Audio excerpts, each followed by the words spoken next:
It's funny, I saw somebody write in all capitals, exclamation point, sus, question mark, question, like, where is he? How's it going? Ow, fuck, my elbow. Oh, I'm sorry. Ow. Oh, that was a bad one. That was right in the spot that just shuts you off for like a full 2 minutes. Eee. Why? Why does it always do that? Why is it always that same spot? It's always there. I couldn't try to do that if I wanted to again. Anyways, how you doing? Happy almost 4th of July. Not quite there yet, but it's tomorrow. It is very, very hot. It's currently... How hot is it right now in Vegas? It is... it's 112 degrees Fahrenheit outside right now. It is fucking brutal. So I'm sitting here drinking a cold drink. Somebody say only 112 degrees? I love it like this though. There actually might be something wrong with me. I really do like it. But hope you're doing good. Gonna play Sorcery today. I got a plan for this week, if you'd like to hear it.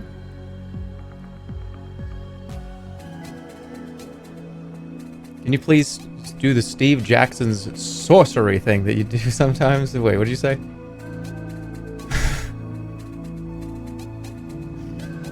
I already did it. It's in the title.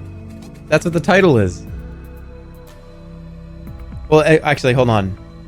It would be Steve Jackson's... Alright, I forgot to put Steve Jackson's in the front. Because it's Steve Jackson's sorcery. Yeah, you're right. I got it wrong. Mods. Mods. Mods. Can you fix it? Yeah, so we're going to play Sorcery. Gonna kind of beat the heat today. Just gonna chill out, have some fun. I'm into it. I'm into it. So that's what we're doing today. Do this for like 3 or 4 hours.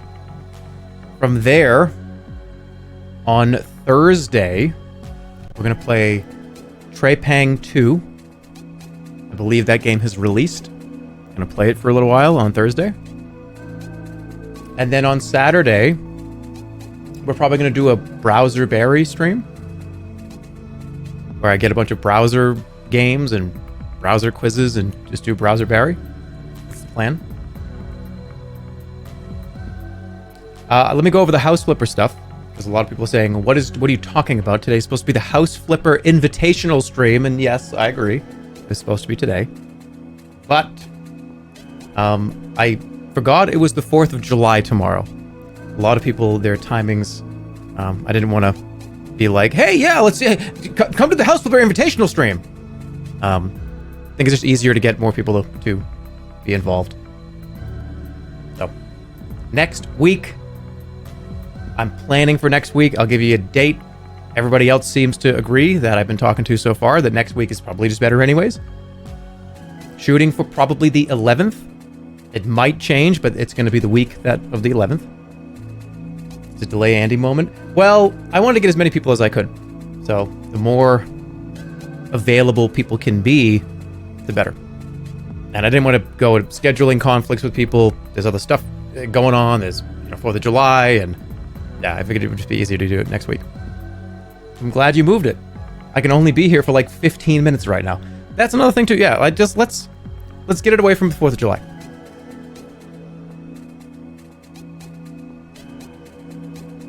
What happened to House Flipper? I think you just clicked on the stream 1 second ago. Yeah, which, I mean, look, the stream just started. I understand that. You may have just got here a second aago, right at when I ended the last sentence. I did. All right, yeah, there we go. All right, so rewind literally 10 seconds. That's so funny. See, and now let me just, okay. This is amazing. I'm glad this happened. So you see now why I usually say, wait, I don't want to talk about something yet. We need to wait like 20 to 30 minutes into the stream. People are like, just fucking say it already. Oh, he's stalling. No, I want to wait. Oh, he wants to wait for people to, quote, trickle in. Yeah. Do you see now why we do this? You're a liar. You can't rewind. No, not trickle down. That's not what I just said.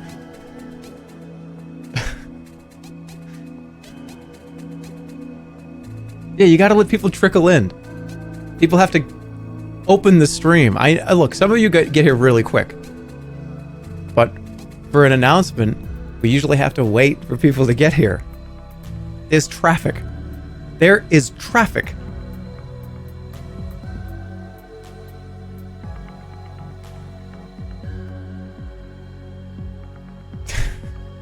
Just go. I am. All right, so here's the deal. Browser Berry this weekend, Trepang on Thursday, Sorcery today.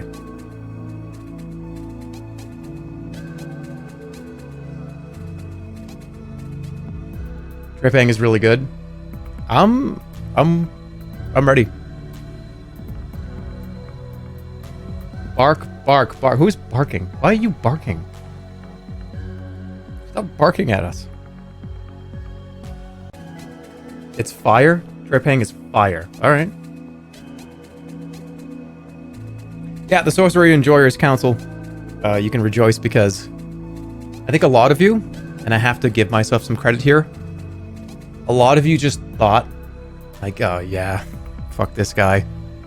We're like forcing him to play this. It's been a year since he played it last. He's just doing this to like shut everybody up that wants to see it, and he'll probably just never play it ever again. This is the 3rd or 4th stream since we came back to it a year later. Do you see what's going on here? I would like you to say sorry to me. Because I saw comments that were like, oh yeah, I'm making these up by the way. Oh yeah, he's never gonna play it again. He's only doing it once. I made all those up. But I'd like the imaginary people to apologize to me, please. All right, let's go.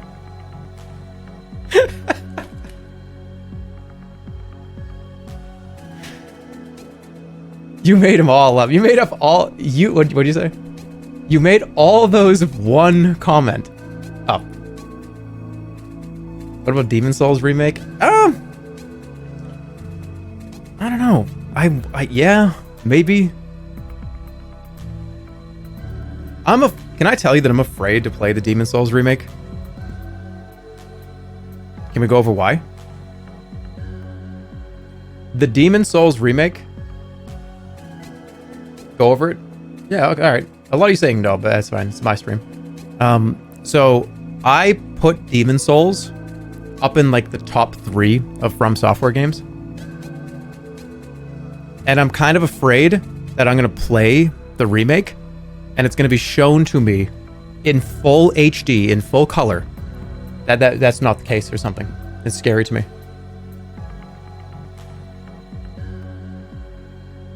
That's probably what is going to happen. Because I told you, I went back and played Dark Souls 3 off stream. And I have told you guys that Dark Souls 3 was like, oh man, it's definitely up in like the top 3, top 4 for From Software games. And I played through Dark Souls 3 and I was just like, I fucking hate this game. I was like, what happened? Why do I hate this? I love this one, don't I? I like really like this one. And then I played through Dark Souls 1 off stream again. And I was like, fuck, this is good. I hate this one though, don't I? I'm afraid to play Dark Souls 2.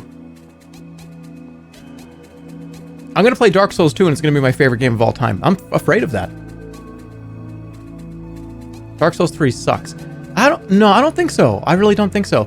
But it's weird because okay. So Holly's sitting next to me and she's like, oh, we're going to sit down and hang out and play games on the couch, whatever, right? And it really did feel like every few hours I would kind of glance over and be like, this area sucks. This is like one of the, everyone that kind of agrees this is one of the worst areas in the game. And it kind of felt like I was saying that for every area in the game. And I think she was like, what area is good? I'm like, well, I mean, that's good. I kind of forgot like what I liked about Dark Souls 3. Every few hours. Bro knows Dark Souls 3 sucks. No, it really doesn't. I just think, you know what I think it is? On a second, third playthrough of some of these games, you start to go, yeah, I remember that. I remember that guy that jumps out there. Yeah, what the fuck? Like when you know what these games, the tricks these games play, you kind of are like, yeah, what the hell? Yeah, why would you do that to me? Why did you do that to me? It was new to me when I first played it, but like, yeah, now I'm doing it again. It's like, why would you do that to me? I'm so mad at you. All From Software games. And this is the thing, when you make like a From Software tier list, they're all good. They're all good. They all sit in this book of wonderful video games.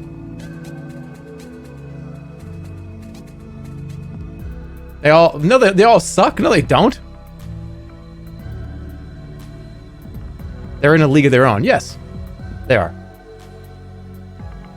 VR Josh just asked me, do you ever worry you get to an age where you just can't beat a Souls game anymore? Like you won't be able to beat Bloodborne again because your motor skills and reaction times have diminished? Yeah. I mean, no, that's a good point. It is. Like when Dark Souls 7 comes out, will I actually be able to beat it?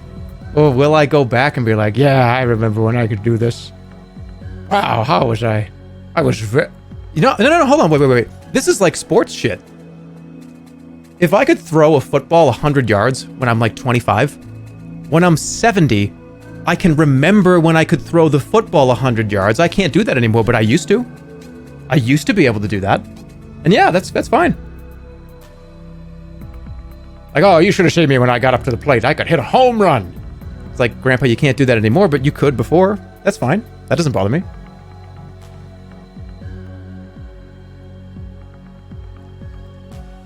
You did this rant while fighting Melania.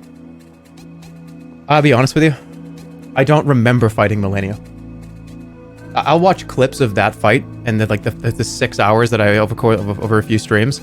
I don't remember any of it. I don't remember that entire fight. I just remember I just don't know. I remember talking about how I put like a black and white filter on and was pretending that it was like back in like the 1920s or something. I don't remember much else.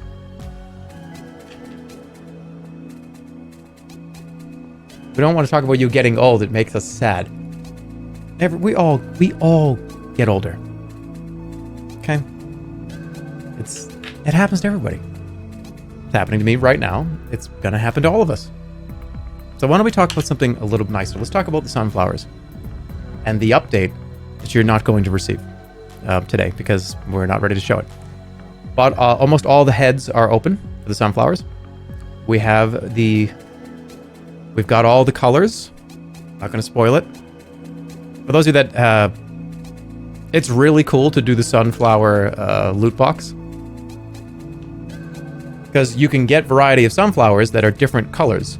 There's red, there's purple, yellow, brown. There's all kinds of varieties of sunflowers. So when you do the loot box, you just kind of pick random seeds and you put it in the ground, take care of them. You don't know what they're going to look like. You don't know what color they're going to be. So it's really, really cool to watch it go from seed, take months to grow. You see the head forming, you're like, what color is that going to be? That's going to be interesting. It's a lot of fun. I highly recommend it. If you're all right, if you're gonna bat chest the sunflower shtick on this channel, be gone. Be gone is what I would say. You don't bat chest the I'm sorry. That's not how this works. Be gone. Go. Go. You said loot box. Yeah, but I mean, I'm just making a reference to. Stop this at once. Yeah. Nature, bat chest, nature!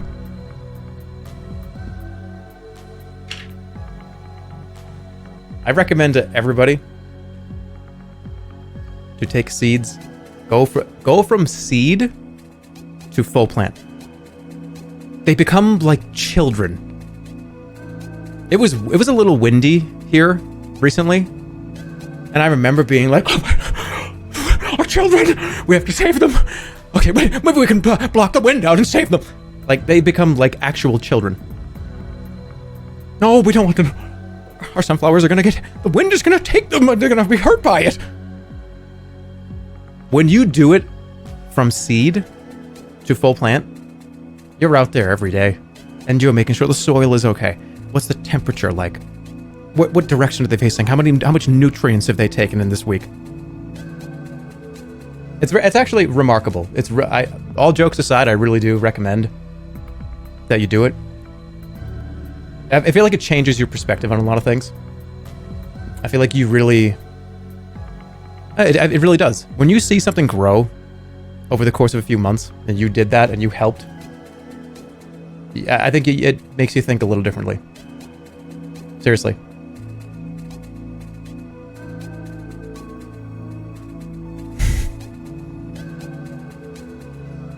Yeah, with all my parcels of land. That's the thing. A lot of flowers and a lot of plants do very well in a pot. You don't need a whole lot of space. You need water, sunshine, and a decent little pot to put them in.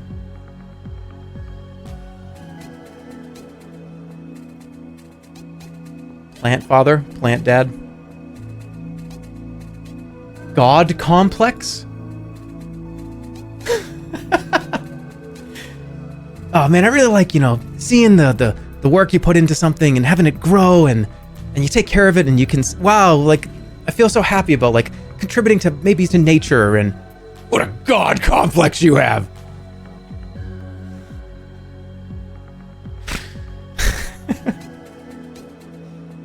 You're growing weed.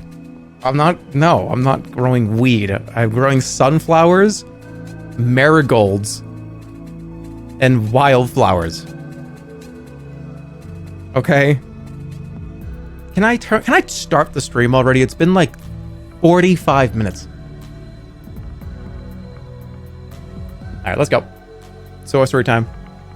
But we need to talk about it. I want to talk sometimes. This guy thinks he's inventing oxygen.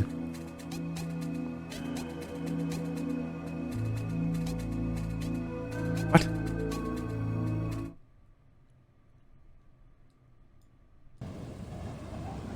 See how windy it is here? You hear that, right? Alright, this is where we were. For those of you that need a little recap, we can do it quickly. As you see, the 7 serpents are coming after us. We did most of the swamp last time. We got some info on this is the earth serpent and the water serpent. We are on our way to go here. What did it say about the earth serpent? It said something, right? I don't think sunflowers produce oxygen. No, but they... Hey, look, it doesn't matter. It doesn't matter. And listen to this. What do they do? Yeah, I'm sure they do. All plants do. I was just reading a chat. I was reading a chat message. You just threw me off so bad. What was I going to say? Shit, there was a really important point there.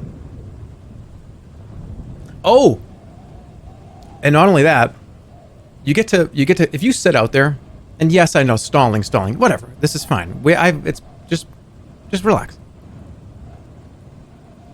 You get to see, if you just sit out there and just kind of watch, we have these big, tall sunflowers, and you get to see kind of the whole world that you're not paying attention to. But when you start to pay attention, you start to recognize little creatures. There's a hummingbird that keeps coming back. And we recognize this hummingbird. It's like it's the same one every time. There are a couple of they're wasps, but they're I believe there's bees, there's wasps. I think they're potter wasps is what we're seeing. And obviously honeybees and big bumblebees. You start to recognize,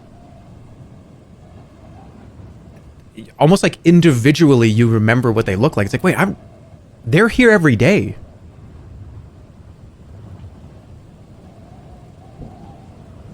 Nature is so cool with the bat chest. Well, let me tell you something. Yeah, that's okay. You go get a pot. You go plant a seed. Take care of it. And take a look at it. And make it a little hobby. And you come back and tell me how you feel. Go do it. Go do it. And when you fucking water that plant for the first time, really, when it's tall enough, and you see this thing just kind of come to life. It's like, wait, hold on, like an hour ago, your leaves were kind of a little bit facing down, but now they're way up in the air. You can see it in real time. It's like, holy shit. Wow. Cool.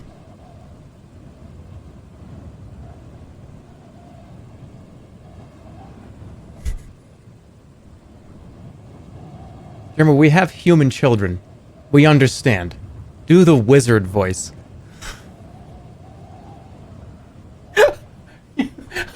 You have... Okay. Oh, anyways.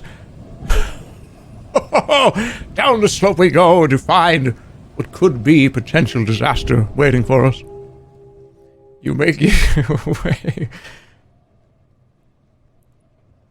I like plants. You make your way down the mountainside slowly. Being careful. Wait, we didn't even do the recap. Yeah, we did. Alright, so we're going down here with the Lake Iklala. We had a run-in with the time serpent. The water serpent. Did we know what the weakness for the earth serpent was? It's probably in the, Spellbook. Clues, where is it? Alright, the earth serpent. The earth serpent's weakness becomes weakened when it loses contact with the ground. Alright, so we need to... Probably gonna have to blow the horn. You're a fucking weirdo. Just wait till you have your own plants. I walked by plants like, oh, whatever, is this green thing that grows out of the ground. I was like that for years. But once you actually get in there, and you take care of one, and it grows from seed all the way, we have children. I don't care.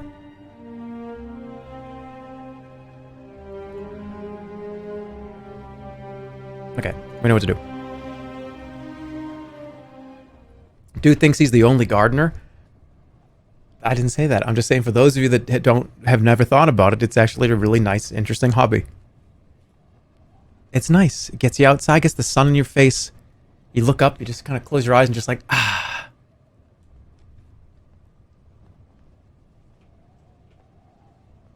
This is a crazy Dave take. We have children. You don't have children. I'm sorry. I don't know what the percentage of people that have kids in this community is. I don't know how high it is. Even if it's like 30%, even if it's 40 to 50%, that means half of you don't. It's probably like maybe 10% of everybody here. 20% maybe. All right, that was the plant podcast. Let's go. Oh, by the way, me and Holly were sitting outside, and a hummingbird flew and floated in front of us for like 10 full seconds, and it was magical. Yeah? All right, whatever. Yeah, what do you know? All right, you make your way down the mountainside slowly, being careful with your footing on the scree. The rising winds finger at your hair and cloak. The road down the slope passes a small stone house. The aged wooden door stands a crack ajar. Look inside. You peer inside the house. It is dark inside, but you can make out furniture coated by layers of dust.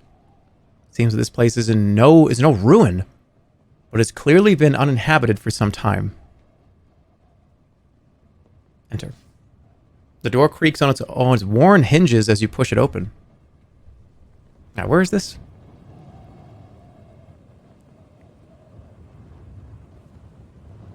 My childhood friend once ate a huge bee. Alright, yeah, that's... nice. What do I say to that? Like, what, you, like, they opened their mouth and a bee flew in? What are you talking about? Yeah, was their name Eric? Was it your buddy Eric? Hold on, what does this person say? Sunflowers freak me the fuck out. It's like they see everything around them, and I swear once a sunflower called me a sunless loser or whatever. I mean, that was kind of funny. They move. They move around. If you look... Okay, these sunflowers at 10 o'clock in the morning, they're facing a different direction. Then, like, 4 hours later, they are completely moved. They're facing a completely different direction. They move around. They're alive. They're alive, and we have to take care of them.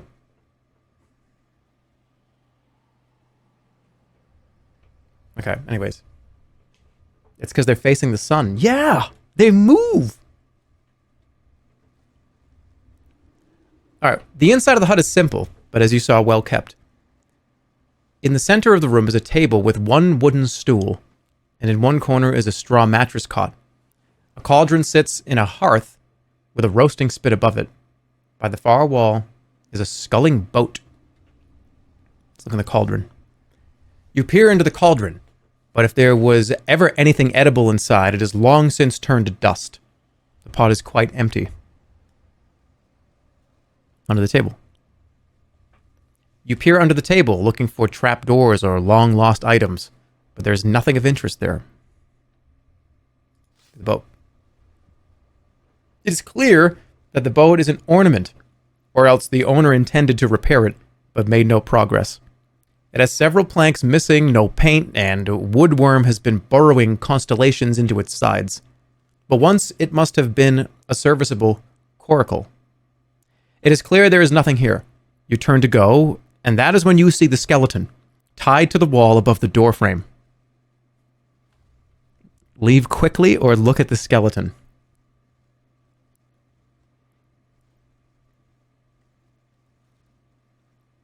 Look at the skeleton. You stare up at it. The figure must have been a big man once. He has wide leg bones, now strapped with leather through iron pins hammered into the stone, and his shoulders are broad and stocky, now attached to hooks that still bear the trace of blood. His empty skull hangs low, socket staring at the floor. Aside from the gruesome nature, there is something very strange about it all. What can we do?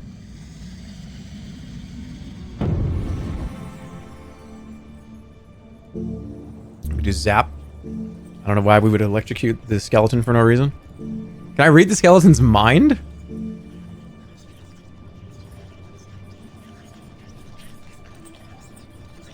Bro, you don't even do voices anymore. What the hell? I'm the narrator. There is nobody. There's no quotes. There's nobody. It's not like the skeleton perks his head up and says, "Hello, traveler." Like there's no. I'm the narrator. The narrator doesn't have a funny voice. The narrator is telling you what's going on in the room. Why would I do big?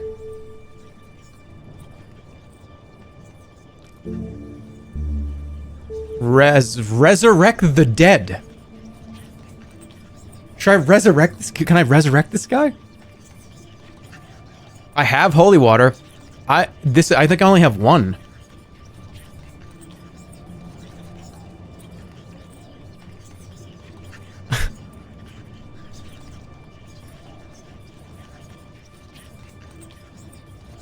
Hold on, you're gonna see the background for a second. Sorry. Let's do it. You take the vial of holy water from your pack and cast your spell. The water begins to shimmer and shine with an inner light. Then you toss the holy water at the hanging skeleton. After a moment, the spell takes effect and the creature's head suddenly lifts up. The skull turns this way and that, and the arms tug at their restraints. Who are you? The skeleton's head snaps around as though searching for you. It tugs and pulls at its bonds once more and its jaw flaps, but it seems unable to speak.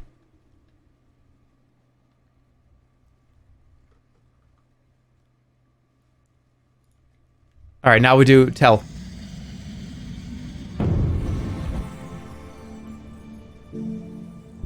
Yep, 100%. You weave the stars into order around you, pulling on the cloth skull cap as you do. The creature's thoughts enter your head, musty and confused, as though covered in dust. He seems to be in a state of terror, unable to breathe or see, but he believes these things to be the result of a powerful wind that has pinned him here against the wall, snatched his breath, and forced his eyes closed. What happened? You try to guide his thoughts back to before the wind began, and the last thing he remembers is an image of opening the door to reveal a towering coiled serpent that opened its mouth and created a hurricane. And that is all. The skeleton struggles and tugs, but it is clearly very dead, as the spell does not last long. After a few more rattles, it falls still. You leave the hut to continue your walk. Oh shit.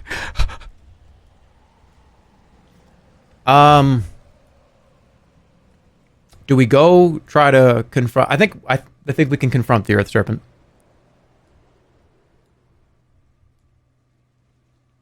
Let's confront the Earth Serpent because I have the horn, which should make quick work of the Earth Serpent according to the clues. You pick your way down the slope and meet the old road. The sun continues to climb the steep sky. You stand in the foothills of the mountains. Looking east, the wide waters of Lake Klala gleam in the sunlight. A high point of the rocks would make a good place to stop and eat. Just to the south is a deep fissure in the land, as though something gigantic had stamped its foot and cracked the earth. Throw the sun serpent orb into the fissure. How do we actually kill the sun serpent? Actually, I don't remember.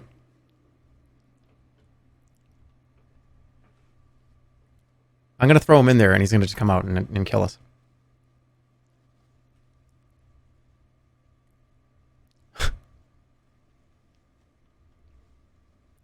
Stir says you won't collab with him. I invited Stir to the House Flipper stream. What are you talking about? You're just making shit up. Okay. You stand in the foothills of the mountains. Yeah, okay. So should we look in the fissure?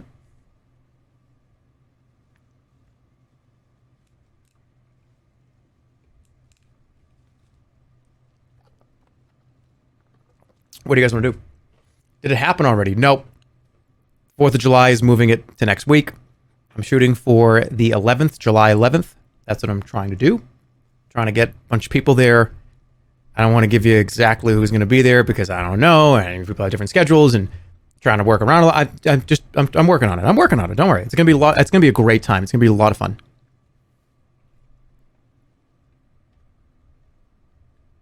And look, and nobody has to do it. You know what I'm saying? It's just like, it's a fun thing just to do. And if it works out, it works out.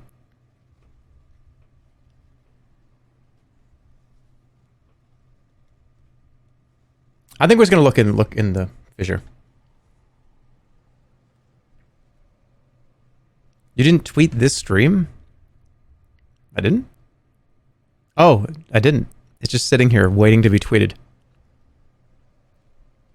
Does it really matter if I do this? All right, I did it.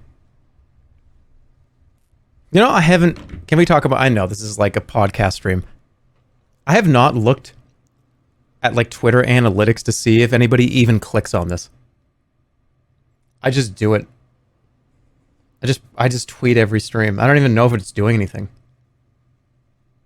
I think I want to go look at this and see if... Oh, yeah, it's... The engagements of your... I'm just live right now stuff. Like 8 people clicked on it. I don't know. I have no idea. It's something that I just started doing and got used to doing. It became a routine nearly 10 years ago. So it's just like, oh, I tweet every time I'm live. But I won't tweet a banger like this. This is just the way it is. Yeah, I won't tweet a banger like this.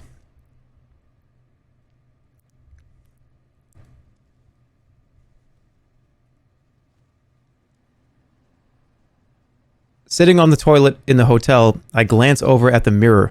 I see someone in the shower looking at me. I get into fucking attack mode, ready to elbow drop a motherfucker. It's one of those beveled edge mirrors that at the right angle shows two of you in different spots.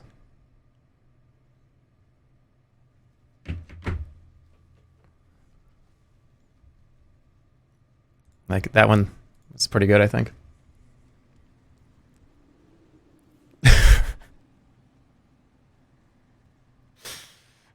Do I have to give context? All right. So, no, I don't have to give context. I was sitting on the toilet in a hotel one time, and I was just sitting there, and the mirror was like at a level where I could see the mirror sitting on the toilet. I look over, I see myself. The mirror had beveled edges, so it was like almost like a double kind of mirror. So there were two people in the mirror, and it looked like one of them was in the shower.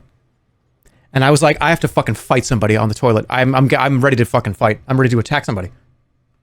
And then it was like a half of a second.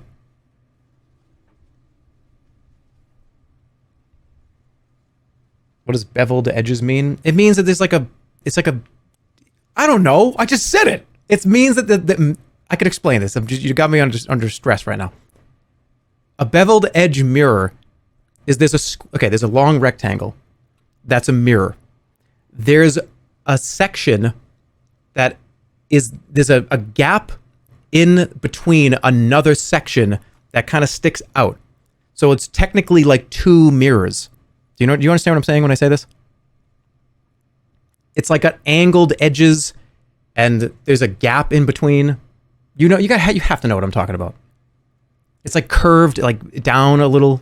Everyone knows what I'm talking about. You're just saying this to make me look like a weirdo.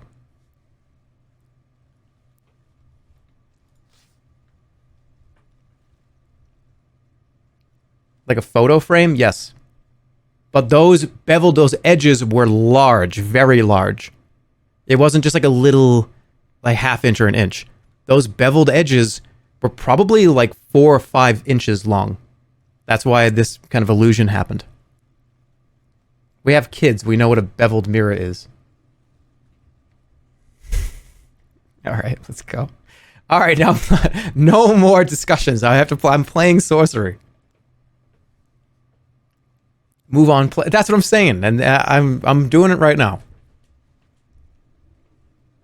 You thought it was a two-way mirror? No, there were two heads in the mirror. I looked over. My head was in the bevel, and my head again was copied up in the actual mirror. Therefore, me thinking there was another person in the fucking room hiding in the fucking shower. So I freaked out for a tenth of a second. I was like, oh, that's just me. All right, let's go.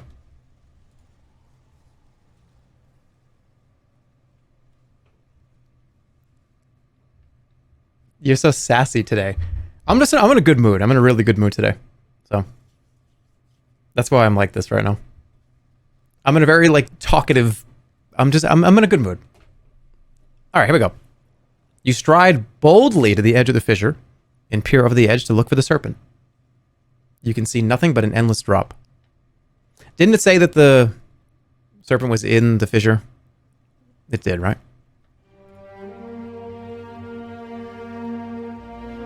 Hiding in a fissure. Okay. Yeah. This piece of shit's in here. Try step back.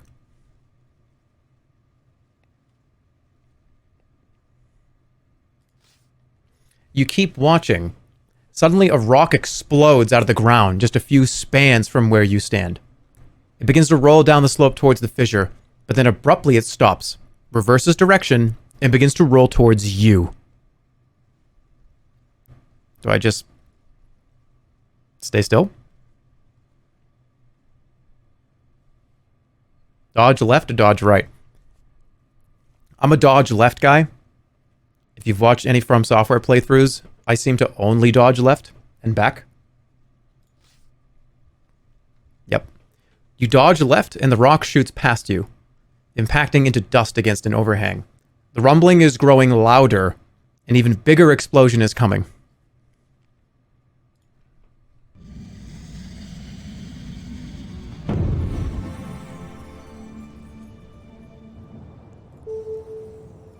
Could do shield. Can I do wall?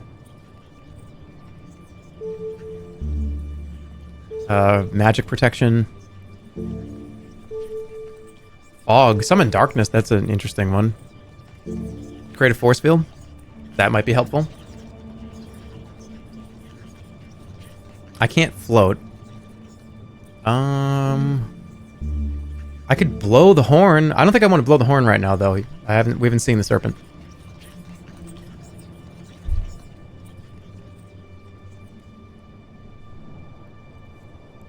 I don't want to burn through stamina either. Doze is slowness. That might be a good idea. Slow everything down.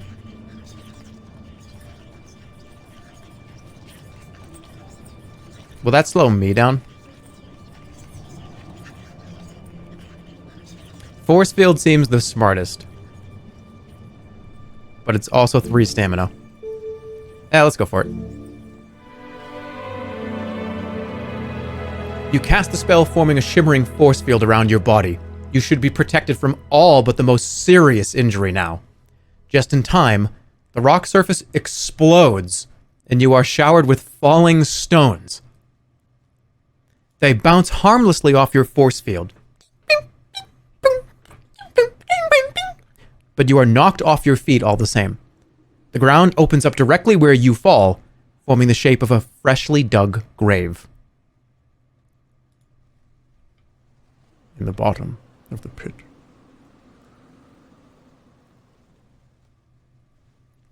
Okay. You're at the bottom of a deep pit. Dust and small stones are still raining over the lip. With a pop, your force field shimmers out of existence. Look around. The walls of the pit are smooth, not carved, as though this pit had been drilled. There's no way to climb out. The earth below is creaking and hissing with steam. You're about 9 feet below the rim of the pit. You may be able to jump and grab the edge, but it is unlikely. Suddenly, a rocky protrusion breaks through the pit floor. It glows red. It is boiling hot. Look at the spike. The spike of rock sticks up from the floor. It glows a deep and boiling red, and steam rises from its sides where it touches the cold air. As you consider your options, you feel something bite your ankle. Uh-oh.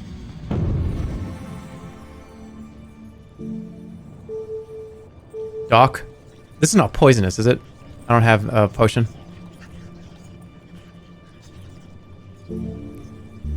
Zen. I could hover.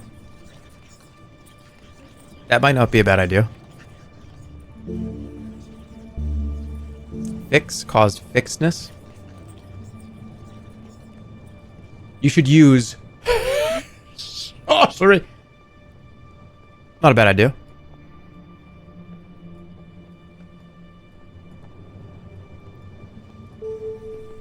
Mud.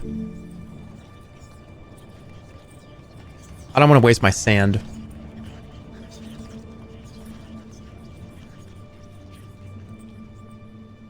I'll float. Let's hover. You craft the enchantment, and the medallion begins to glow as you rise gently into the air. Float out of the pit. You float up out of the pit, which fills with burning hot rocks and lava just as you escape. Okay, outside the pit. You are out of the pit, but the danger is by no means past. Cracks are radiating across the ground. One opens between your feet. I feel like we wait. Should I jump clear? What do you think? I think I'm going to wait. Wait. You wait. The crack opens below you and you tumble into a fissure in the rock. Oh, god damn it. Pray to the ape. You close your eyes and raise a prayer to the ape. A moment later, another crack opens, collapsing one wall of the space that holds you. You scramble quickly out. Turning, you spot a large boulder on top of the rise where you pause to rest teetering. God damn it. Where is this motherfucker?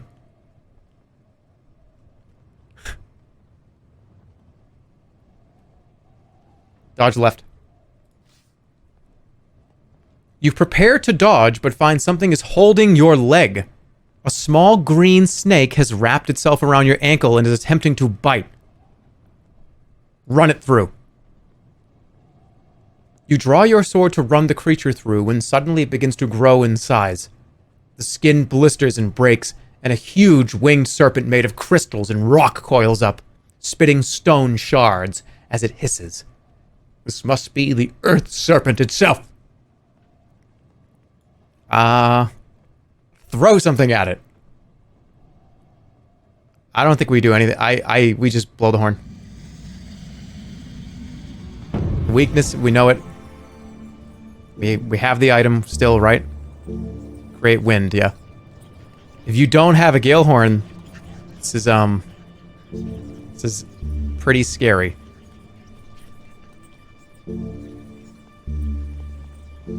Create stench.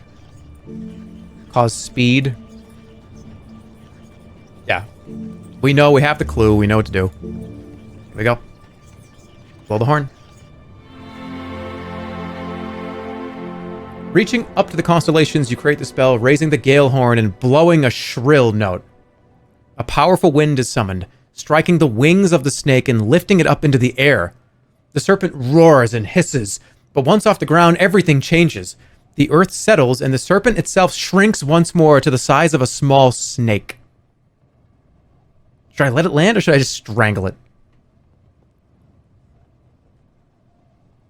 Let it land? I don't know if I want to... I could... No, I don't think so. I think we have to kill it right now.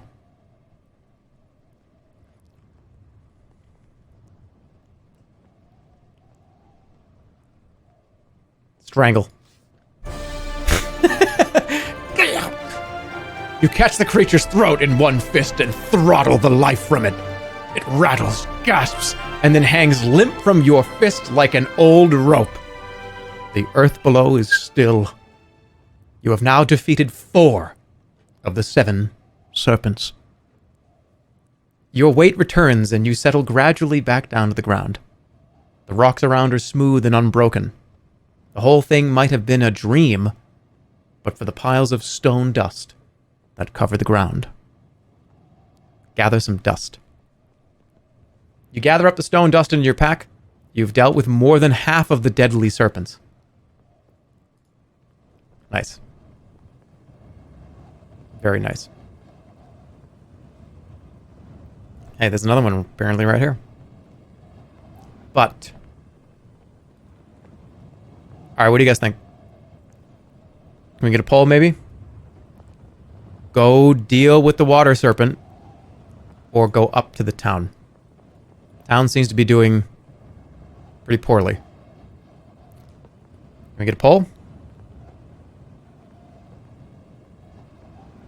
I feel like I'm not sure. I feel like it could go either way.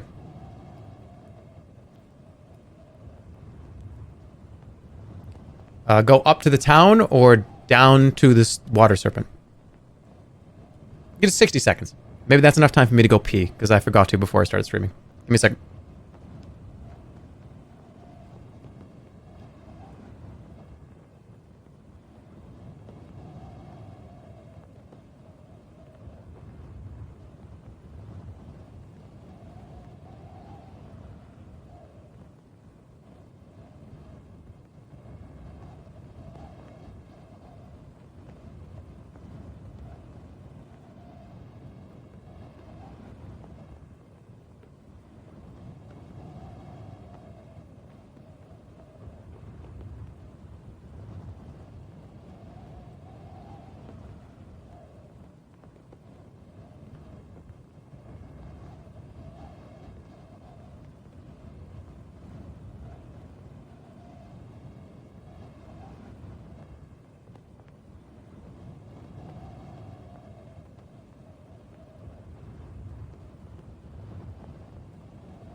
Okay, I'm back.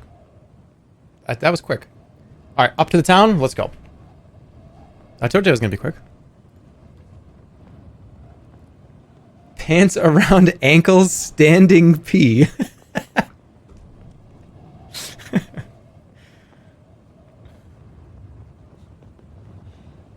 Oh, God. You wash your hands? What? Yes! What's your pee stance? We're not getting into... Can we bring up the sunflowers again? We're not getting into pee stances. But if you must know. Left hand on left hip. I'm not even going to continue this. No. There are some, like, just dumb little non sequiturs and jokes that I will say, and then people go, "Oh my God, that's what he does," and then you'll post about it everywhere. It's like, no, you're not gonna get it out of me today.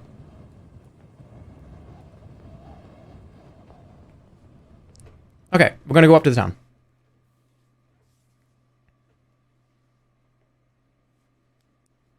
Do you stand like Superman? Yeah, and I go.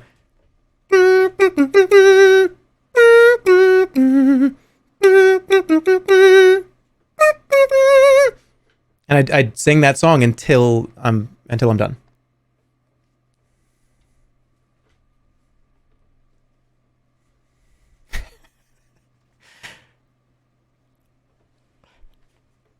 All right. 95% of the shit you hear is a joke. All right, we all know that. Just relax. The road curves gently as you follow it. Mid-afternoon heat makes the air damp. The stone underfoot turns into carved slabs, buried by layers of dust.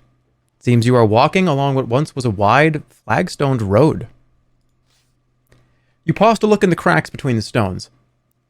You pause to look in the cracks between stones, hoping to perhaps find a gold piece or two buried under the topsoil. But there is nothing. This place has been scoured bare by the wind of centuries. Looking northwards, you can see the northern reaches of the Zanzunu Peaks. Somewhere there lie the ruins of an ancient city of Timpang, once filled with the Archmage's most devout followers. Interesting. Follow the road.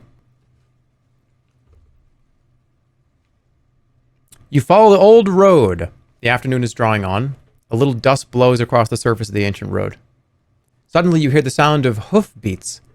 Something is coming towards you along the old stones. The next thing you know, you are knocked flying by a low armored creature. It is a roach pig.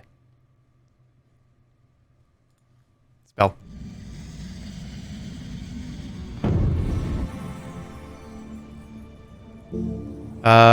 This is just automatic.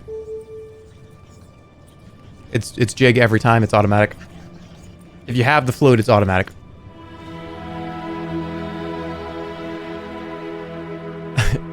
You pull the bamboo flute out and start to play. The pig abruptly halts its charge and then awkwardly shuffles up onto its hind legs and begins to sway from side to side.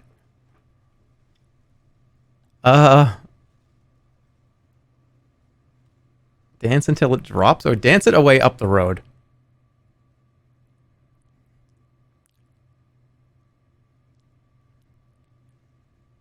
Just up the road. Just get out of here. You keep playing, directing the creature to hop, skip, and run along the old flagstones until it is far out of sight. Its wobbling, bloated form makes for quite a cheerful sight. When it is out of sight, you lower your pipe, and you continue on your way. Let's go. Follow the road. The road curves gently as you follow it. The evening is drawing in. It will be night soon.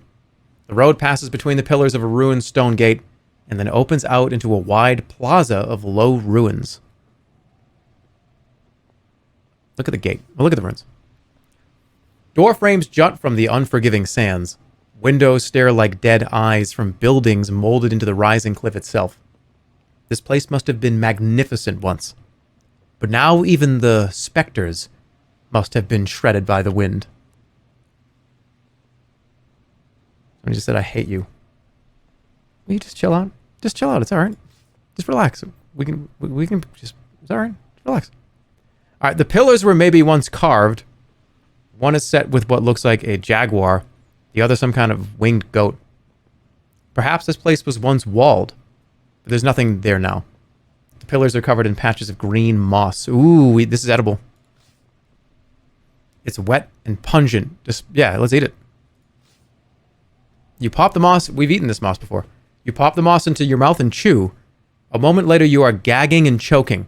This moss is foul and disgusting, with a flavor like rotting meat. You spit the moss on the ground. Wrong moss. Yellow moss was the edible one. Oh. Well, it's okay. The silent city echoes to the sound of your footsteps on the road. You are aware you are headed away from Zaman and not towards it. But perhaps the ruins of this place will have something to aid you. Let's check it out. I know we're going to be going here.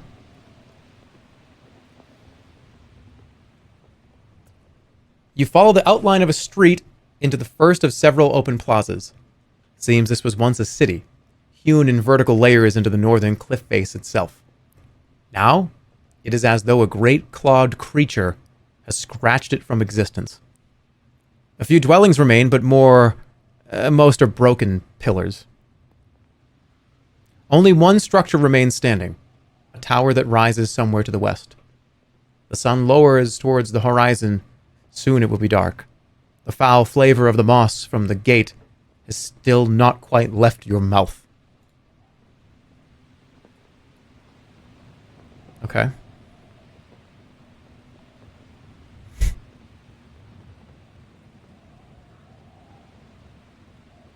Every time I watched your streams, I've done so while eating a burrito. When you read that last passage, when you read it, about eating moss, I started salivating.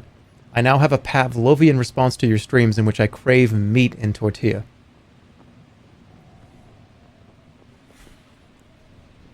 That's well, as long as you're eating well, okay? You can see my background for a sec.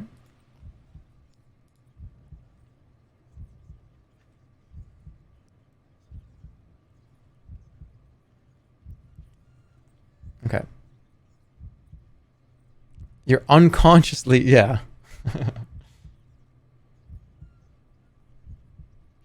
Now I'm craving meat and tortillas. Look what you did. Everybody right now is like, oh my God, that sounds so good. You just did that to everybody here. Think about that. Think of the power you just have right now. Okay, the ruins of the city are quite extensive. Whatever happened here is... it happened to me. Give me a sec. All right. Whatever happened here... Carne asada? Is that what you're talking about? Because, damn. Whatever happened here, it scooped away great sections of the city. As though the streets were raked by gigantic claws. The grandest houses are those near the cliff face. Further from the slope, the dwellings become smaller and less remains. Clouds rumble as they roll across the dimming sky. Okay.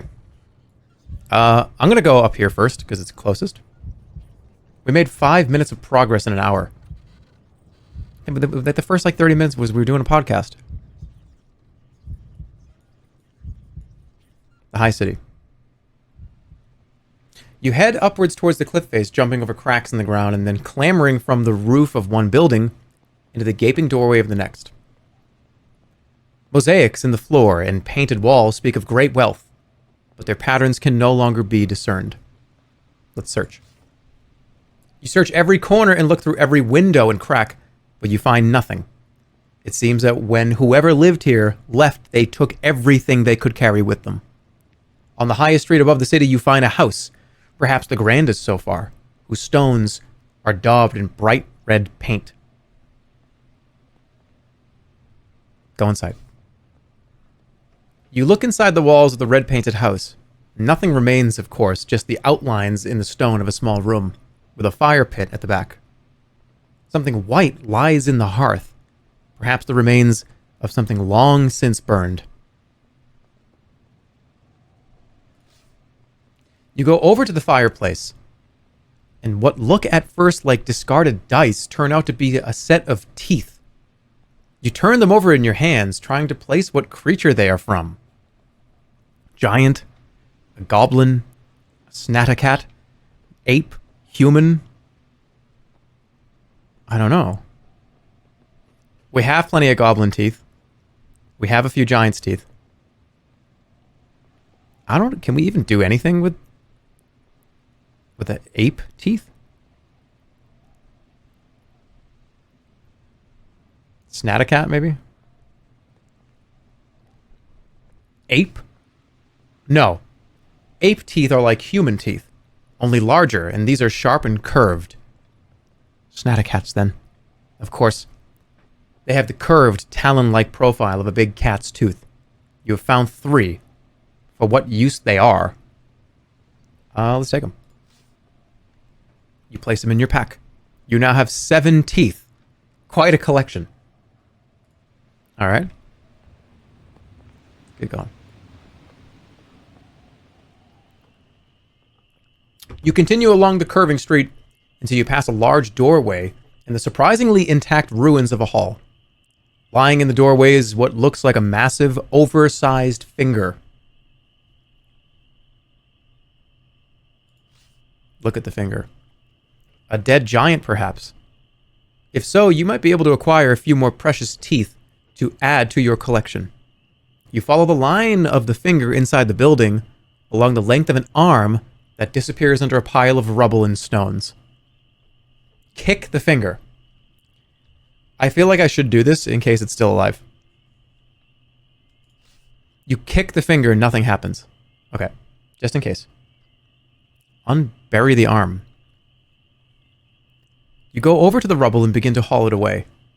Once you have cleared a few rocks, you begin to see the first wisps of thick hair from the giant's beard underneath the stone. If he is in fact dead, he cannot have died too long ago. Maybe he's not dead. Keep working. You keep working, removing stones with an aim to reaching the giant's lower jaw. But after removing a flat slab of stone from across his mouth, you are struck by a hot, wet blast of breath. The giant is not dead at all. He is sleeping. Creep away. I've got to get out of here. What can I do? Should I just cast Zap? Like into his face? No.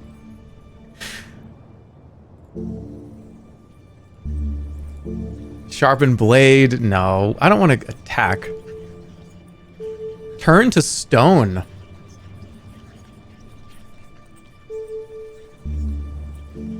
Create an invisible wall.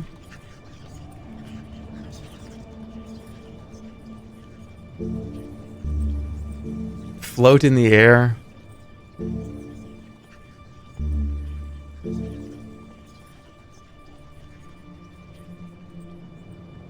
Just go big? Alright, fine. It's only 1 stamina. I mean, it counters... It counters Yob. Let's do it. Uh-oh. You cast a spell swelling to tower over your surroundings, but your spellcasting has clearly agitated the creature. It wakes instantly, roaring to its feet, throwing aside the rest of the stone that has fallen on it during its sleep, and grabbing a club from nearby. This is bad. I mean, at least, even with big, I'm up to his chest. I only have 5 stamina. I can't. I have to defend. Oh, what? The giant shakes the ruin with a roar. The giant swings its club and comes for you, determined to crack open your bones. You raise your sword to cover your enormous body as he tries to push you back with his great hand. You are mostly unhurt. He raises his club across his body defensively. Defensively. Let's say like, I don't know, maybe like a... He might be doing 0. I'm going to do 1.7. That's alright.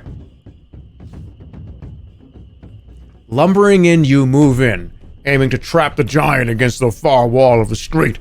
Teasing the giant with a passing blow, wearing him down. He flicks your attack neatly away with his club. He is left breathless, but otherwise unharmed. Smelling your fear, he stomps the ground with one enormous foot, growling.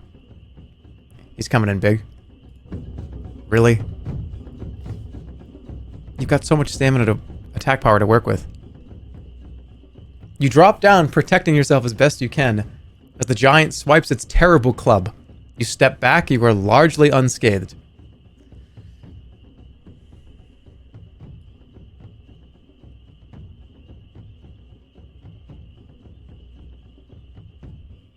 Jerma, I think you meant large inhale in the title. No, I didn't. Steve Jackson's sorcery. That was correct.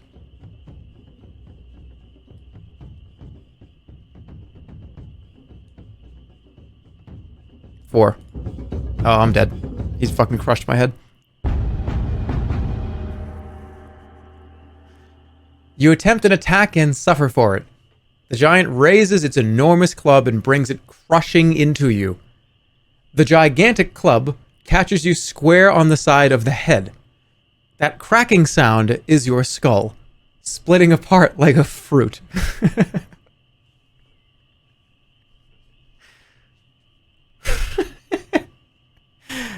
This might be really hard with only 5 stamina. Alright, small, but like 3.3. That should... alright, 2. He stomps the ground with one enormous foot, growling. I'm gonna go for 6.3. That was unbelievably enormous. Now I have to play it tactically. You strike again, readying a massive blow that could part stone. You stomp forward as the giant swings for your head. The giant stumbles suddenly. He is weakening. Enraged by your attack, he beats his club against his palm, readying himself. I'm gonna defend. Smart. Okay. You are just in time to move away to one side. You are mostly unhurt. He raises his club across... He's okay, defensively. 3? 4? Something... Let's go 1.0. Alright. Lumbering in, you move in and aiming to trap the giant against the wall. Okay. He is left breathless, but otherwise unharmed. His stupid eyes are watching you closely, not wanting to take a risk. Okay. I'm going full blast because I'm going to defend next one. That was a mistake on his part and he's dead. Should have defended. You lunge forward again, preparing a massive swing that could cleave a tree trunk. You pound for your opponent. Then your sword slips between the giant's ribs, and he falls, gasping his last in a noise like a gushing waterfall. Sorcery! And he dies.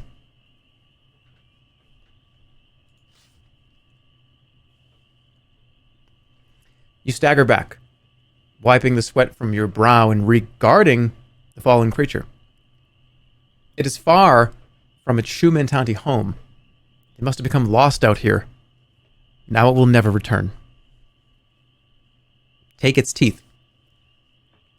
You go to remove the giant's teeth, but before you can get your sword into the lower gum, the body of the creature begins to shrink by almost a hand's span. A moment later, it shrinks again. Get the teeth quickly. You hurry over, aiming to work more quickly, and have time to pry loose one tooth before the creature's mouth is shrunk to a normal human size, and you're unable to fit the blade of your sword into its mouth. But the tooth on the floor has shrunk as well. Soon you are lying by a dead body, holding one of its incisor teeth in your hand. Huh? This is a normal guy. I'm keeping it. You shove the tooth into your pouch, though it is a macabre souvenir of this poor wretch. Then you leave the body for whatever wild beasts inhabit these ruins at night. Your loop of the upper city is finished. Gradually, you shrink back down to your normal size. The sun is all but gone. It'll be dark soon. What? Macabre? How do you say it? Isn't that how you say it? How do you say it?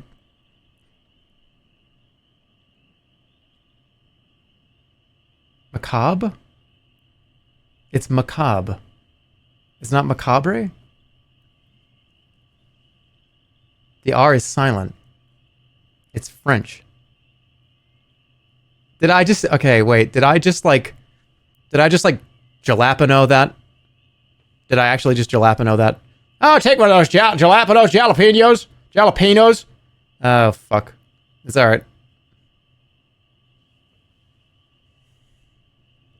You slightly did that? Alright.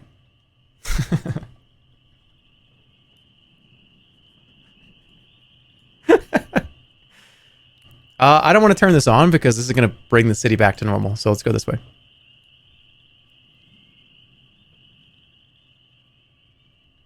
You walk through the ruins of the buildings that spread across the floor of the valley. One seems to be a large warehouse, though whatever was stored here has been taken by the winds long ago. Keep exploring.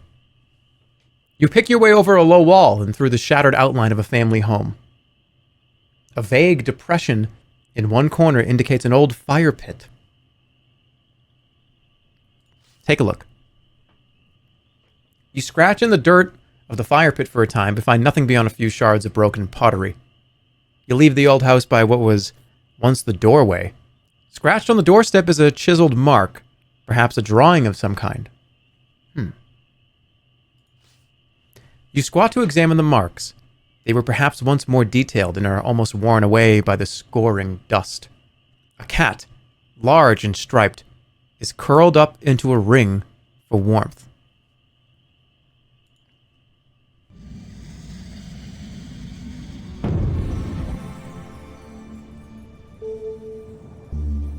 I mean, we could do the classic.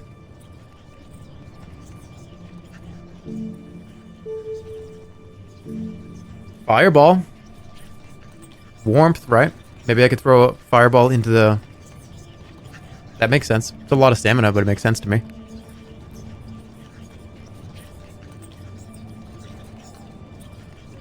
How is safe passage, but I don't think that'll help us, really.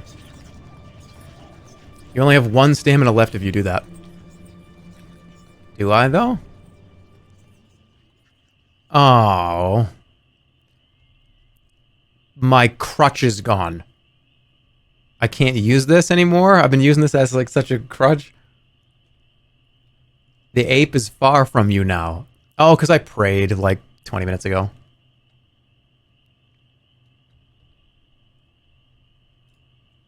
I don't have any wait. Do I have any healing potions? Did I drink them all a full game ago?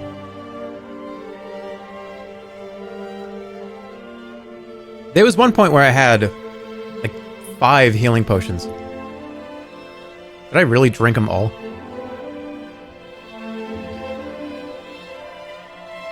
I have no food either. Really?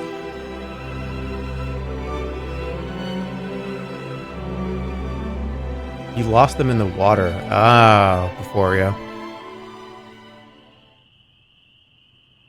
You're starving, dude. I know, but welcome to sorcery. There's not a McDonald's anywhere. A large cat is curled up into a ring for warmth. It's definitely hot. I'm doing it. I'll have 1 stamina, Andy. That's fine. That was a pretty lazy Andy. Yeah, I don't... Why did I even say that? That was very lazy.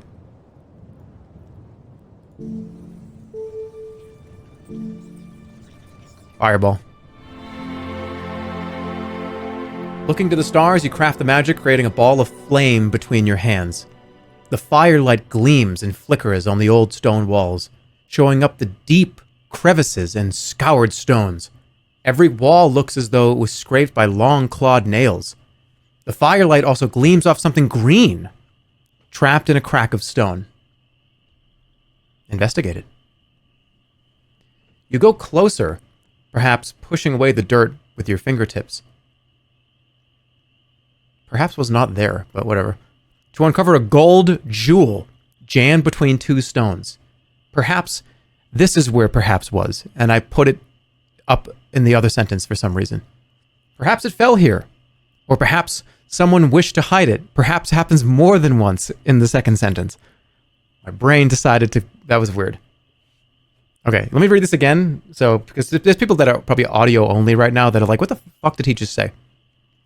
You go closer, pushing away the dirt with your fingertips to uncover a gold jewel jammed between two stones. Perhaps it fell here, or perhaps someone wished to hide it. Okay. Let's dig it out. You set to work with your fingertips to dig the treasure free.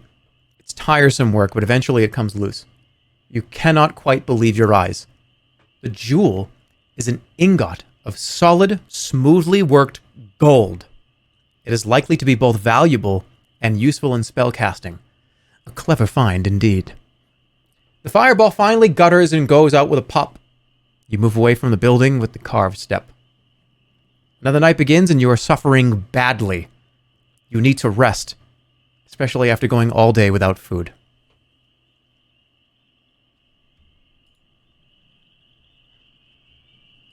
I actually might be soft locked. Because I need to sleep. If I get hurt by anything, I have to rewind to here. But that's not true. I would need to rewind before I casted the spell. Maybe even back to the giant. Do the beacons heal you? I don't think they do, but it's a safe place to rest usually. Let's just go. Tower will give you stamina, does it? But all the towers aren't the same. There might be something in here that hurts me. You follow the line of a broken street until you reach the base of the tower. Somehow, amidst all the leveled buildings, its walls stand firm. Yeah, sometimes there's like fucking animals in here. The door opens easily. The inside of the tower is much like the others you've seen, except that perhaps it was once decorated. The walls are hung with rotten strings and are set with empty candle brackets. I'm going to sleep here. You settle down in the quiet of the tower. You've eaten nothing today, but your pack is empty and you cannot ease your hunger. You're going to die to a rat? Close my eyes. You lie back and try to forget your troubles. You are unharmed here, and you do not dream. You lost considerable stamina, reached Lake Iklala, explored the city of Timpang, and you collected the Sun Serpent and the Earth Serpent, meaning there are 3 serpents still out there.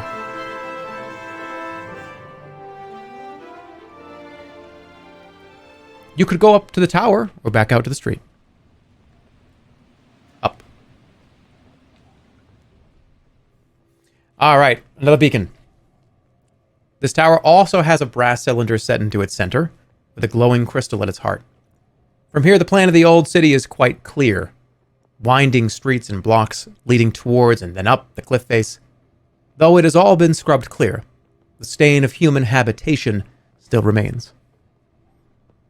Activate the beacon.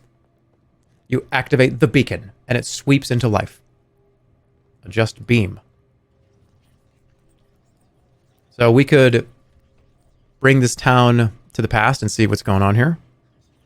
I think that's a good place for it. We could also go to the road. There's this area here. Unfortunately, the serpent's not here in the past. There is a town. Buy food in the town. That's priority number 1, yeah. Let me make sure I get the whole thing, though. Because that looks like all of it. So this is Tinpang in the past. Looks pretty good. This is some elaborate shit. Whoa. Yeah, I don't know how many of you really... I know we meme a lot on this channel and we fuck around a lot, but if you have not experienced this before, you should. Plant a couple sunflowers and get Sorcery episode 1. Just try it. It's really, really fun. It's a really, like, nice time.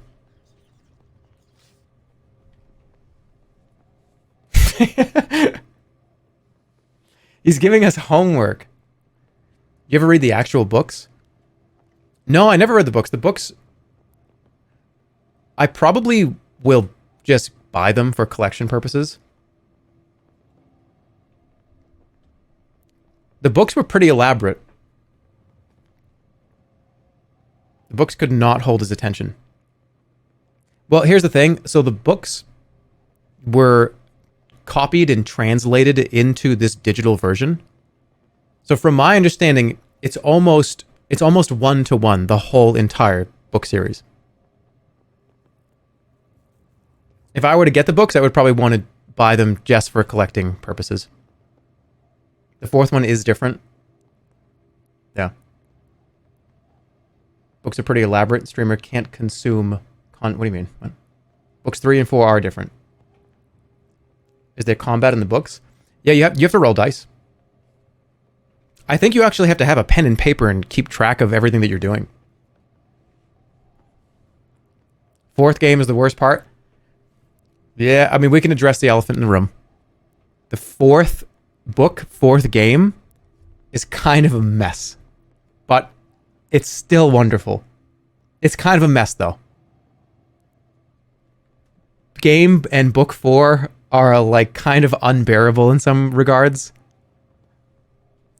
And I don't tell... If people that don't know why, nobody say anything, because it's actually, like, a pretty major plot point. It's pretty spoilery as to why that is. But it's kind of awful in some ways. But, okay, just no spoilers. Anyways. Can you please play Goosebumps Horrorland for the Wii? On, I think he said Halloween. Well, I don't know what I'm going to do. I know I'm going to be dressed up as, like, fucking Count Dracula, though. That is actually happening.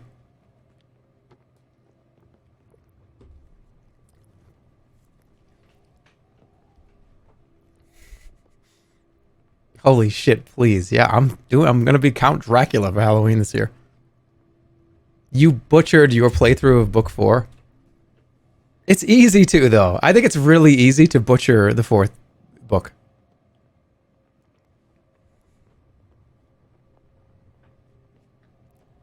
Anyways. Let's touch the blue crystal, because this... Oh, no, there we go. Yep, I'm good. You feel better for having touched the cylinder. Look at the view. Let's just take a look. Looking out across the city, it seems you can see 2 time periods at once. One fitting on top of the other. But it's impossible to tell which is true and which is the mask. You watch a child running down a street, only to turn the corner and disappear. You watch a dog spring into existence, mid-leap. A building throws yellow smoke into the air, but when the smoke clears, the building is ruined and broken. You cannot tear your eyes away. Every time the streets clear or a building falls, you feel your anger towards the Archmage rising. The desolation here is complete. The people you see are both still living and already long destroyed. Let's go investigate the major city of Tinpang.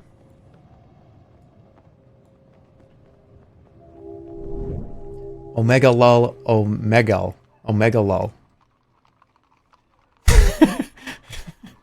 What? I don't know why I read that one. Are you okay? I'm reading chat. Half the time when I just say a random sentence, I'm just looking over here and just parroting something that somebody wrote. You head off into the city once more. The sky is blue and pink. The streets are suddenly alive with activity. People roam the streets, calling to one another and talking. Musicians stand on street corners playing lively jigs to passerbys. A nearby building pumps yellow-tinged smoke into the air. You make your way along the busy, bustling streets, marveling at all the people. They do not realize that they are ghosts. Ghosts. Quests. Thoughts. That one's fine. Ghosts. Thoughts. Quests. It's alright. Their faces express the usual range of thoughts and feelings. Happiness, fear, anxiety, humor. They do not seem to realize they are no better than ghosts. That once the light from the tower is moved away, they will be long dead once more.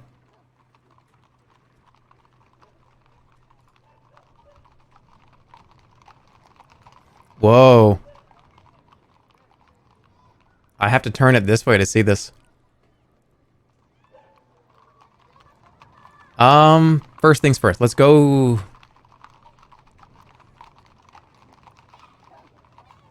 Should I go to the smoking building first? Or should we explore over here? Do choices matter in this game? Yes, they do. Let's go to the high city. I'll turn it a little bit when I go back. You follow the winding, climbing, stepped streets into the upper reaches of the city. Low hovels and clustered dwellings are replaced by larger buildings, mansions, palaces, and central offices. You pass a familiar building daubed in red paint with 2 doors. Look at the building. Above one door is a sign with a picture of a fanged tooth. Above the other is a metal implement that looks like a small pair of tongs. Tooth door, tong door. Tooth building. Go in the tooth building. I have a lot of teeth. That's right. That's right, Lorag. Lorag in the chat right now. That's a name that's been around for a very long time. Lorag. Let's go in the tooth door. You open the door to find it leads into a wide hall, which the other door also opens into. In a large chair at one end sits a man with a tight-fitting leather cap. On a low table at his elbow rests an array of metal implements. He stands as you enter. That just scared the fuck out of me. I thought that was him. Barking at me. Greetings! Are you here to buy or sell? A strange question, since there appears to be nothing on sale. Unless the goods are all behind the curtain that covers the back wall. What is your trade? You didn't see the sign? You're a blacksmith. You're a dentist. You are a supplier of magical artifacts. Oh, it's a dentist. You're a dentist. He winces. That is a nasty word for it. It is as though I called you a conjurer. He shuffles a few documents on a low table by his arm. But do I take it, then, you are simply not in the market for teeth? I have teeth. I have enough teeth. Teeth? What kinds of teeth? I have teeth to sell.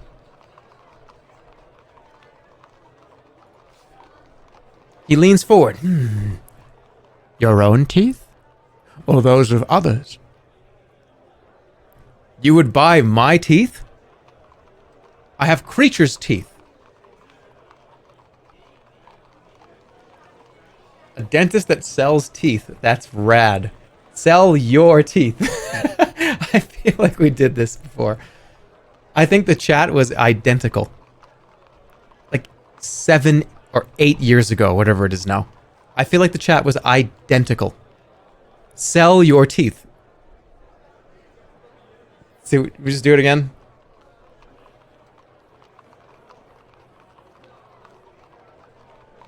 What's the worst that could happen? Let's do it. It's whatever. You would buy my teeth. Indeed, I would. The man peers closely at you and then nods. One of your molars, perhaps? A molar? From good stock is always a precious commodity. What is a molar? I am no kind of stock. My teeth are not for sale. How much for a molar? What is a molar? You ask, appalled. Oh, my apologies. I took you for a sorcerer. Teeth are valuable, indeed indispensable, component of what we call summoning spells. So a giant's tooth may summon a giant, and a snatacat tooth may summon a snatacat. A human molar in good condition can be used to summon a subservient human, which, as I'm sure you can imagine, has tremendous uses. What is the spell for summoning a human? You demand. This is no magic you have heard of previously. If your masters didn't teach it to you, then I think it's best that you don't know. Besides, I merely sell the teeth. How much for a molar? For one of yours? Oh, I would pay 30 gold pieces at least. You're strong and intelligent. I can see that much from the curve of your incisors. Would that seem fair to you? 30 gold pieces. Holy moly. That's not enough.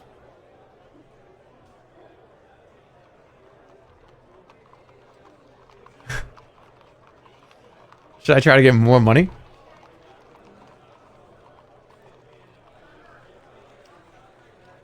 Should we haggle for more? Let's haggle. That's not enough. Perhaps I can go as high as 35, especially if the root is in good condition. A long root means the spell will last longer, you understand? I don't like this. I don't like this. I don't know. No deal? No deal? My teeth are not for sale? I'll leave it up to you guys. Because I think we've done this before, but I don't really remember. It was like 7 years ago. But, what do you think? Should we sell teeth? 35 gold's a lot of money. But I forget what the potential consequences of this are. What do you think? Should we get a poll up? Sell teeth or not? 35 is a lot.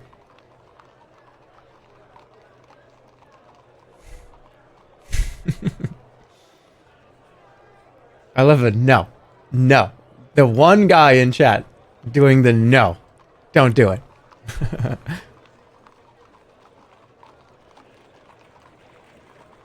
50-50? Well, we'll see.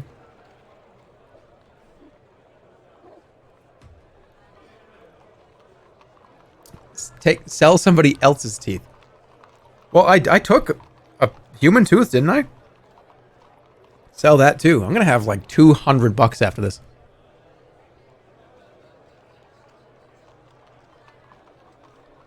I'm gonna be able to buy an entire platter of food.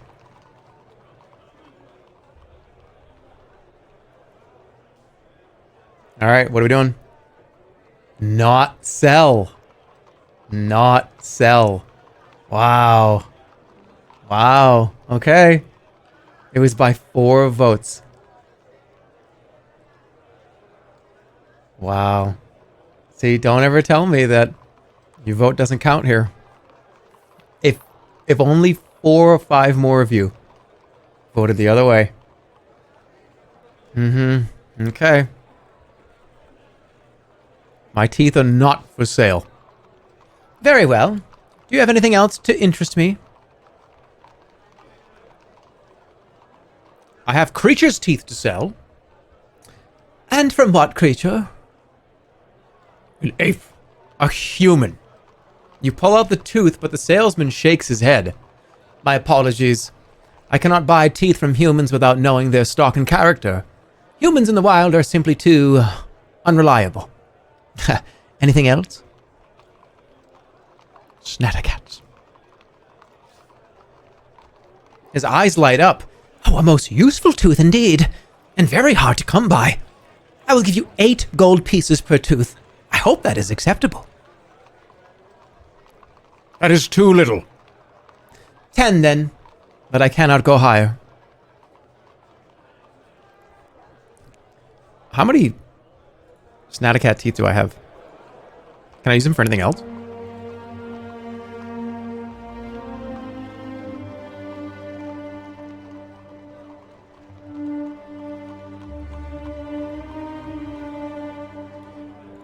Other items?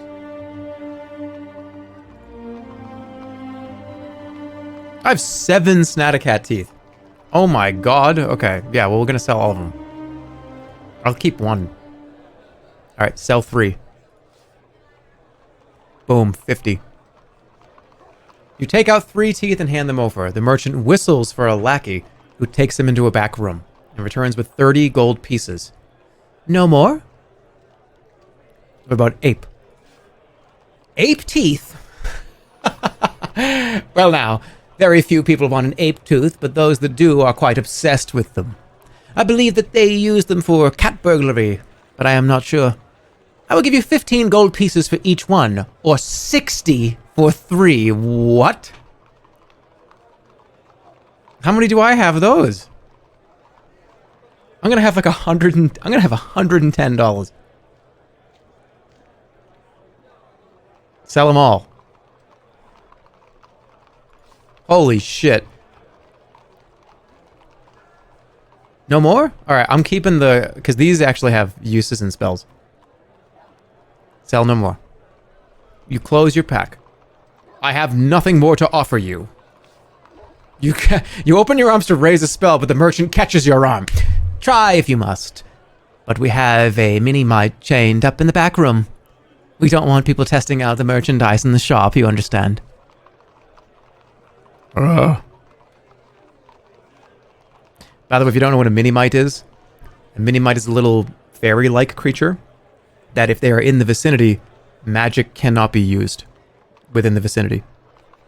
Those of you that have no idea what it's being referred to here. Perhaps I will buy. Very wise.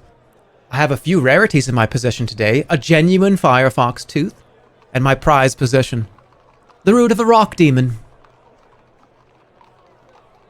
How much for the firefox?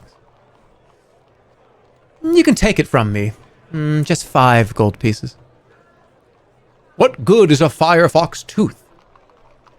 Curious beast, the firefox. It contains the elemental nature of fire within itself. The teeth can be broken to ignite a small flame. Let me demonstrate. Breaking an imaginary fang with between his hands. Are you interested?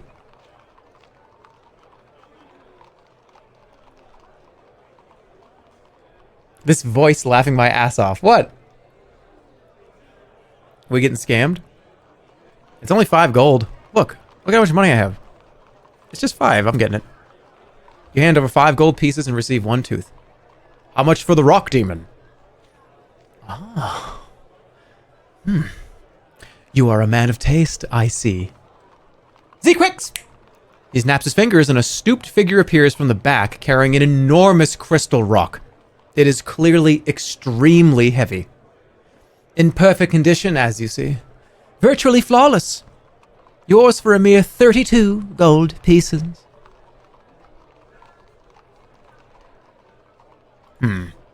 You look it over. The two shape is indistinct. Ridges and whorls in a crystal cube.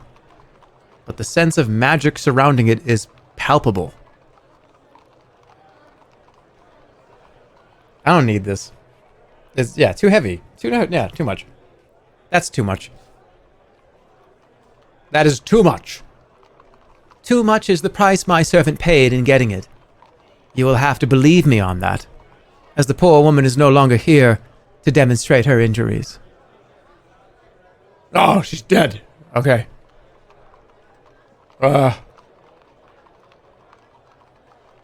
I don't want it. You wave the servant away once more. You close your pack and your money pouch. He nods and smiles. Buy a previously considered tooth. You're rich, get it. Yeah, I want to keep my wealth. I don't want to just blow it on a big rock. I don't know what it does. Get him to bring it in again. Hey, can I see that rock tooth, the rock one again? Perhaps I will change my mind on one of the other teeth after all. What would you like? Hey, can I see the rock? No. Just buy all my teeth back. Alright, buy all my teeth back. Sell them. Buy them all again. And try to get out on top, right? I'm done. You peruse his stock once more, but do not find anything to buy. There is nothing more to do here. With a final nod to the man, you return to the street. You move along. The streets are quieter here, with few passers-by. But there are still no guards, no soldiers, no priests, no children playing. It is as though the whole city is purely a place of workers and foremen. A mining town, perhaps. Let's head out to the main square. You stop in a plaza. A woman passes by wearing a wrapped headscarf and carrying what looks like a basket of rocks. Greetings, where are you going? Greetings. I am new in this city. And you are welcome, I'm sure. She seems in a hurry to move on. No doubt her basket is heavy. Can I carry that for you? What is the name of this city? What do you know of the Seven Serpents? How can I cross the lake? Can I carry that for you? Most absolutely not. I would not be doing my walk if I gave it away. She takes a wary step backwards, almost stumbling under her weight. And where do you work? But of course. I would not tell anyone. And where is it that you work? At the warehouse, of course. She waves her with her nose at the building with the yellow smoke. A warehouse of rocks. For now. Yeah. Forgive me. But I must do my work. With that, she scurries away down the street and disappears. Oh, interesting.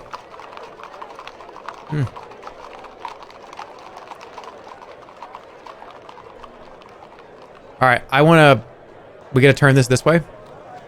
We're gonna turn it this way, and then we're gonna turn it this way.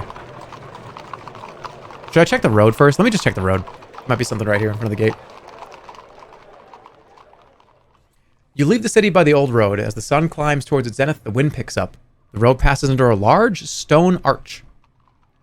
Look at the pillars. The pillars you saw earlier have built themselves up into an arch, which spans the road, casting a deep shadow as you walk through. Carved into the lintel stones in the old hand are two pictograms. Two pictograms. The first symbol is for metal. The second is for pain. This, it proclaims, is the city of Tinpang, a city of miners. Interesting. Alright, so we're going to go back and do this, because I want to see what happens here. I don't have any food, yeah. Yeah, let's turn this over. This way.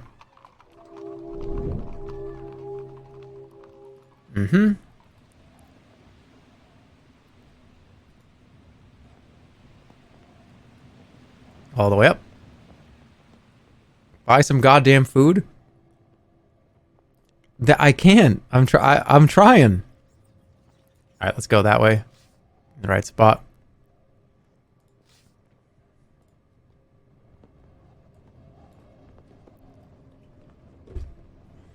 Oregon Trail families are more well-fed than your rich ass.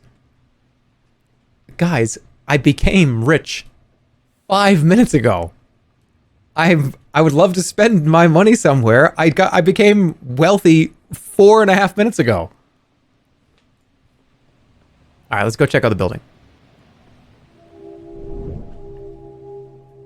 Okay.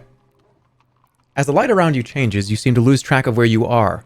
Streets grow firmer as you walk them. Walls fill with stone. Suddenly there are people on all sides. You approach the smoking building. From inside there comes a cacophony of sounds. You didn't think I was going to say that word right. Crashing and booming as though a rock demon was inside fighting against its chains. Keep listening. You continue to listen, making out the sound of hammering and grinding above the echoes. This building must extend backwards into the mountainside and be an enormous cavern of activity. Perhaps it's a mine. You turn about as a small boy grabs your arm.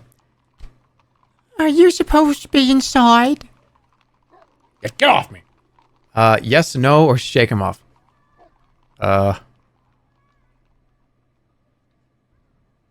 Yes. You lie. I thought so. You're the overseer from Mampang. You can always tell a sorcerer. Their eyes are rotten. Follow me. This boy talks well above his age, and acts that way as well. He throws open the door and beckons to you. I guess somewhere else I have to be. Follow him inside. You step inside the hot, smoky interior. In the factory. The inside of the factory is filled with a smoky yellow haze. About 100 people are working away at workbenches. The sound of hammer strikes echo around the chamber. What are they all doing? You ask. The boy frowns at you. How did you suppose the powder was extracted from the stone? Each rock must be crushed, and the spore is extracted. Then it is processed. And he indicates a large contraption in the far corner. It is from here the yellow smoke is belching. You look away for a moment, and when you look back, the boy has vanished. Otto, each rock must be crushed. All right, let's talk to a worker. Greetings. You declare. The creature promptly vanishes and reappears at another bench in the shop. What? One of the adults tries to ease you aside. The boy rushes over to scold him, and he mumbles an apology.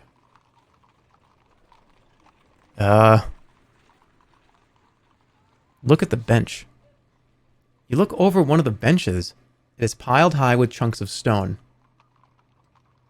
A few of the workers sort them by some criteria you cannot guess. Those they select are slid across the bench to a hammerer. The rejected rocks seem to simply disappear. Watch the disappearing rocks. In fact, it is not the rock which disappears, but the worker doing the sorting as well. They seem to flicker, reappearing a heartbeat later, with empty arms or fresh stone. The boy reappears at your side. Please, you are distracting the workers. He moves you towards the door. Give me some of that powder. Give me some of the powder. You declare. Of course. The boy nods, vanishes, and reappears instantly with a small vial of yellow dust which he hands you. Then he indicates the door and you step through. You have seen enough. Yellow powder. What does that do? Is it for the smell? Stench, right?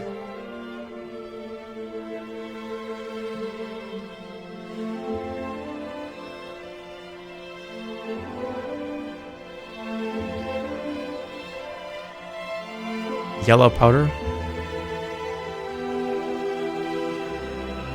I passed it already? Oh, yeah, there it is. So it's speed. Ooh. Okay, the caster must cast a spell on his or her own body. The caster will then become exceedingly quick and may run, speak, or think or fight at 3 times normal speed. Speak or think. That's funny. However, this spell requires the caster to sniff yellow powder before casting. It's just drugs. It's literally, it's catnip. It's just like cocaine. It's piss coke. Yeah. Yellow cocaine. That's funny. All right, well, sure it has a use. Outside. You step back onto the street. Look back. Looking back, you notice for the first time the roof of the warehouse. Sloping, but with several wooden beams that lean outwards, like open arms lifting to the sky. You gasp. The whole building appears to be a grimalkin, like those you saw as an apprentice. Magical constructions which gather magic the way a funnel gathers rainwater. Surely not. No one would construct a grimalkin on such a scale. It seems impossible. Lost in thought, you wander the streets. All right, let's turn it one more time down this way.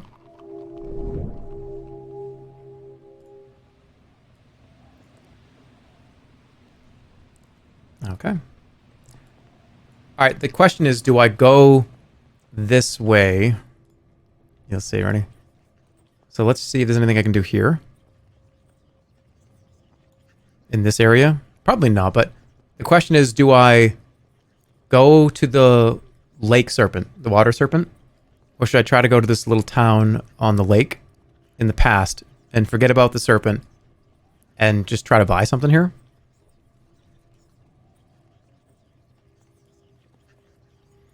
I could go back here, do this, try to buy something, come back and just move it. Yeah, we'll do that. That makes sense to me. Yeah, I need food really bad, that's true. If somebody will sell it to me, I'll buy it.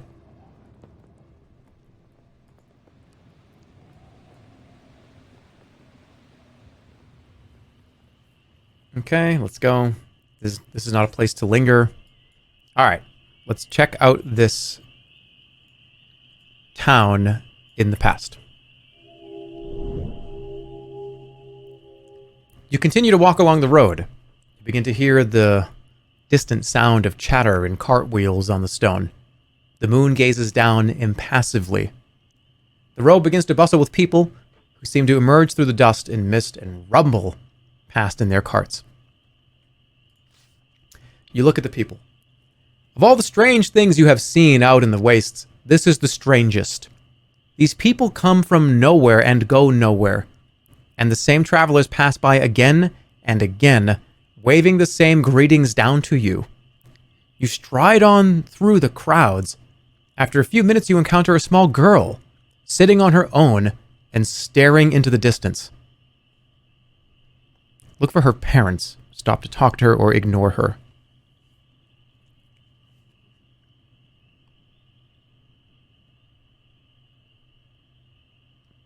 Let's talk.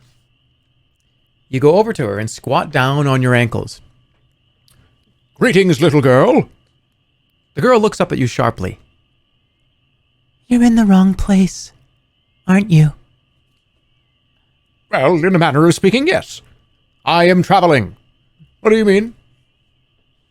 What do you mean? I can see it. No one else seems to notice, but I can see it. Well, you should find your parents. You seem to be lost. What can you see? I think it must be a curse. Adults are so forgetful. They forget everything. Where are your parents? You ask gently. Have they forgotten you? They've been lost. I think they must have forgotten themselves. She points up at the road towards the great stone arch at the entrance to the city. When did they rebuild that? She asks. Oh, shit. Is she seeing? Wait a minute. This is... The arch has never fallen. I have seen that arch broken.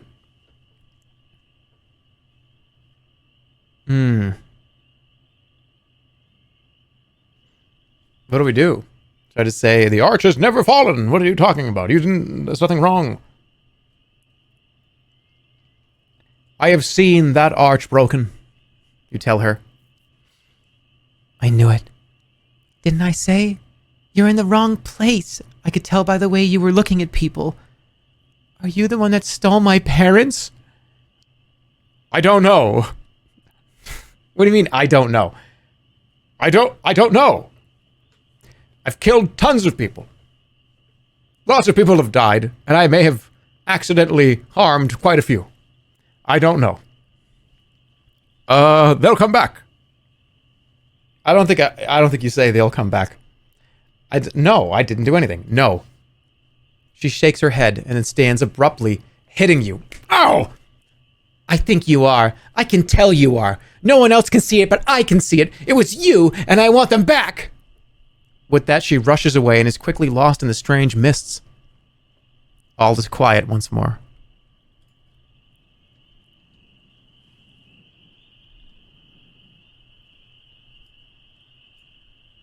You little shit. It's not a tumor. The road curves gently as you follow it. You stride along the road, travelers hurry past in the darkness. Alright, let's buy some food, please.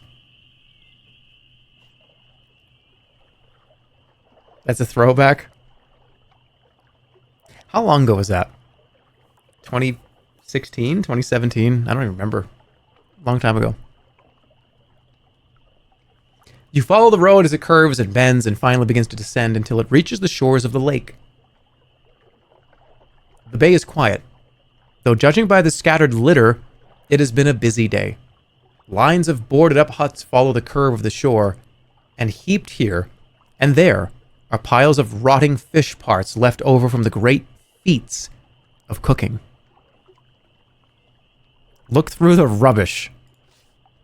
Without any thought to the smell, you dig through one of the nearby piles of fish heads, scales, bones, and other body bits from the day's catches.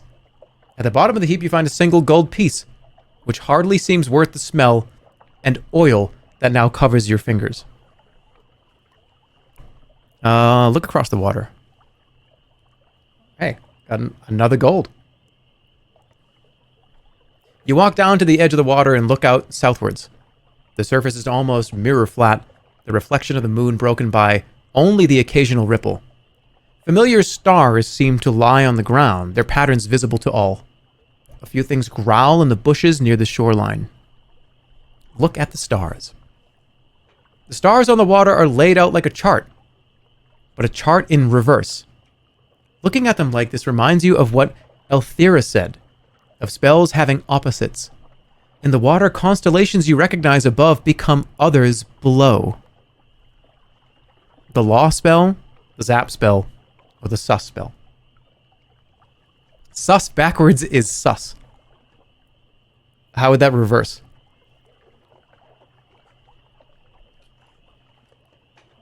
Doesn't that make no sense?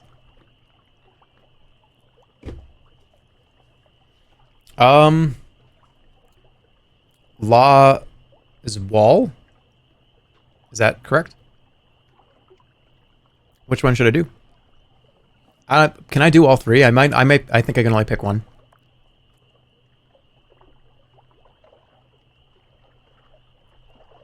Do sus? Zap actually? Do zap actually? He doesn't get it. Do zap. Oh, I can do them all. You glance across the water, identifying the reflection of the stars of the zap spell. In the water, the constellation of Zen is formed. Perhaps the pattern of lightning negates the spell of levitation. Okay. The gum spell. I already knew this one. Alright, gum.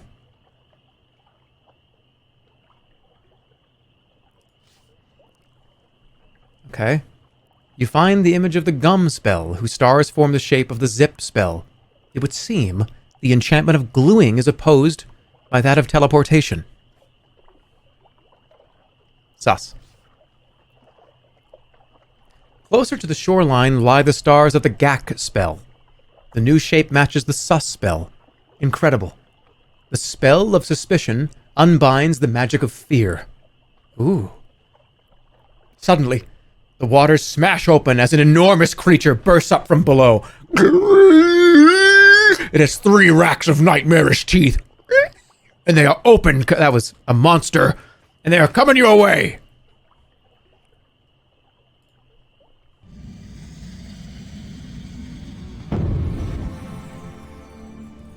Let's talk. Talk with animals.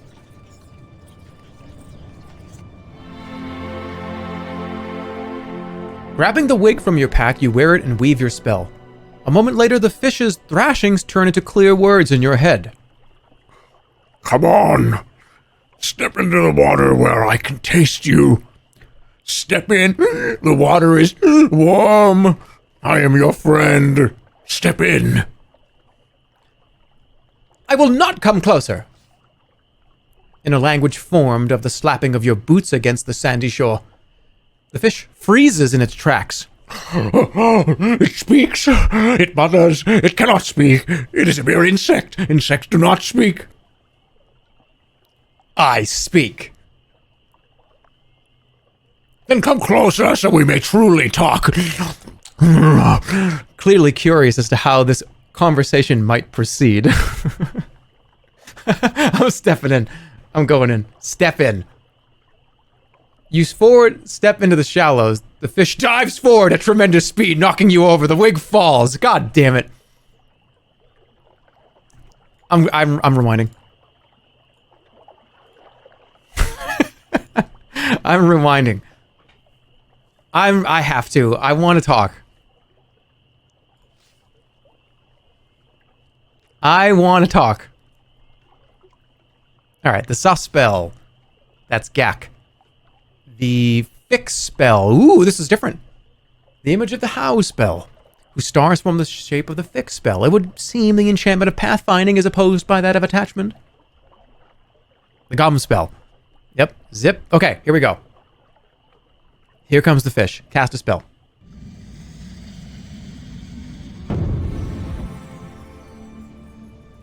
I want to talk. Talk with animals. I'm your friend. I will not come closer. How does it talk? Is it possible? Okay. What can you tell me of the 7 serpents? I know of many serpents. They live in the lake. I will show you. Come with me. I will not step into the water. Oh, please. Try, please.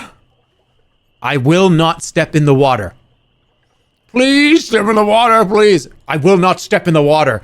Please get in the water. Please, it's comfortable. I will not step in the water. Please, just come in. It's the water's. I'm not going to step in the water. Please, step in the water. Please, I'm not going to step in the water. please, just step in. We can hang out. I will not step in the water. Please. All right, I'm fucking done talking to you. You had enough. It is clear this creature cannot harm you if you stay out of the lake. After a few minutes of gnashing its teeth at you, it flicks its tail and disappears below once more. I wanted to talk.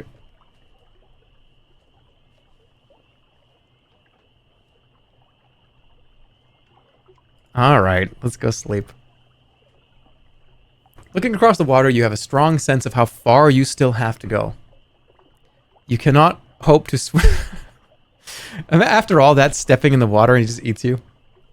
That's so stupid. Okay, you cannot hope to swim across, so there's no progress to be made now.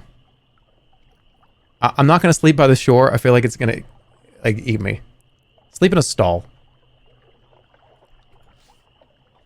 You find an open market stall and lie down under the shelter of its canopied roof. It smells of fish, but the walls should keep any animals at bay. Laying your pack down on the shore of the lake, you try to settle despite the cold. You have not eaten yet today, but you have no rations to fill your belly. Dormammu, I've come to bargain. Dormammu, I've come to bargain.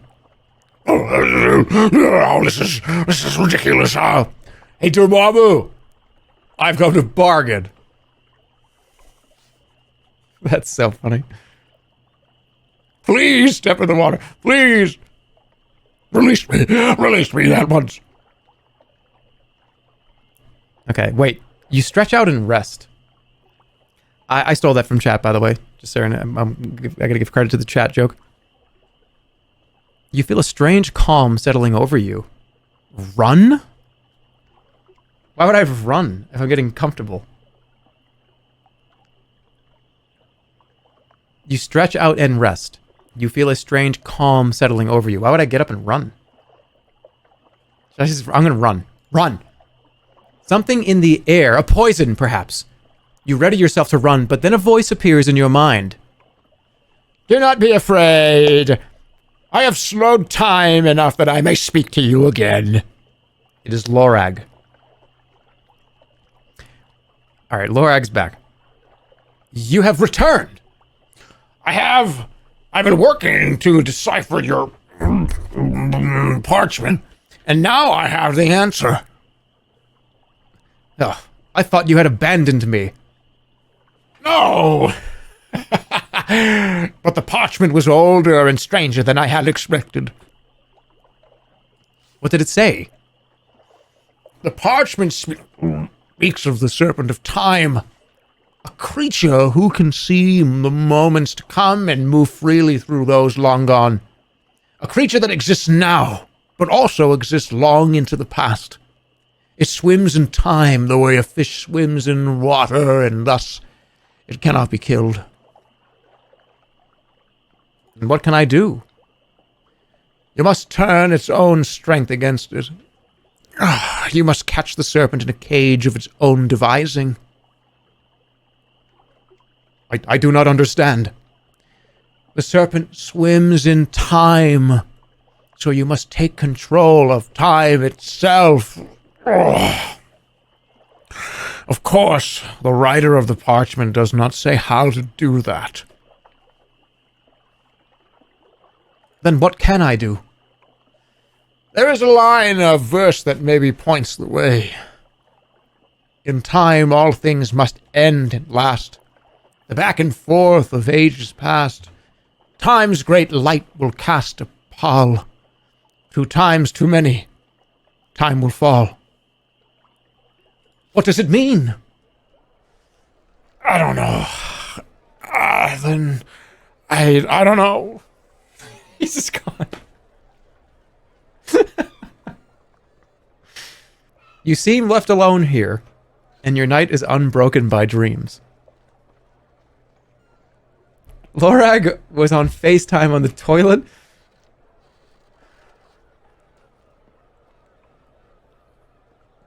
I was trying to give him some character, like, oh, it's like a struggle to talk through time and space, and he's old, and he's like 500 years old. It's probably hard to do that.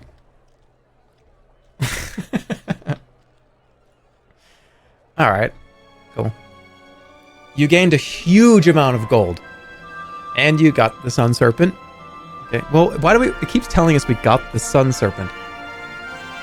That was like 12 days ago. Okay.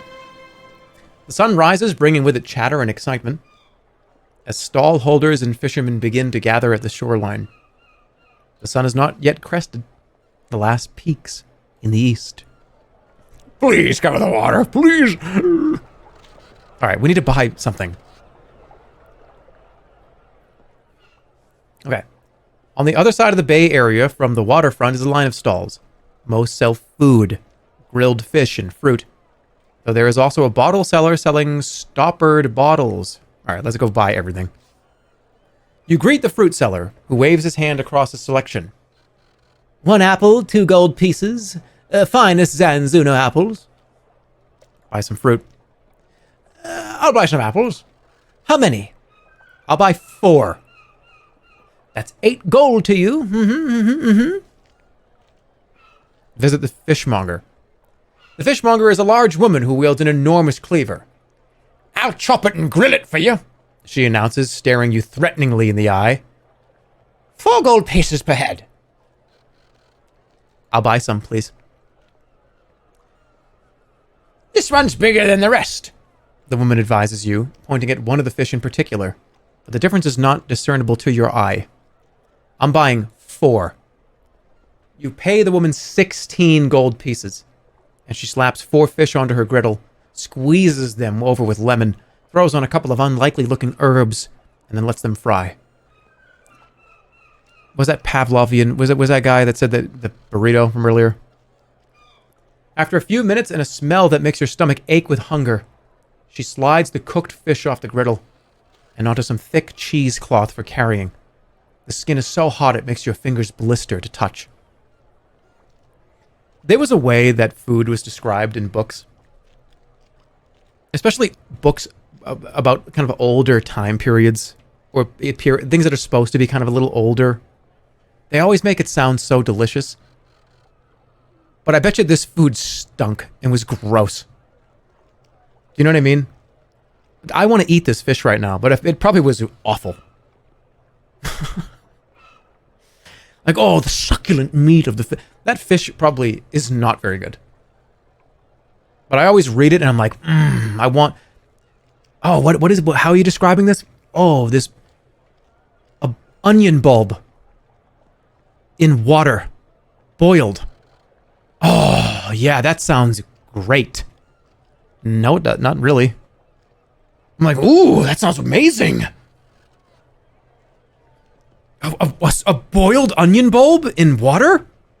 And a chunk of bread that's stale and probably like 3 weeks old? Ooh!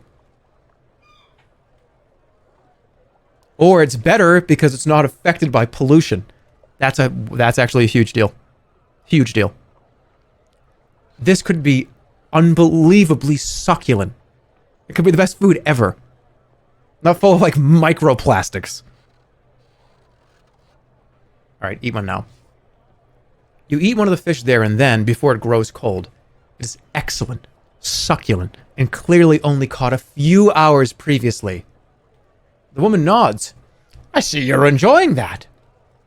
Oh, are these fish local? You ask as you finish up your meal. She looks at you like you must be stupid. The lake is right there. Where else would we get them from? Oh, can you introduce me to the chef? Can you introduce me to the fisherman?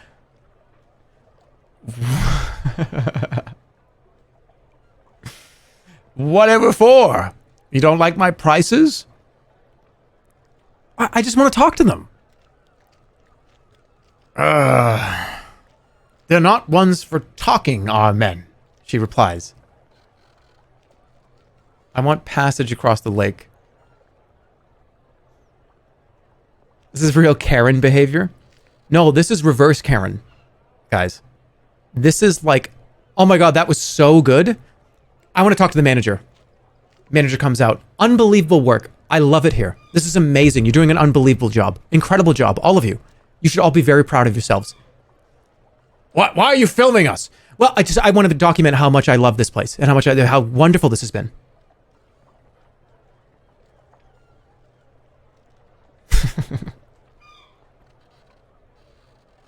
It's still annoying. Two sides of the same coin.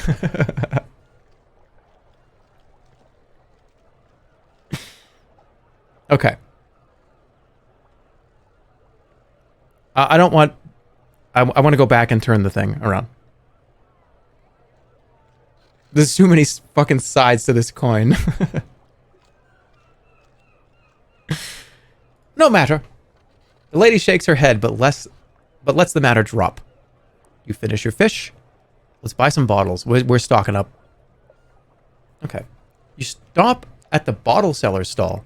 He has shelves and shelves of bottles of all different shapes and sizes and colors. A few are filled, but most are empty. You greet the bottle seller. Ask about the bottles. You have a lot of bottles here. The bottle seller smiles. It's not my passion, if that's what you mean. But I'm very, very good at making bottles, as you can see. Let me look at the filled bottles. You scan over the filled bottles. Most seem to contain nothing but colored water, and are probably filled to simply show off the craftsmanship of the glass. But a rack at the front appears to contain Blimberry Potion, and the row behind is labeled Holy Water from the Temple of the Mule. We're buying everything. Blimberry Potions, the finest source from the wet marsh of Lake Lumley itself. 7 gold pieces each. That's very expensive, you observe. It's not entirely the cost of the liquid. The bottle is of the highest quality as well.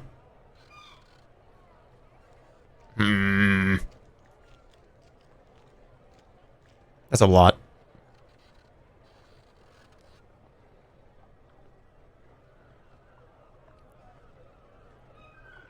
That's 7, 14, 26.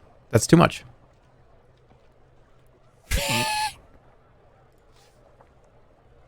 I'll take 3. We can't choose right now. If there's 3 healing potions, I'm buying everything. How much is the holy water? I'll take 3, you tell him. He hands them over carefully. Be careful of the glass. Holy water is most valuable. An excellent wedding present, for example. And good for magic. Hence the craftsmanship of the glass. 10 gold pieces. I'll buy 2. No. All my money. I'll buy 1. He passes it to you. Look at the empty bottles. We're stocking up. You look over the man's collection of empty bottles. They come in every size, from that of your thumb to tankards as large as your thigh. There are thin bottles and portly bottles, and bottles in every shade of colored glass. Some twist and corkscrew, some are delicately fluted. Most are very well made indeed. Bid farewell. You bid farewell to the bottle seller. You move away from the stalls. Okay, I have a ton of food. I have 3 healing potions. And I still have 50 gold. Do you think the fish is still there? Let's find out. These are tourist prices.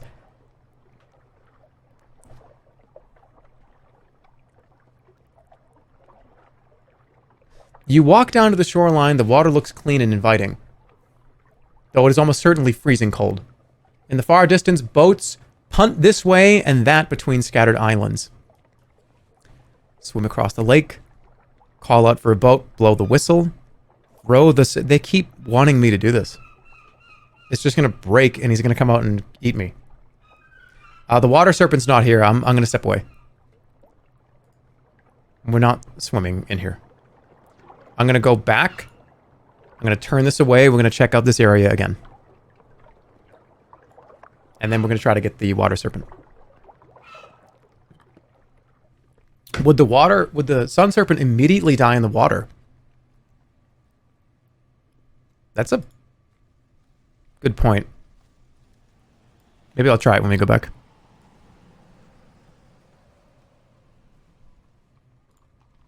Just keep going.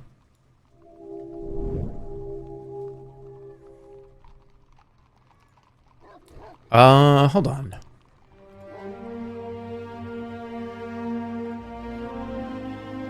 Oh, shit. Oh, shit, go back. Let's go back. We gotta go back. The sun serpent is only vulnerable to water. It's a... Okay. I want to hear the best part of this song, though.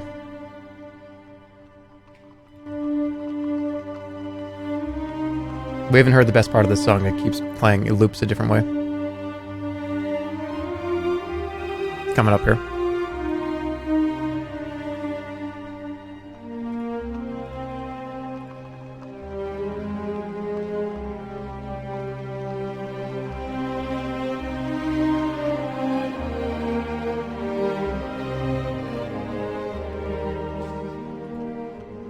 It's that part. Sap. God. I love these illustrations so much.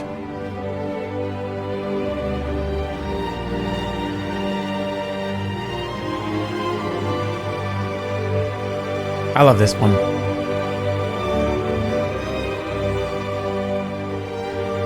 Dim.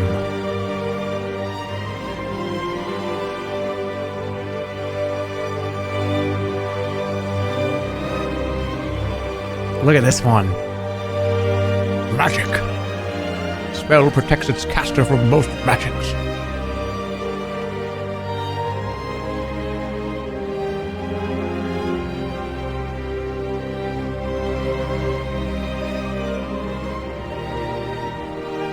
I like this one too a lot.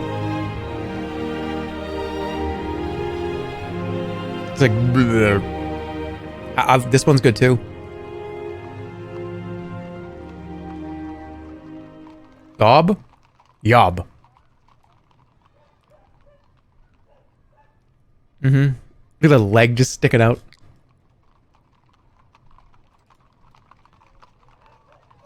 Sus.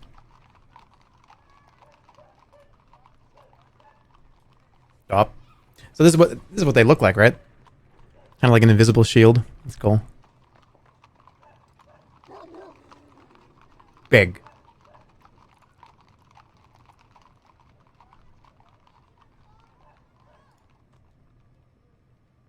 This is another one of my favorites. There's just something so whimsical about all these. They're all whimsical and some like oddly terrifying. Somebody said, why are some of them black? I think the ones that have a black background are... I think they're like storyline stuff. Maybe not, no. Because fog is not storyline. Oh, they've found spells. Okay, that's what it is. Here's Huff. I love this one because... Is that a wand? A tree branch for a wand or a staff? It's cool. These are so inspired. I want physical prints of these. Yeah, they're wonderful. Yaz. Invisibility, right? This one's cool because you become invisible to any reasonably intelligent creature. Less intelligent creatures will only be partially convinced. They'll be partially convinced. So the dumber you are, the less this works on you.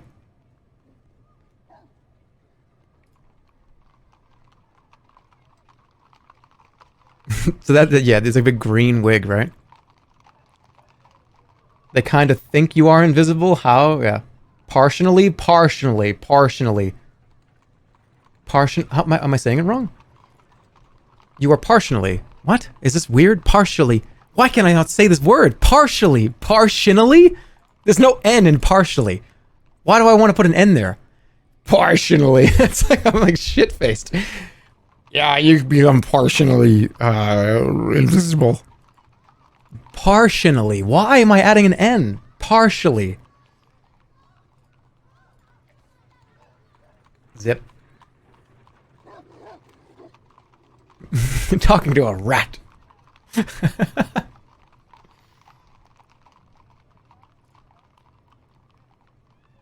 Resurrect the dead. Ooh, this one's cool. And then... Zed. Zed. The most formidable spell in lore, but no one knows why. In all recorded history, this spell has only been cast once by a powerful necromancer from Throbin who was never seen again. Its effects are unknown. The necromancer's notes were found, but were crazed and unclear. Treat with extreme caution. I love how it's a question mark. It's cool. Zed.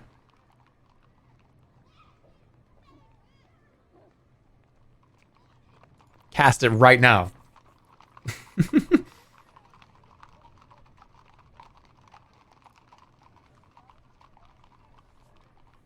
That was nice. All right, what were we doing? Oh, I was turning this around. Yep.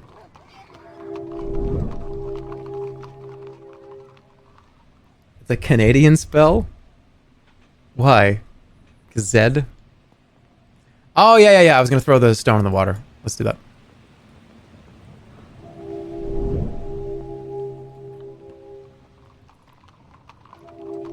Oh, the orb. Not, what did I say? Stone? The orb.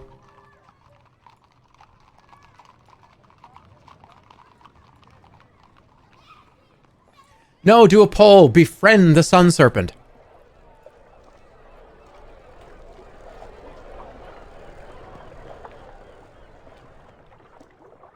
Throw the sun serpent orb into the water. You mean everywhere, not America. No, don't. Not yet. Do it. Save it. Get a powerful snake bud. Throw the sun serpent at the water serpent. Throw it at the water serpent? Well, can I do that? Should I try to do that, or should I just throw it in there now? Do it at night, bro. Wait for night. Do they cancel each other? That would be crazy if they did.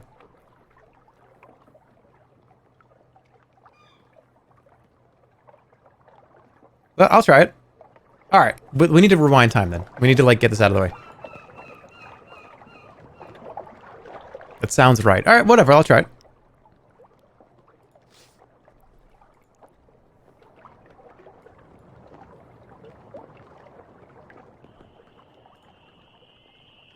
We gotta point the orb away.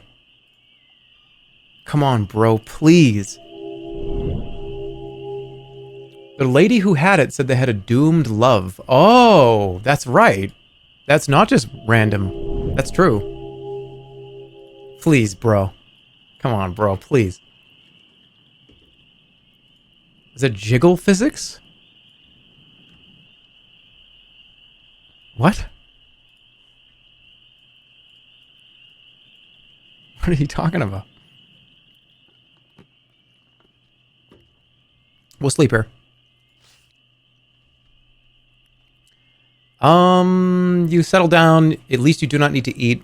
I'll probably eat again. Let's get up to like 20.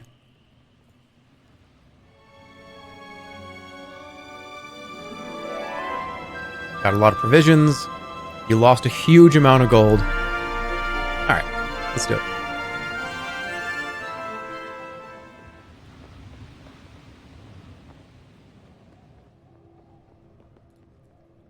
Adjust the beam. And where should we point this? Is there anything I can aim this at? I don't think there's something I can do with this right now. Let's turn it backwards, like this way. I guess I could go over here, but... yeah, we'll just point it out of the way for now.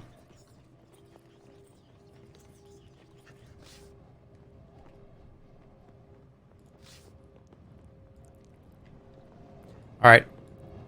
Water serpent time.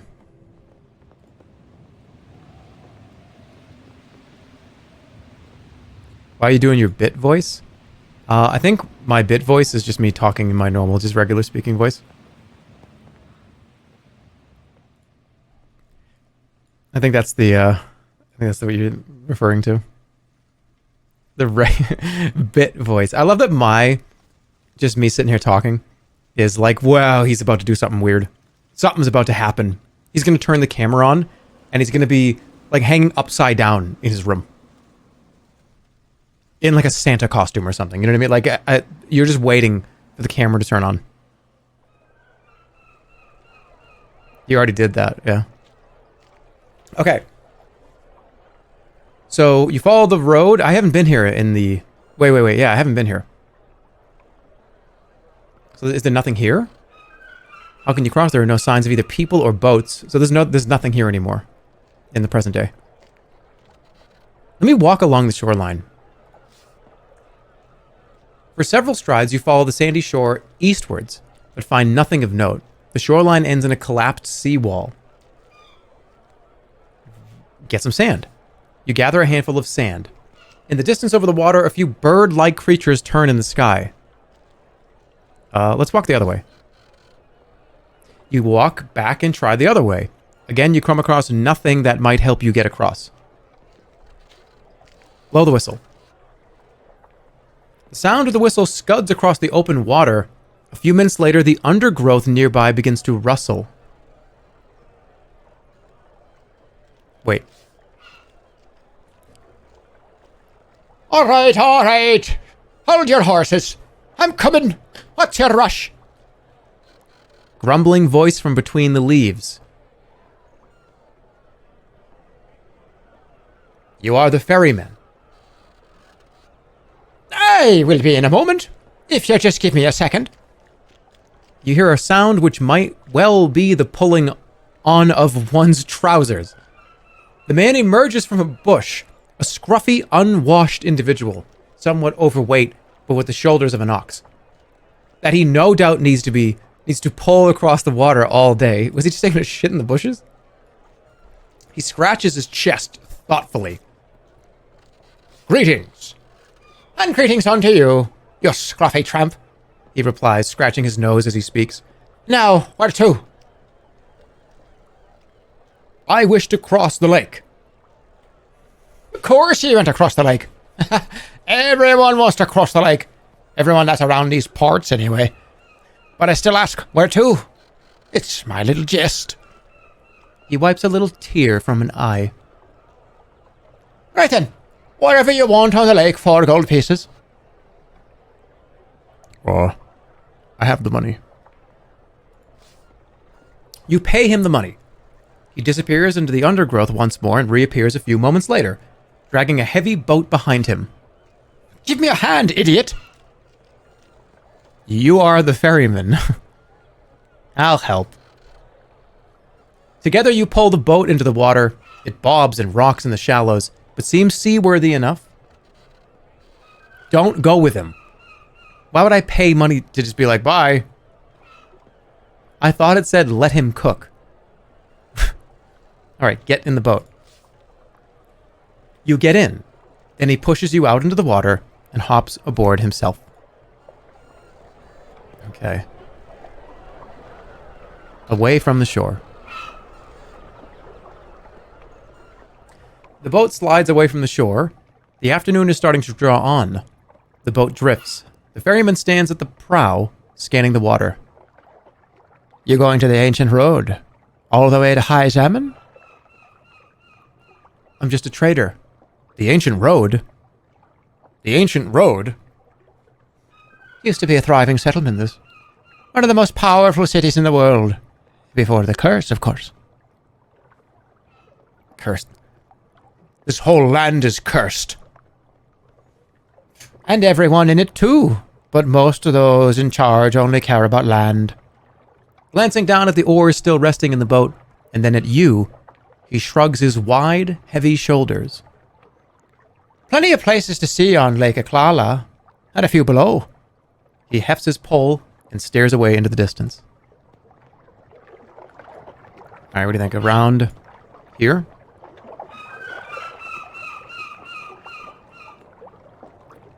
Maybe this way. Get to the... Let's go around here. The ferryman pulls the boat onwards across the river. The sun begins to dip, heading towards the horizon. It seems you have reached a part of the lake that is too deep for the pole. The ferryman points sharply at you and snaps, "Take the oars, fool, and start rowing." Somehow his manner seems to have changed quite suddenly. His tone is altogether more aggressive. Take the oars. Take the oars? I gotta row the boat?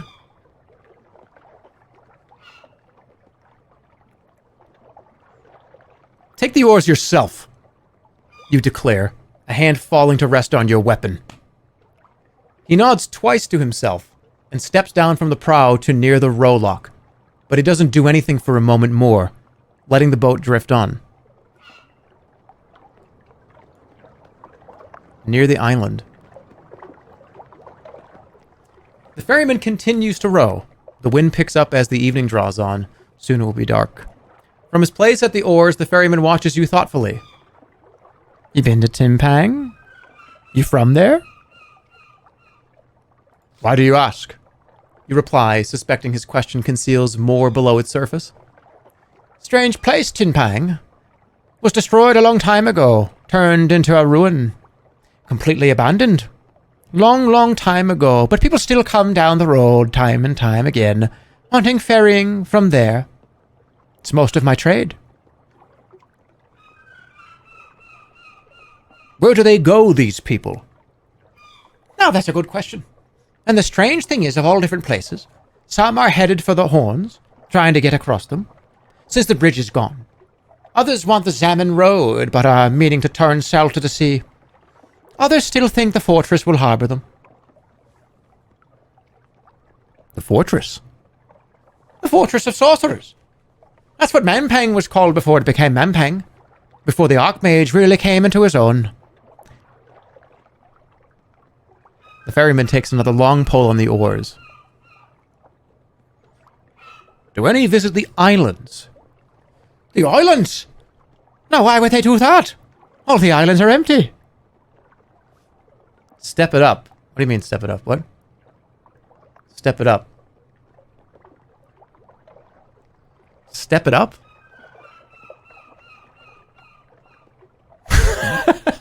Step it up?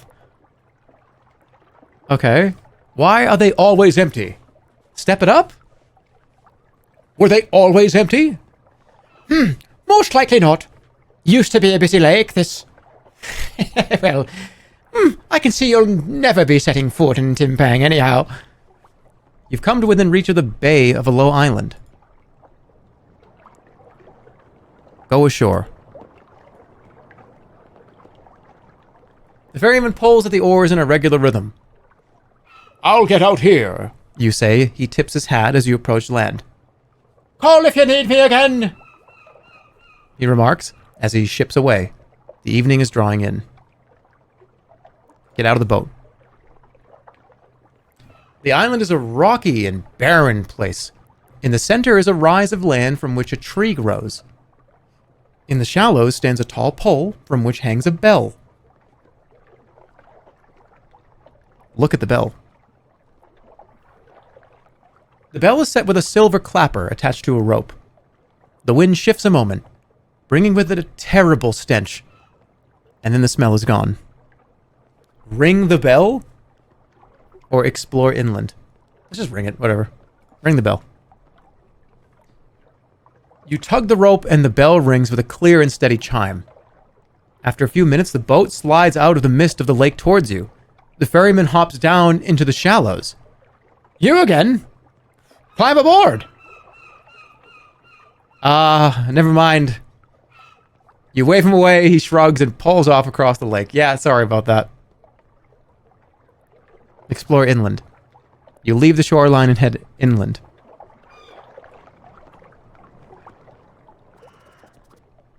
You circle the shoreline of the island to the north as you climb your way up the rising stones. The surfaces are slippery with thick moss and vegetation. Suddenly, your easy pace is interrupted by a cry from somewhere inland. Listen. You stop to listen. It is a human voice. You make out 2 words. Stay away! Keep listening. You make no more movements, not wanting to give away your presence. Stay away! Annalander! Stay back!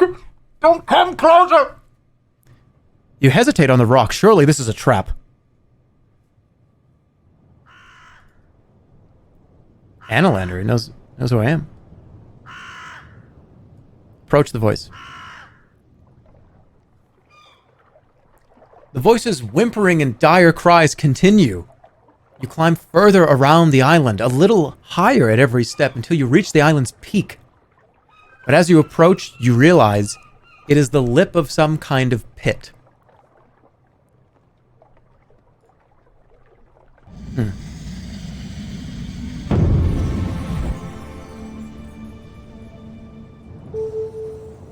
I mean, sense danger is easy, but read minds?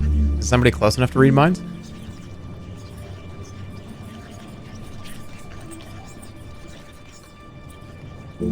Big is always useful, but I feel like I don't want to give my presence away. Tell is free.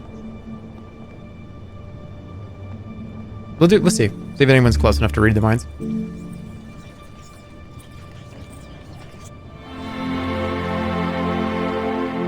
Removing the skull cap from your bag, you cast your enchantment. Reaching out with your mind, you detect the faintest sense of a nearby creature. The voice is not an illusion, nor a mimicking creature, but a true human intelligence. But it is very faint now, and must be close to the point of sleep or death. Reassure the creature. You reach out with your mind to reassure the creature, but the presence of your thoughts seems only to make its pleas more panic-stricken. Stay away! Please stay back!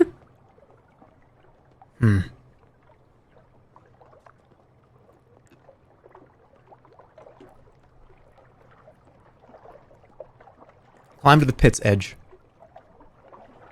You clamber upwards. The voice does not stop its constant warning.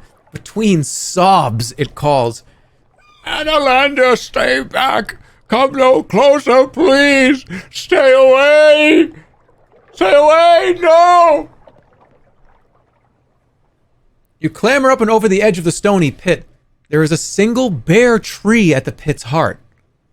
But tied to the tree, head slumped forward, is a sightmaster. His eyes are shut, but he still calls out, Stay away! Stay away! What is the danger? you call from the edge of the clearing, not quite daring to approach. The Sightmaster sobs in reply, his eyes still firmly shut. Please, just stay away. Leave. Leave me. Tell me more so I may defend myself. I'm going to look around. Let me just look. I will not leave you. I will not leave you.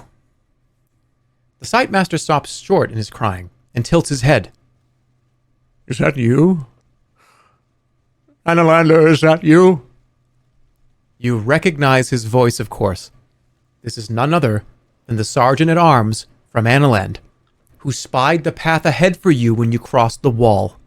He has none of his magnificent strength about him now. It is I, you murmur. The Sightmaster shakes his horned helmet in despair.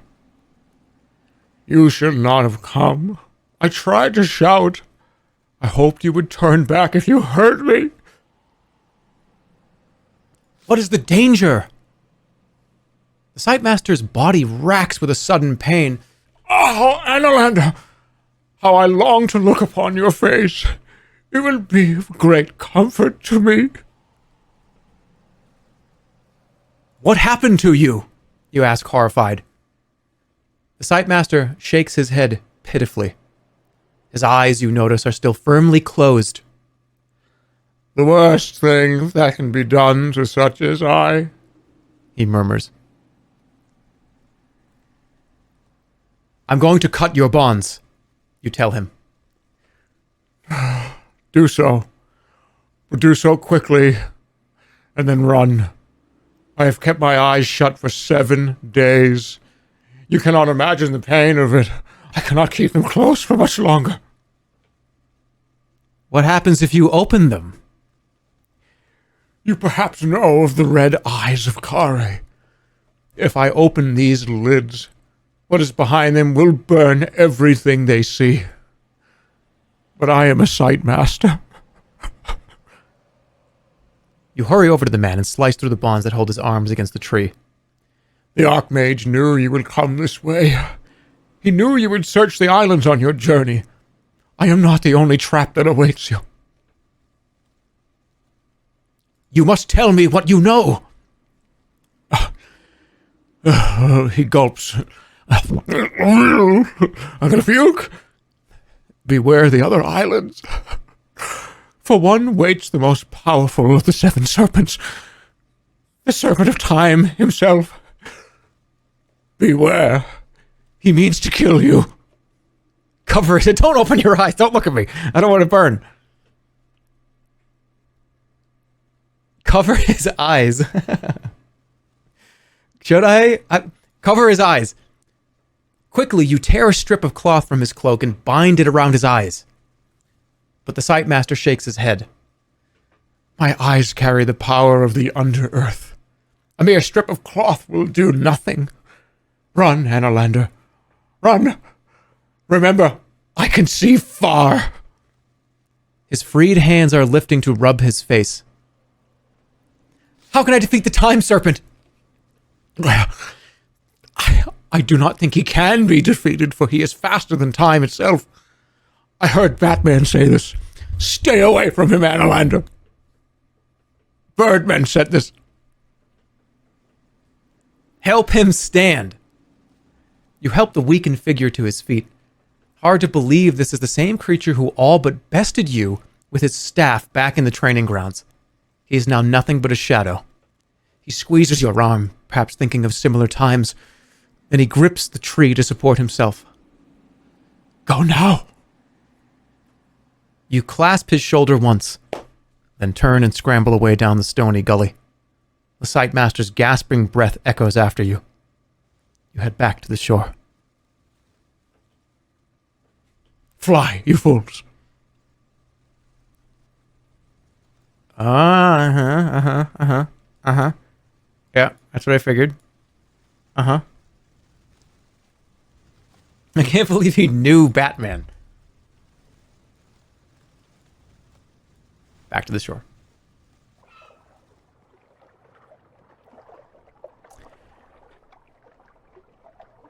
You return to the shore of the lake. The pole with the bell marks the edge of the water. The Sightmaster's desperate whimpering is carried to you for just a moment on the breeze.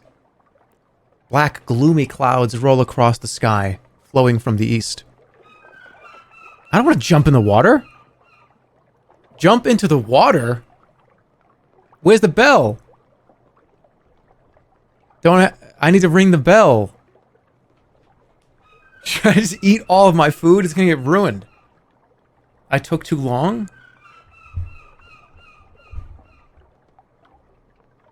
I need to eat. All my food is going to... I have to eat all my food.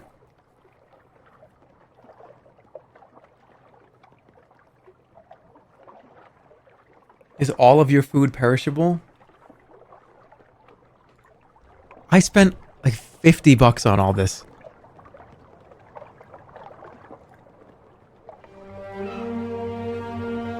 What gets ruined? All right, let me see if it gets ruined so I can eat it. I gotta jump in the water. Let me see what actually gets ruined. Jump in the water. What? Hold on. Once again, your fragile possessions are ruined, including the goblin's precious parchment. Your spellbook is getting soggy, but all your soft food has been ruined. Do I still need that?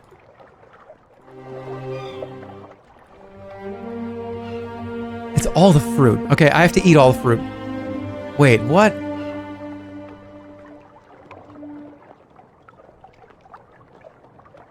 Hold on. How far back do I need to rewind?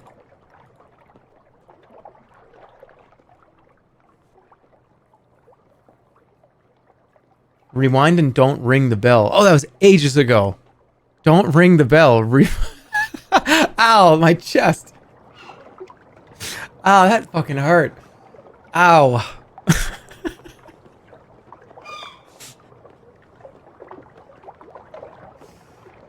Shit. Okay, I'm good. Ugh. I'm alright, I'm alright. I rang the bell, he comes to the shore and he's like, what do you want? I'm like, leave. And then he leaves and now I have to rewind like 30 minutes. Okay. How far back? An island. God damn it. Well, we'll just do it all over again. This time, don't ring the bell. Explore. We'll speedrun it. Okay, listen. The Sightmaster. Listening. Okay, this is a trap. Don't come over here. Okay. Climb to the pit's edge. Stay away. Yep. Okay, what's the danger? Look around. Tell me so I can defend myself. Yep, this is the Sergeant at Arms. It is I. What's the danger? Let me cut your bonds. Okay, yeah. What happened to you? I'm gonna cut your bonds. Do so quickly. What happens if you open them? The red eyes of Kare. Okay, tell me what you know. What do you know? How do I defeat the time serpent? Okay, yep. Okay, cover his eyes. He says, doesn't matter. Okay, help him stand. Go now. Okay. We're good. Back to the shore. Look at... That's... God damn it. Okay, look at the bell. Ring the bell. You again? Okay, yes. Get aboard. You clamber into the boat, and the ferryman pushes you away from shore. Let's continue. The ferryman whistles tunelessly as he rows. The sun has almost set and the sky has turned a deep purple. It will be dark soon. From the island at your back, there is a sudden violent scream. You look up to see a flash of flame rising into the sky. The Sightmaster. It would seem the Sightmaster chose to look down when he opened his eyes. You travel for a moment in silence. Too bad. What can you tell me of the 7 serpents? The 7 serpents? Well, there are 7 of them. But there's only one you need to worry about. Which one? You'll see soon enough. His expression is distant and glazed over. He has stopped lifting the oars, and yet the boat still moves onwards, across the water as though compelled. What is moving this boat? There is no reply. He does not seem to have heard you. His face is static and unmoving. Shake him! You reach over and shake his arm. The ferryman's mouth falls open. A curious hissing sound emerges. Jump overboard! Help him! Help him! You reach out to catch him as his body slumps sideways and a plume of thick smoke emerges from between his teeth. His body remains in place for a moment, then collapses like a limp sack, slithering into the bottom of the boat. Oh, shit. Look at the ferryman. You bend down towards the ferryman. Nothing remains but for a pile of clothing. The swirling creature overhead becomes agitated and starts to flicker and waft in your face. Its gas is choking and noxious. There is a choking smell filling your nostrils.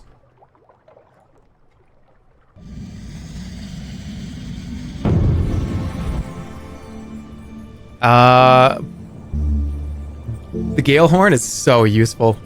I'm using it.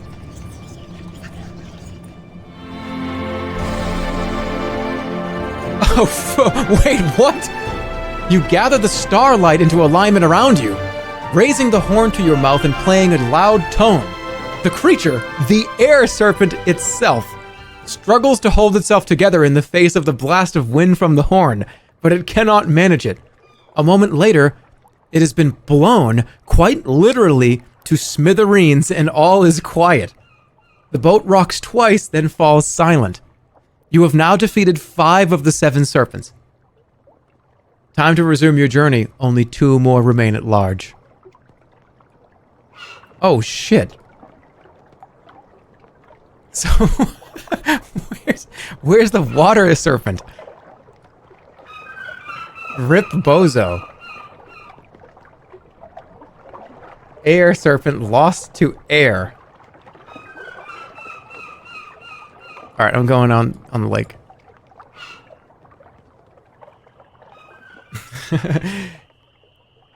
You'll see soon enough. I have like fucking 3 little pigs, this guy. And he's gone. Like, hey, motherfucker lost to a fairy tale. I gotta pee. I'll be right back.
I'm back. Hi.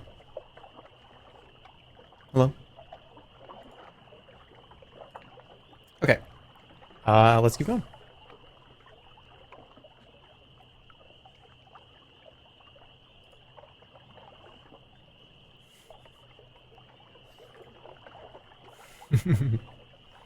Why did you sound so sad? I'm trying to do this thing when I come back from BRBs where I talk very, like, quietly. Because with a microphone compressor, if I talk, it just, whoa, I'm here again. Wow, loud person talking. Okay. Another night begins. You should find a place to sleep, especially after rowing all day without eating. Hold on. I see a lot of people just taking their seats right now. Yeah, I see this. Sitting in the theater, but we got a lot of people coming in. Yeah, I'm really apologize about the line at the concession stand, but it's we'll wait for people to sit down. All right, I think enough of you are sitting down now.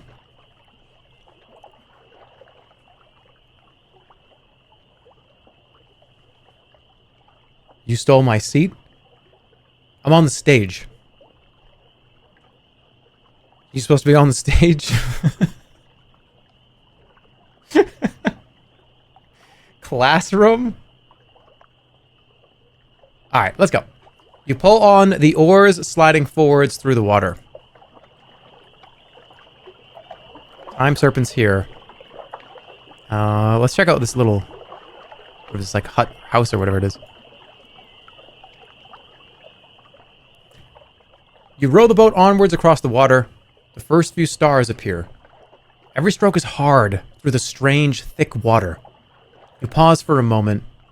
Several yards ahead, the water is bubbling upwards. Approach it. Cautiously, you sculpt towards the frothing water. Closer in, you start to notice that as each bubble breaks on the surface, there is a sickly smell. Inhale it. Look down or move away? I mean, why would I do that? Inhale. You inhale cautiously. The smell makes your stomach turn, but somehow also fills your nostrils with a heady, warm glow.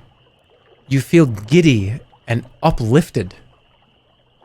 I don't think we do this a second time.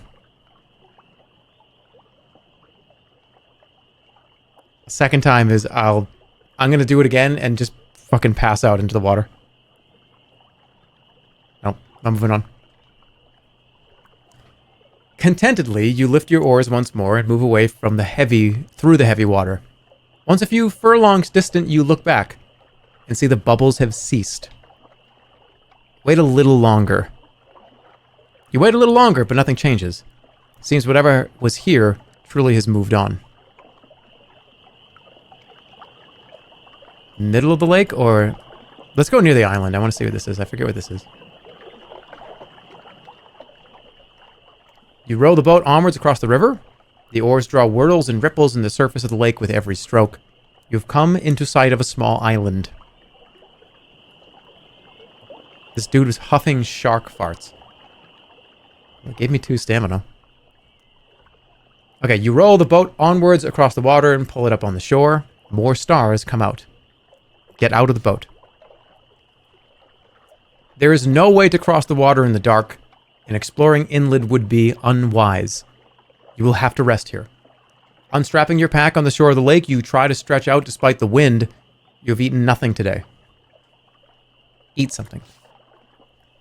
Removing one of your grilled fish, you break your fast. Then you lie back and try to forget your troubles. You dream you are trapped in a low straw hut. Its door is sealed with bolts made of bones. A small fire is burning in one corner, but quickly spreads until you are surrounded by flame. You feel yourself starting to sweat from the heat. Wake up. You wake up and find a ball of fire raging mere inches from you. Look at it. Oh, it's a firefox. The fire does not seem to be fueled. It is a ball about 3 feet wide, gushing with smoke and steam. A moment later, it unravels, uncurling into a long animal form. It is a firefox, and it is coming for your neck in a blaze of fur and fire.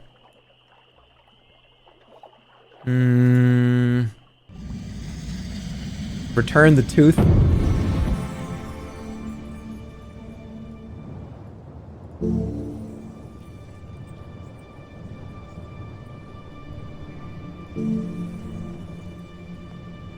Use Huff again? I can't. I don't have access to it. I think I have to fight it. Every time I've tried to talk... Oh no, this is Raz. I'm just gonna fight it. I'll make a shield. It's 1 gold piece. I got plenty of money. I'm glad I did that. You place a gold piece on your wrist and cast the spell, and a moment later the coin is gone. You feel the weight of an invisible shield on your arm. And it is upon you. You draw your sword and keep your shield high, ready to fight. We're going all in. Oh, that was a huge mistake on your part for doing that. The firefox paces the earth before you, sparks of fire flashing across its fur. Driven by fear, you charge headlong. It rushes you, balling up and igniting as it flies through the air, only to skewer itself on your blade. It twists and writhes, it limps back, bleeding heavily. Dark blue flames gutter between clumps of ragged fur. The monster crouches down and snarls. All in again.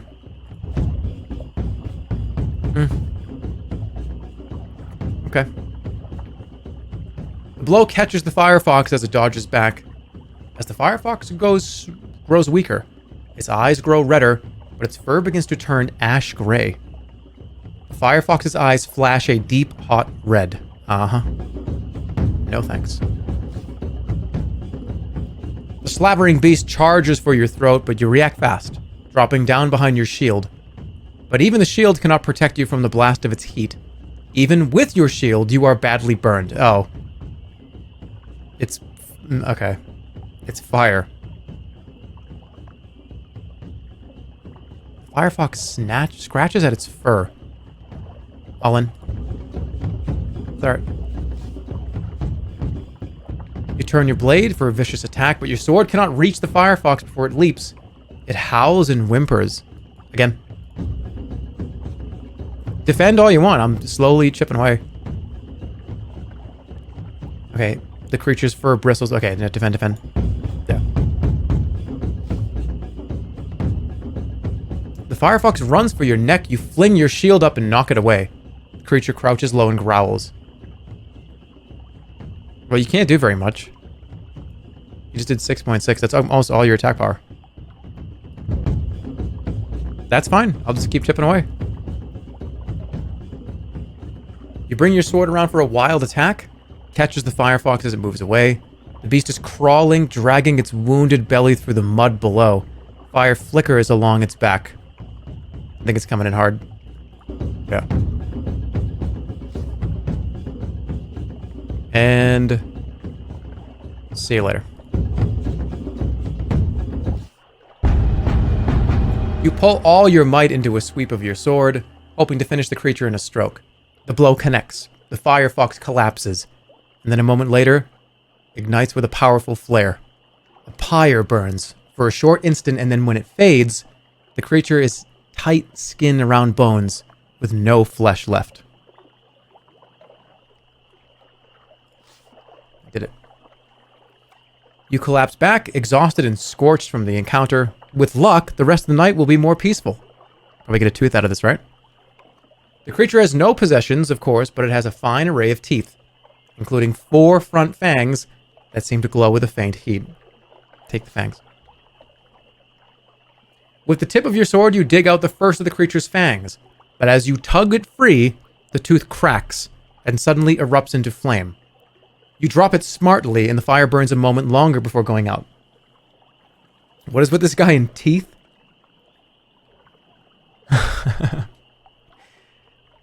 I don't think I can take them. I'll try one more. Remove the remaining teeth. Working more carefully this time, you manage to extract 2 more fangs without incident. The third is harder work, but you cut and tug carefully and manage to extract it successfully. You wrap the teeth in cloth and put them into your pack. They will come in useful should you need to light a fire. Then tiredness overwhelms you. Time to rest. Your shield shimmers out of existence. Yeah. You used one provision and some gold, and you collected the sun serpent and the air serpent. So you have now destroyed 5 of the Archmage's serpents.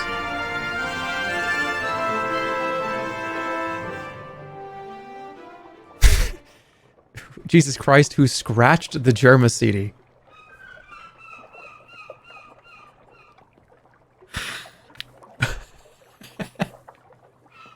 Firefox just crashed. Okay. The sun rises above the waters of the lake.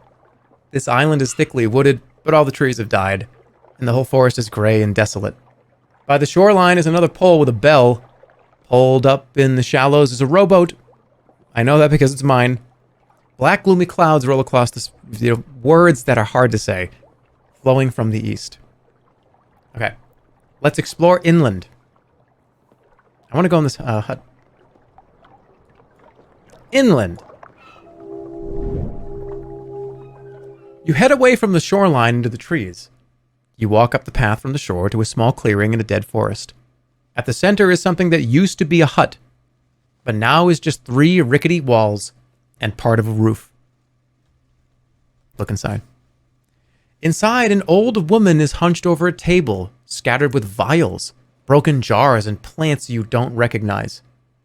She's mixing some kind of bright green paste, and is so absorbed in her work, she doesn't notice you. Approach, stay back.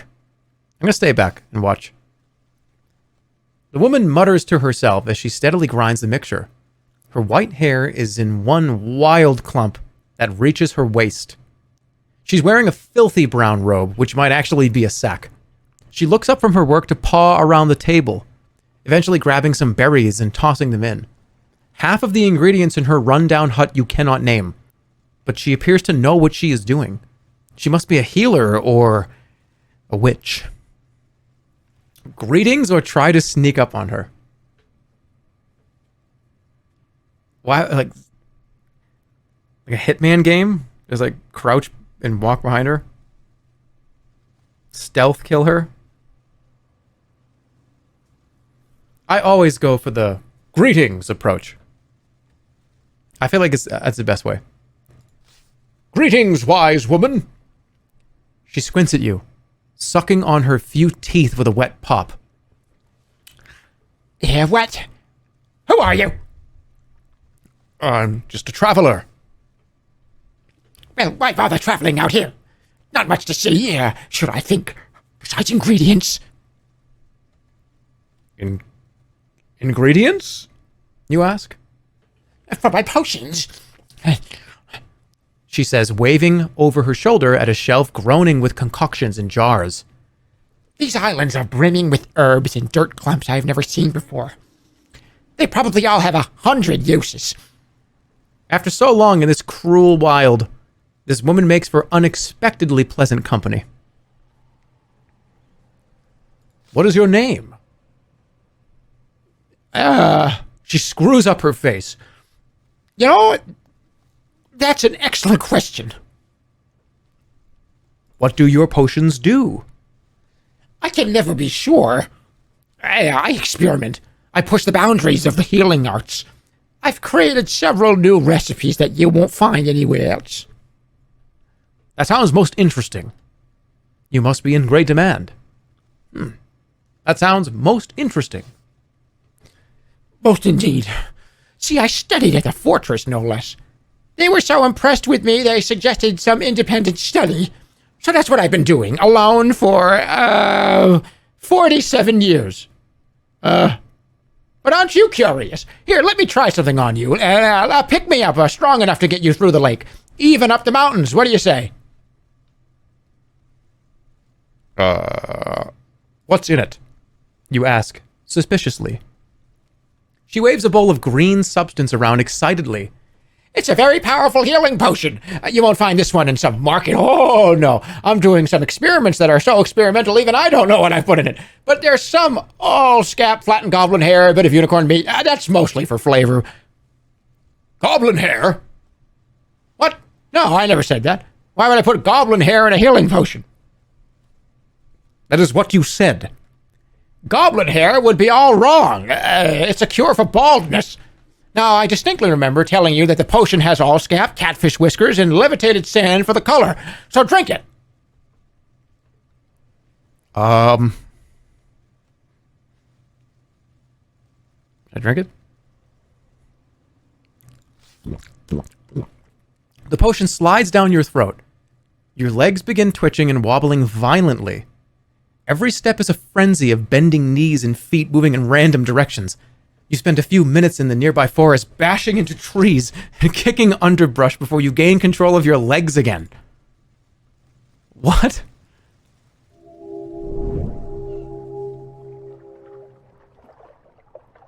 You return to the shore of the lake. The wind makes the bell shimmer with sound. The little boat is still here. Return inland. You move away into the thick woods that cover the island.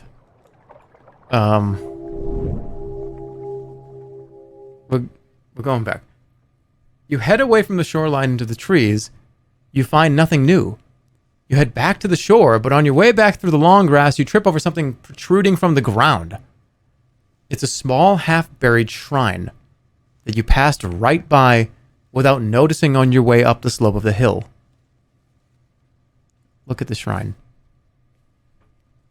You kneel to examine the tiny carved totem. It is barely a foot tall and sculpted in a curious, half-deformed human shape.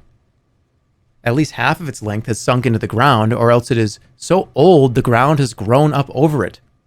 There's a little writing near its base, mostly obscured. Bro, don't do it with like the ape. Clear away the mud, pray at the shrine. I don't know if that's a good idea. Let's clear the mud away. You clear away a little of the mud around the base of the idol to reveal a few characters. Y. N. The figure's face has been largely dissolved by rain and wind. Its hands are held out, but they are empty.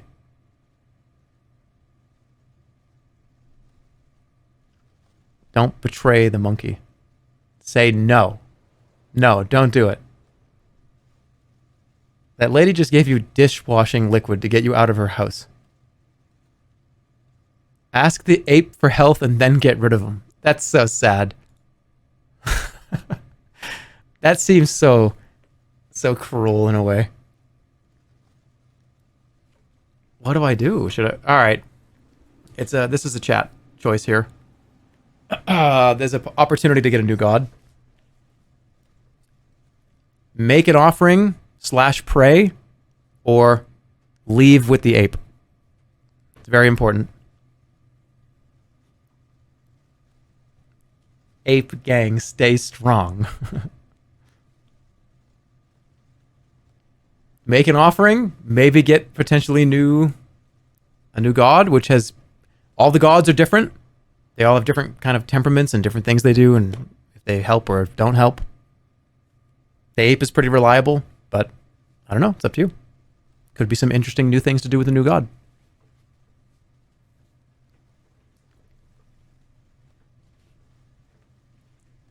Ape has never helped once. I can think of at least 2 or 3 cases where the ape has helped pretty clearly.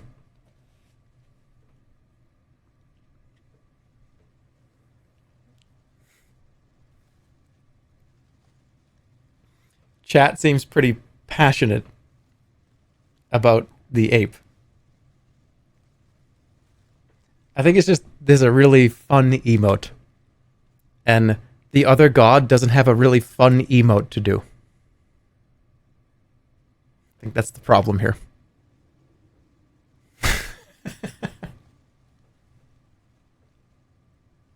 No, it's more than that. 49%. Hold on. What were there 3 choices? Won by 3 votes? Oh, I think we need to do this again. Yeah, we have to do it again. Because make offering and pray. We need to do it again. Because 25 people said pray. They wanted to leave the ape. You understand what I'm saying? This is technically, leave has 49. Make offering and pray has 51%. You understand? We need to do it again. Yeah, we have to do it again. Technically, leaving the ape had more percentage. So let's see. This is your. You gotta make the choice. You gotta make this choice now.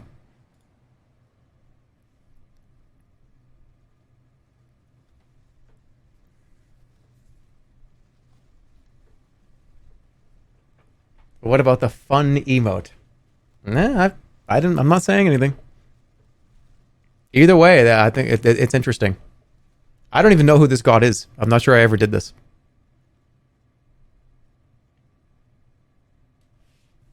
Uh-oh. Uh-oh. It's going to be like 10 votes. It's going to be 5 to 10 votes, so if you're sitting there going, should I click that button right there? Nah. What's going to happen? It's almost over.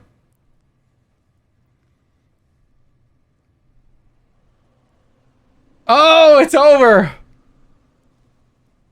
We're about to leave the ape. Fuck you, Jerma. What? Hey, I'm leaving this up to democracy. 51-49.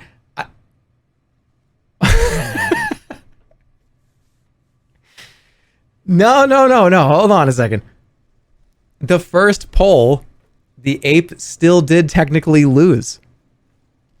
2% for prey and 49% for offering. That's true. That is true. I want to see true. I want to see true. True. Yeah, that's true. It's true. Yeah, true. Yep. Okay.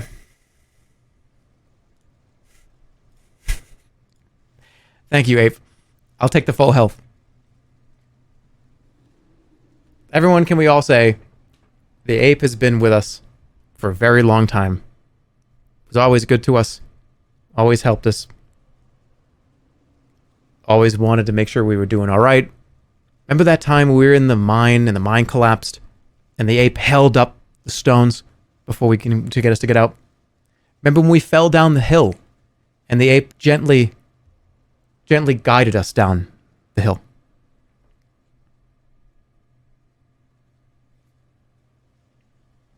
Thank you, ape. Maybe we'll see you again another time. You bend on one knee by the shrine, intrigued, and ready to make an offering to this strange god, whoever he may be. As you sit, a voice enters your head that you have not heard before.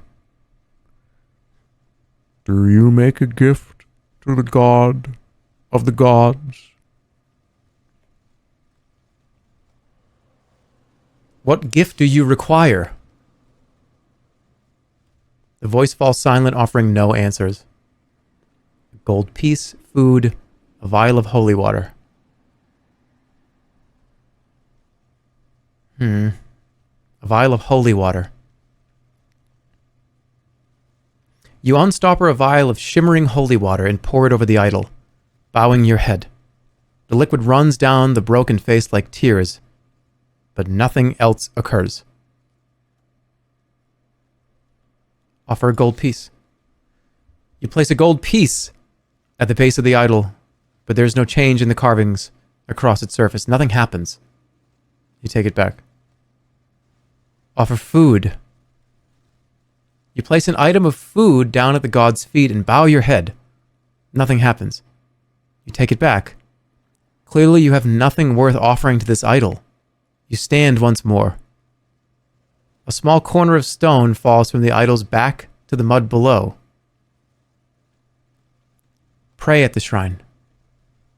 You pause to pray at the shrine, but if it ever had any power, it seems to be long gone. You sense nothing from the old stone. You head back to the shore. Hey! The ape! Hey, I didn't want to do it either. I wasn't part of that. Why would we ever leave you? You were super good to us. We were just joking around. Don't take that personally. What? I wonder what you need. What is that? What god is it? Will you guys be mad at me if I rewind to get my items back? Or is that what I deserve?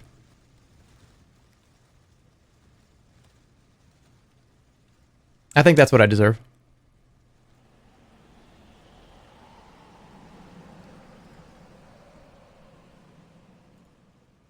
You deserve it. You did it wrong. Rewind? It's okay. Wait, can I... Hold on. I'm curious. Look at the shrine. Clear away the mud.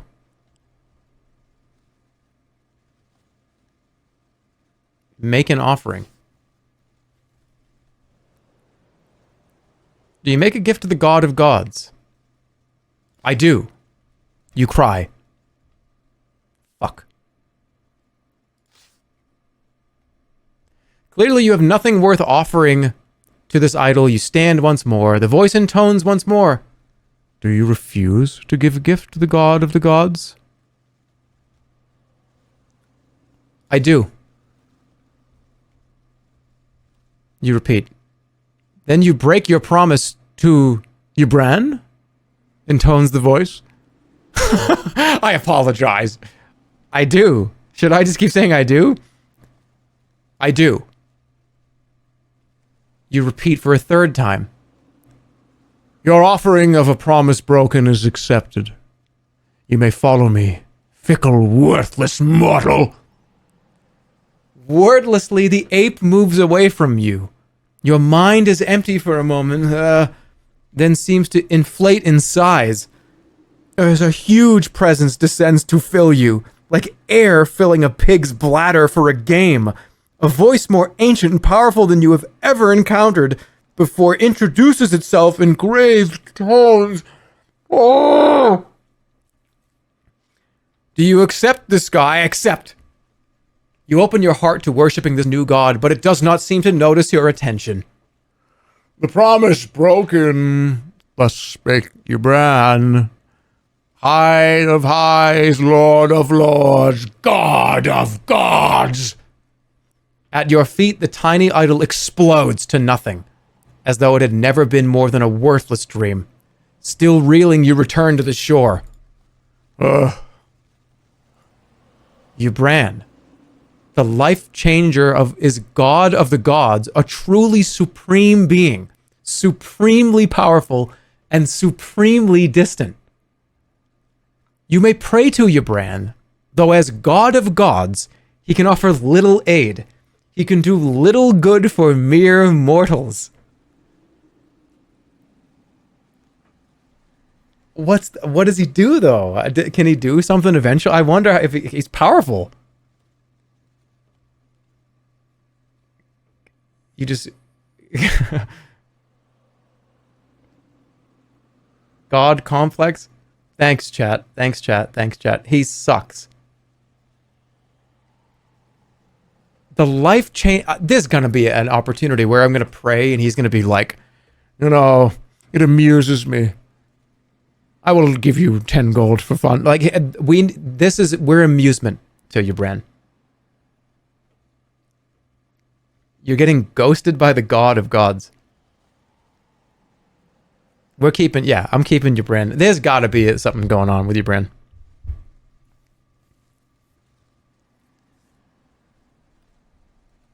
He's genuinely useless. No way. No, he's the god of all gods. This is Odin. We have Odin is in our fucking backpack.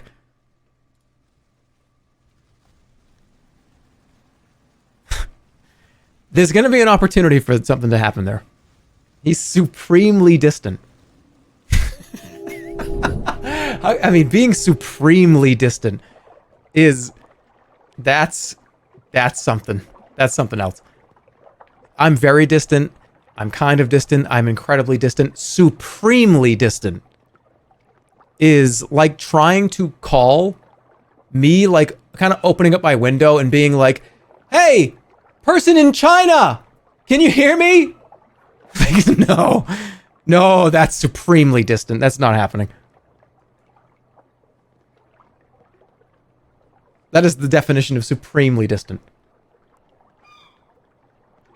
Okay, let's continue. Please rewind to save ape. He's just gonna complain occasionally. That's kind of funny, though. I think that's funny. No, we have to keep some things. The ape is dead? The ape is not dead. Look, the ape left my playthrough and possibly found you in your playthrough. The ape left me, but he possibly found another soul like you. All right, let's go.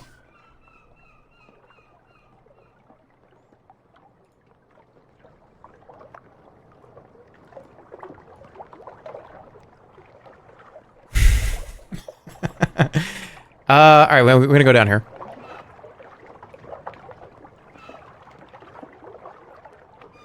You row the boat across the water. The moaning winds pull at your pack and sword.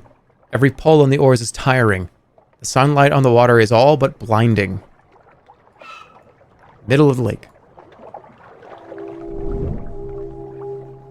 You're talking about ape like he's Woody. Yeah. It's alright. Okay, you row the boat onwards across the water. It is hot now. You are starting to sweat under your cloak. You sing a song from your boyhood as you draw on the oars.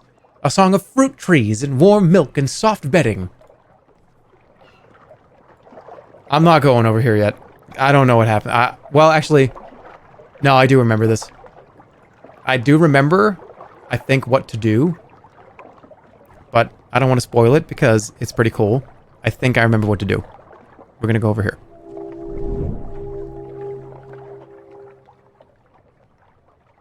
You row the boat onwards across the water. The mid-afternoon heat fills the region. You lean on the oars, moving slowly forwards across the lake. The water falls strangely calm. Rowing becomes easier, and you cut quickly through the water. You'll be across the lake in no time. You notice a thin stream of bubbles off to the port side. Investigate. You row closer to the bubbles. They break around you and underneath you. And looking down, you see something is rising. Row away. Lean over the boat to look. Something's going to jump out.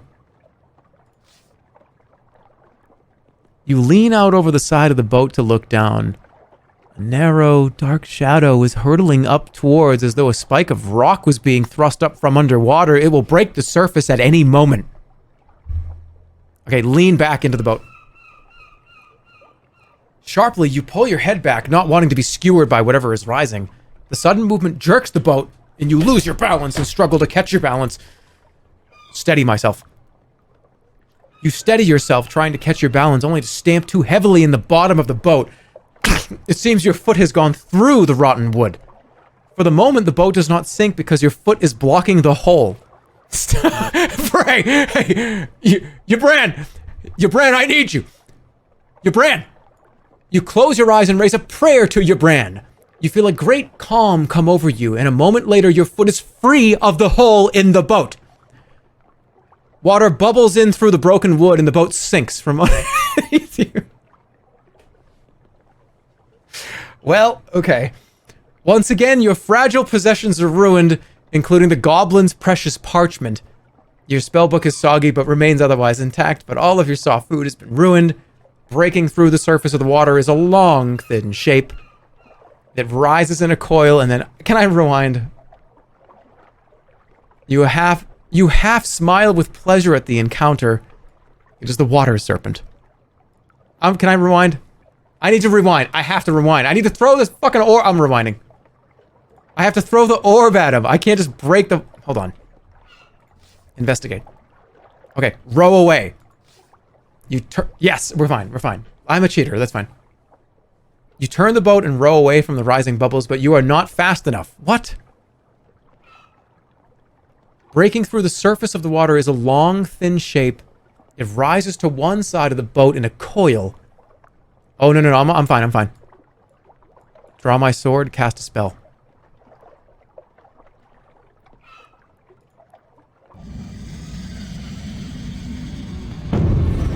Okay. Can I throw a grenade at him?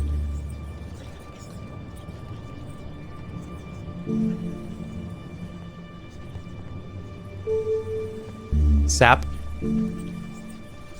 Cause depression.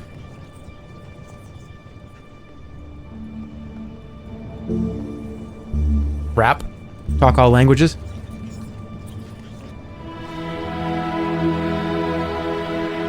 Pulling out the green wig, you pull it onto your head and cast a spell, but the serpent only laughs at you. You cannot compel me to speak like some creature. I only say this. I am a spirit of water itself, and I will drain my essence from your carcass. The water serpent is now free of the water and hovers, a massive shape against the dark sky. It stretches open its wide jaws. Throw the sun serpent. Throw something into the creature's mouth. I want to throw an apple. Take this, bastard! Throw an apple. Crunchy, sweet, overly ripe. It's the sun serpent orb. Throw my sword? Why would you ever do that? Throw the goblet of lynchbug oil? It's definitely the sun serpent. Please do it. I'm allowed to rewind, right? Throw an apple. You toss an apple into the back of the serpent's mouth, but nothing happens. Imagine if it was like... and you choke the water serpent to death. Imagine throwing an apple. Okay, throw an apple. You throw an apple into the back of the serpent's mouth, but nothing happens. Throw your sword. You swallow hard and then toss the long sword into the soft flesh of the back of the serpent's mouth. It gags. And throw another apple in. You throw another apple into the serpent's mouth. You throw sand. Throw a handful of sand. You toss a handful of sand into the serpent's mouth. Clearly sand is not this serpent's weakness. Throw the goblet of oil. Wait, what? You toss the glob of lynchbug oil deep into the mouth of the creature, and then watch in amazement as it takes effect. In mere moments, the serpent breaks into splashes of water which rain down across the surface of the lake. The water falls quiet once more.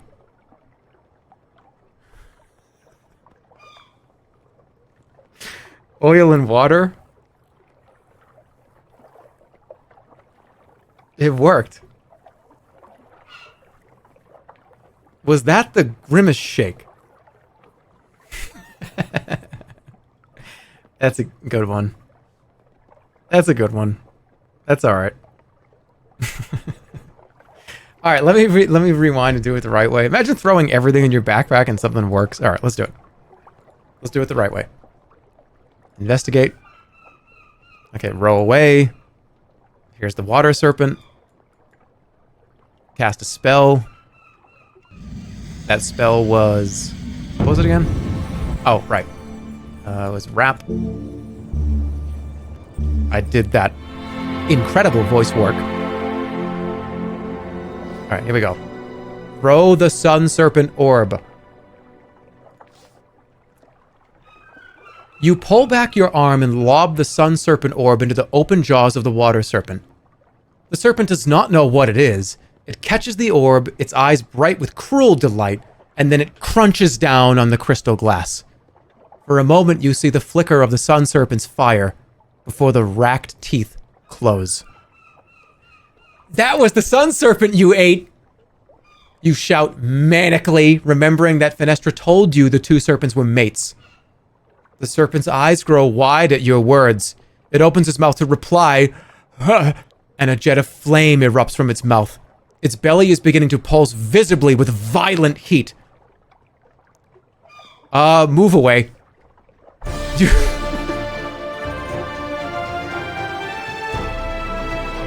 You shift back, expecting an explosion.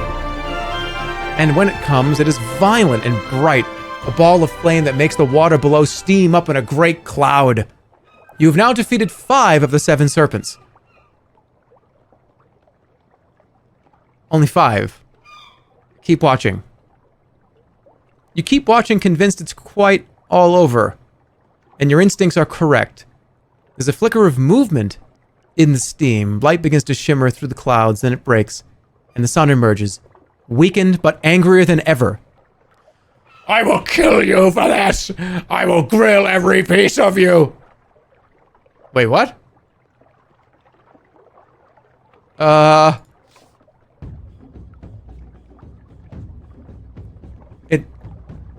Uh-oh. Look at it, it's almost dead. You spread your arms to cast a spell, but you are not fast enough. The serpent swoops. You will have to defend yourself. It screams in rage. Despite losing its fire, it will still be a powerful opponent. Oh, fuck you. 7 stamina, fucking 8 attack power. Ah, full blast. Uh-oh. Water streams from the sun serpent's hide. And as they run, they claw deep scratches through the creature's hide. You twist your blade and strike, hoping to skewer into its heart. But the serpent rears back and you cannot land more than a passing blow. The sun serpent's long body stretches and arcs. We're good. You drop back just as the serpent rises into a rage of talons and sharpened wings. You push away its force. The yellow scales on the serpent fade to gray. Alright, I'm saying like 3.0. God damn it.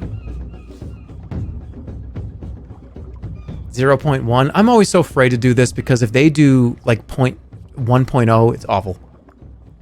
The sun serpent leans back, escaping the worst of the blow. 4.4. Yep. Good swordplay. Okay, the light in the creature's eyes flickers for a moment. The serpent coils up, gathering itself into a shimmering pile of scales and teeth. Now we go all in. Because I think they're going to attack. It's okay. Defend. Clouds are gathering deep in the serpent's eyes. The serpent stretches its talons to the sky. Yeah, defend. Alright, game over, GG. You take a step away as once again the sun serpent lashes out. You hold it back. You have not destroyed me, and you shall not!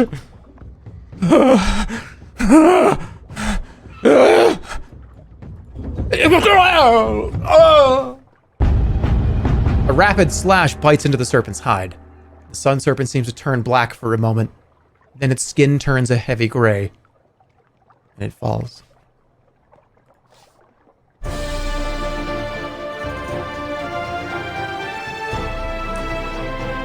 You stagger backwards, sweating but unbowed. The serpent is dead. You have now defeated 6 of the 7 serpents. But you feel a flush of satisfaction. Only 1 serpent remains. None of the others will be reporting your mission to their master. The water falls still. Looking up, you sense a suitable formation of stars above you. Why would it give me an opportunity to do this?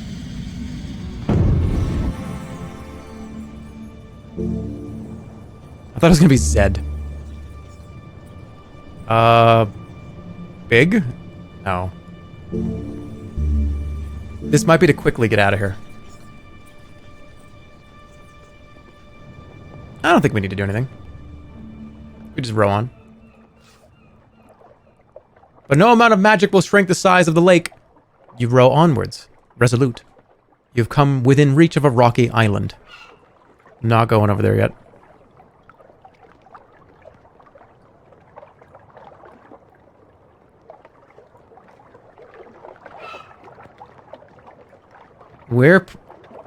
Oh, this is it. I'm about to beat the 3rd game.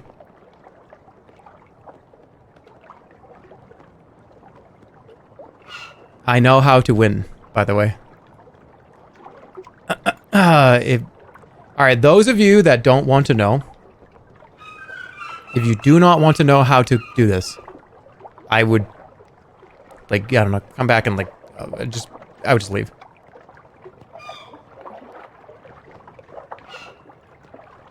What about the new spell?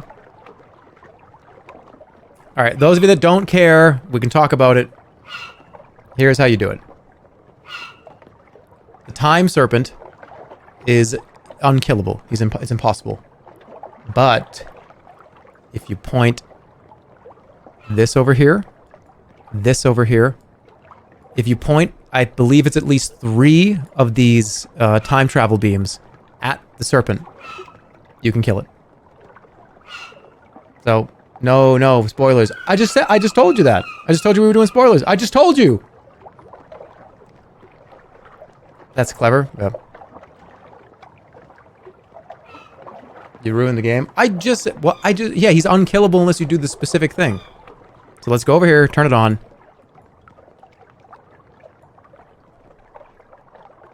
I guessed that instantly and I never played the game. Yeah.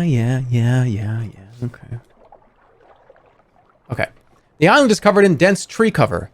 The top of a stone tower is just visible above the canopy. In the shallow water stands a bell. Your small boat bobs in the shallows. I despise the empty, dreary mortal coil. Intones your god, your Bran. Okay, dude.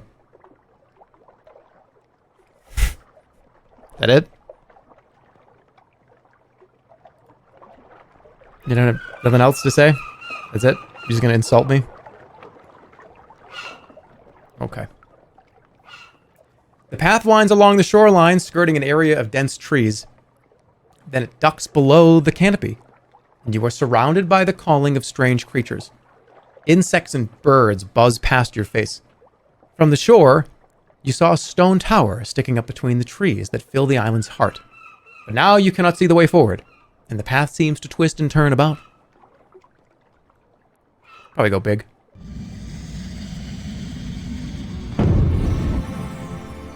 Your brand is just like us, for real.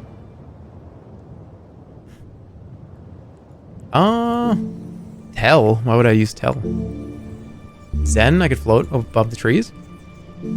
Hot is, no, how is safe. Let's do how. Safe passage. You weave the enchantment and a quiet voice begins to speak to you. The voice indicates a thin path that will lead to this island's tower. Yeah. With that, the spell fades. A flock of nearby birds startle at something, lifting suddenly into the trees. We're going to follow the how. Trusting to your spell, you follow the narrow track between the trees. After a few minutes of walking, you come with sight of the base of a stone tower. It is heavily overgrown.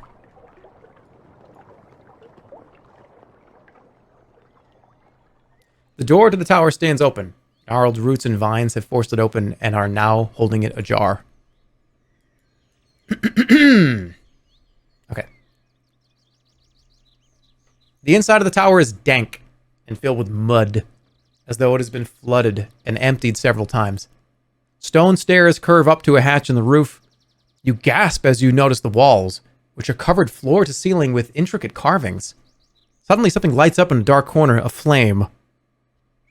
Look at the flame. The flame seems to hover a short way off the ground. As you watch, it swells in size from a single thumb to a fireball size of a small dish. Call out. Who's there? You demand, into the pooled darkness behind the flame.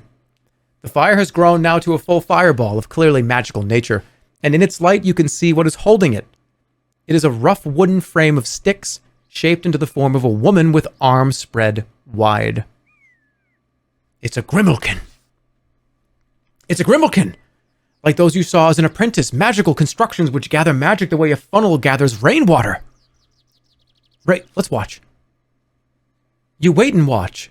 A fireball, hot and fierce, shoots forward from the wooden frame onwards towards you. Duck. You hit the floor and the fireball punches over you, not aiming at the door but instead splashing up the staircase that leads up the tower. The room is dark for a moment.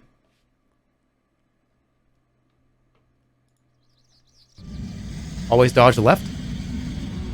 Unless it is a fixed device that's shooting. Can I talk? Oh, hell yeah. Wait, talk with animals. Is a Grimmelkin an animal?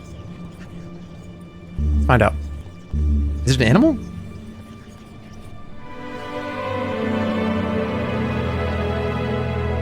No, it's not. Okay. Look up the stairs. In the light from the Grimmelkin, you follow the line of the staircase with your eyes. At the top is a trap door, sealed with a rusty old bolt. If the bolt is stiff, it might take some time to coerce it into opening. The fireball spell is completed and splashes across the stones of the staircase. Look at the Grimmelkin. Alright, we gotta make a move. In the pause between fireballs and darkness, you can see a little of the Grimmelkin. The frame is built from old, half-rotten wood, beams that were once perhaps part of a roof. A single upright forms the body and head. Its two arms are angled outwards to collect starlight. It has clearly been positioned beneath the stars of Hyatt, Osiris, and Thara, and angled so the resulting fireball is directed at the staircase. For a moment, the tower is dark. Let's destroy this thing.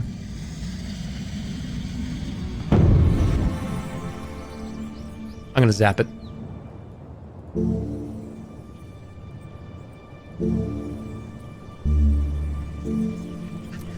Great lightning. Zap.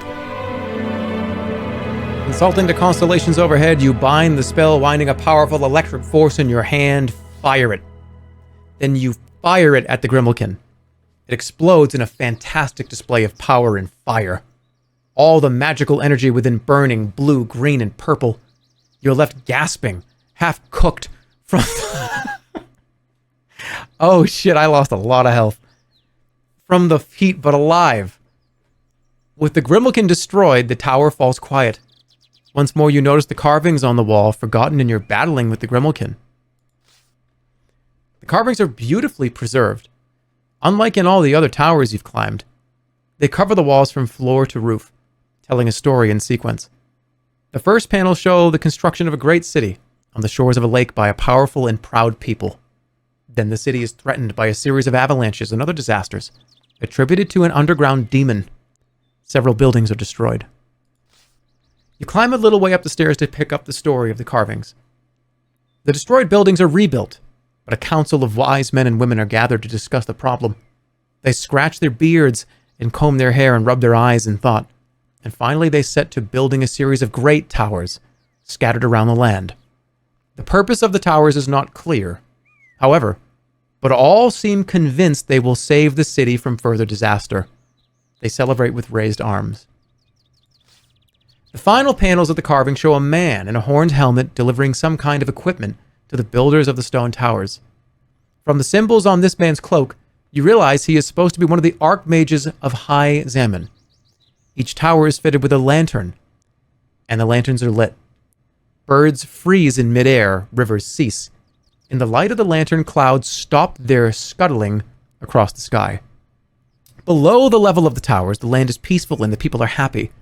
It seems the light will keep them safe, and that is the end of the story. From here, you could go up the tower or back out into the trees. Okay. You make your way up the steps of the tower and open the hatch in the ceiling. Once again, the tower is topped with a movable cylinder and blue crystal. Activate the... I get health for this, right? This tower seems to be broken. You're forced to give it a kick before the beam begins to shine. Okay. Alright. Let's do it. Boom. 1.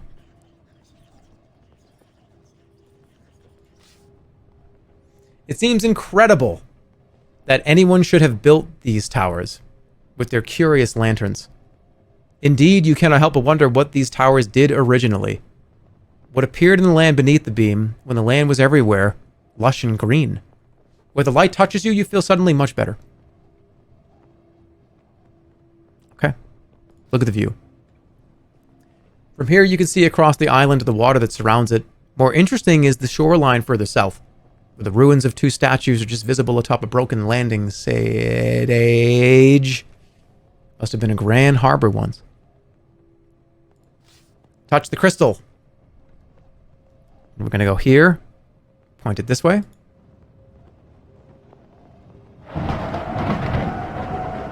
He's losing steam. I'm good. All right, adjust the beam. Hey, time serpent. You're in fucking trouble now.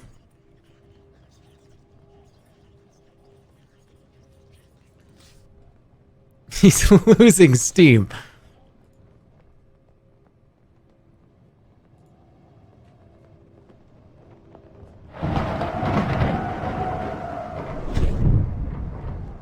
It's always so loud.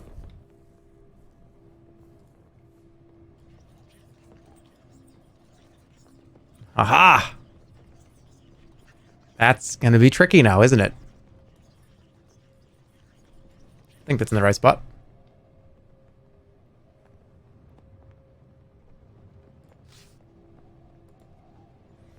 Okay, everybody.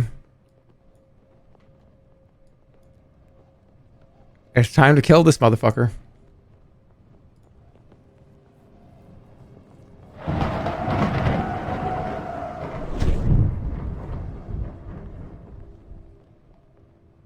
Climb down. Bottom left isn't reaching? I think it is. Is it not concentrated enough? We'll find out. I can always just rewind. Is this the end? No.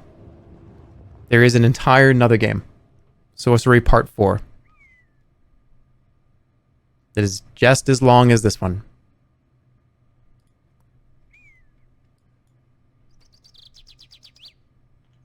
What the heck are you doing, game? What are you doing, game? Which you're going to play in 2025.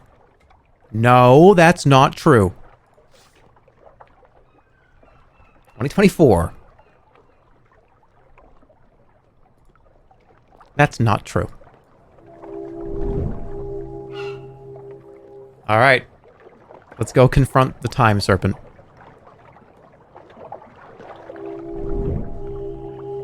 You row the boat onwards across the water. Night falls. You need to rest, especially after so much sculling on an empty stomach. You row onwards. A short distance ahead, another commotion in the water appears, but this one is unavoidable.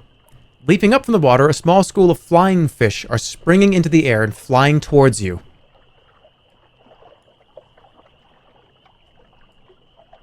Ignore them.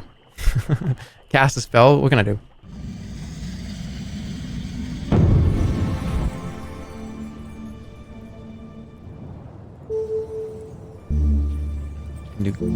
Summon replica creature? Kin? No. Hot. Just throw a fireball at him.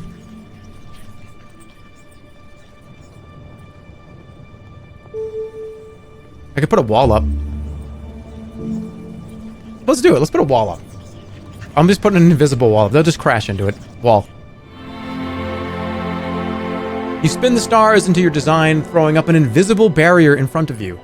The fish collide directly into it, one after another, falling into the water where they lie stunned. The boat moves on, and the shoal is left behind. Okay.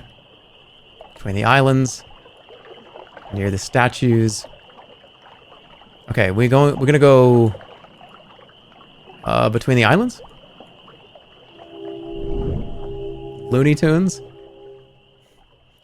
You row the boat onwards across the water. The moon is climbing the sky. You pull on the oars, sliding onwards through the water. You've never rowed so far or for so long. In the fields of Chawberry where you grew up, there was no open water beyond a few ponds. Nothing to douse the approaching flames. It does no good to think of it. You turn your thoughts away from home. It does no good to think of it. And you will most likely never see it again. You keep your eyes fixed on the distant shore and pull for all you are worth. I think we might have to go down this way.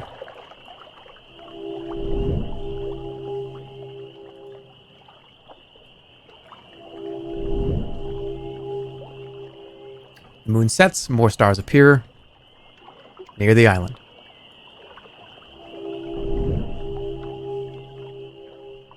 This is now the dead of night. You heave on the oars gliding forwards. You have come into the sight of a low island. Let's go. The night air is cold. The air is like ice. Get out of the boat. It is not... I don't want to go to sleep right here. It is night. You would do well to sleep here. Oh God, I am fucking screwed. He's like 50 feet in front of me. Laying your pack down on the shore of the lake, you try to rest despite the strange noises that float across the landscape. Let's eat something. You eat the smoked fish and feel much better for it. Then you stretch out and rest. This is such a flex to sleep here. It kind of is. The night is restless with visions. Once more you are falling into a pit of burning rocks. But every time you land, it is only for the stones to melt, and you tumble down further. Through it all, you feel the heat of Analand burning, should your quest fail. You used one provision, and you defeated the Sun Serpent and the Water Serpent, leaving only one more serpent to destroy. The sun rises above all the waters of the lake.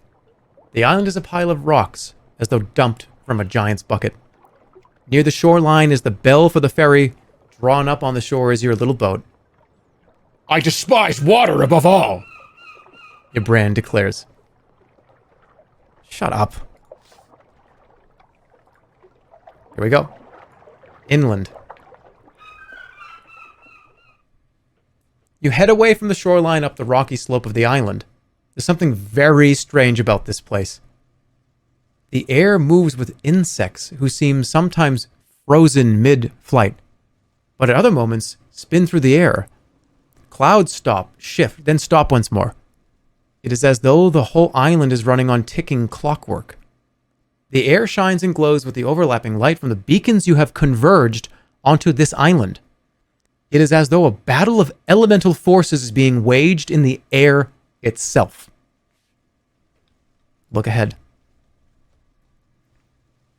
You creep a little up on stony embankments to try and peer at what is ahead. You make out a bowl-shaped depression in the ground. Some kind of pit. At its base lies something. A coiled shadow.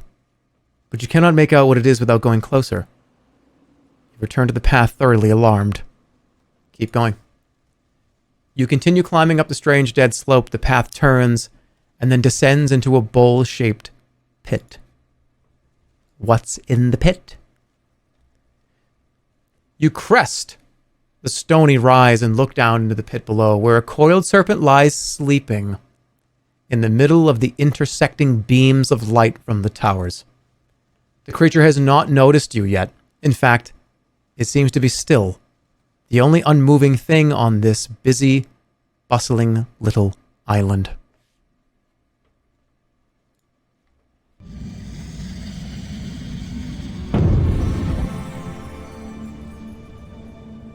Okay. Throw a grenade into the hole.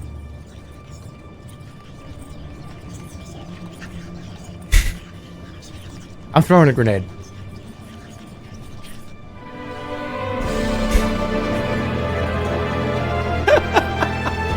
You craft the spell over one of your pebbles, then you toss the pebble at the serpent, and it explodes in a glorious, hoary rain. You have now defeated all of the 7 serpents. Something is happening to the island. It is alive once more. The first thing you notice is the clouds as they start to hurry across the sky. The grass begins to shift and move in the light wind. A few loose rocks skitter down the slope. The island is moving once again, and the light from the beacons fades from view. With all the serpents defeated, there is nothing stopping you from making your way to Mampang. I'm sleeping here. You take a moment to rest, absorbing something of the quiet of the island. The sun has not yet crested the last peaks in the east. But now your quest will not wait. You head back to the shore. How was it that easy? Well, if you don't do this, and you come here, well, nah, you know what? You figure it out. You do it. You do it on your own, right? It's fun. It's interesting. You threw a grenade at him. Yeah, I know. It's interesting. Don't. I'm not going to tell us. No, I won't tell you. Tell us. No. You can figure it out on your own. You spawn camped him. Just holding a grenade. I will admit, that was probably the lamest way to kill him. Or was it? Dude's just sleeping. And just threw a grenade into his fucking house. I mean, it was alright. It worked. The time serpent. I am always. I am forever. I am before. I am after. Flashbang going out!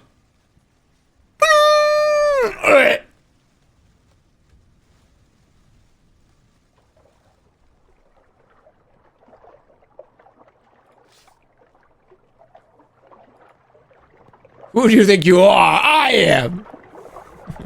That's like one of my favorite videos ever.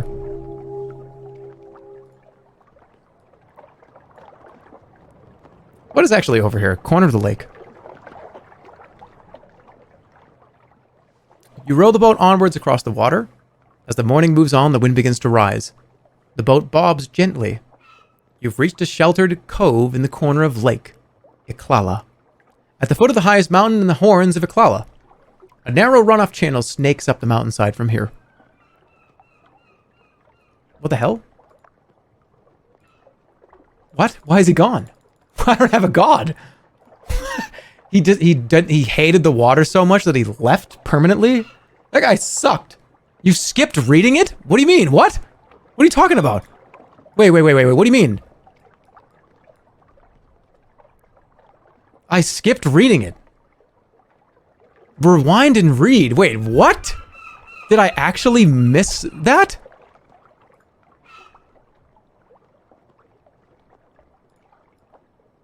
What did it say?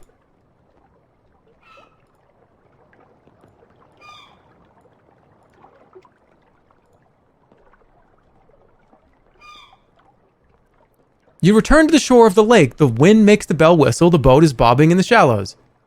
I say this. Ybrand begins. But whatever request he was abruptly cut off. What? The voice of Ybrand disappears from your mind like a dream forgotten at sunrise.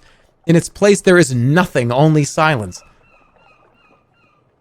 I say this. Did I actually find like the comedy god? Like just the joke god in the game? He complained 5 times and left.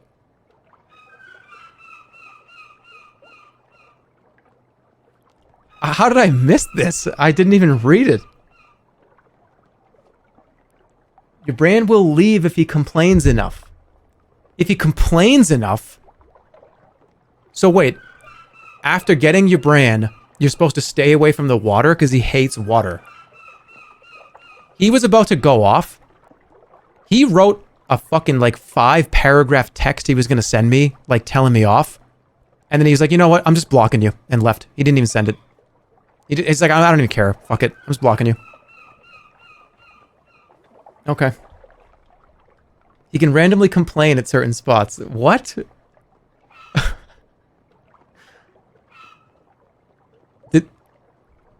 He was gone in less than an hour of game time. It's worth trying to keep him. You need him. I'll say this, says nothing. The ape was always there for you. You ditched the ape for this asshole. It's a bit late to rewind, I think. Well, we're godless. We're going into episode 4, godless, which is interesting because we'll get one. That's really funny.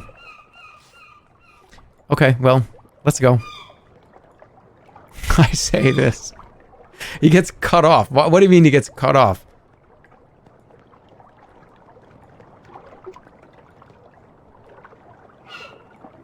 What cut him off?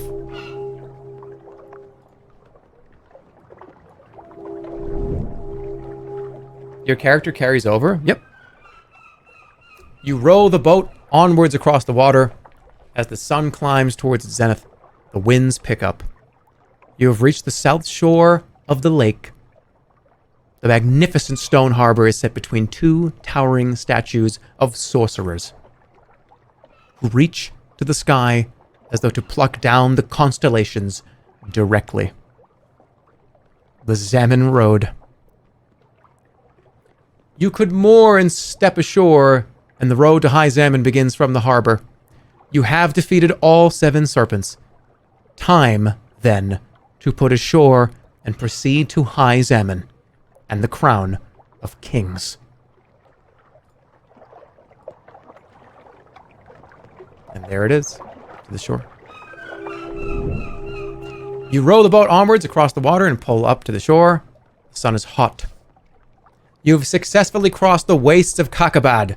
The road to High Zaman winds south, east from here. Now the serpents are defeated. The only way is forward. Those of you wondering, you can just leave without killing any serpents.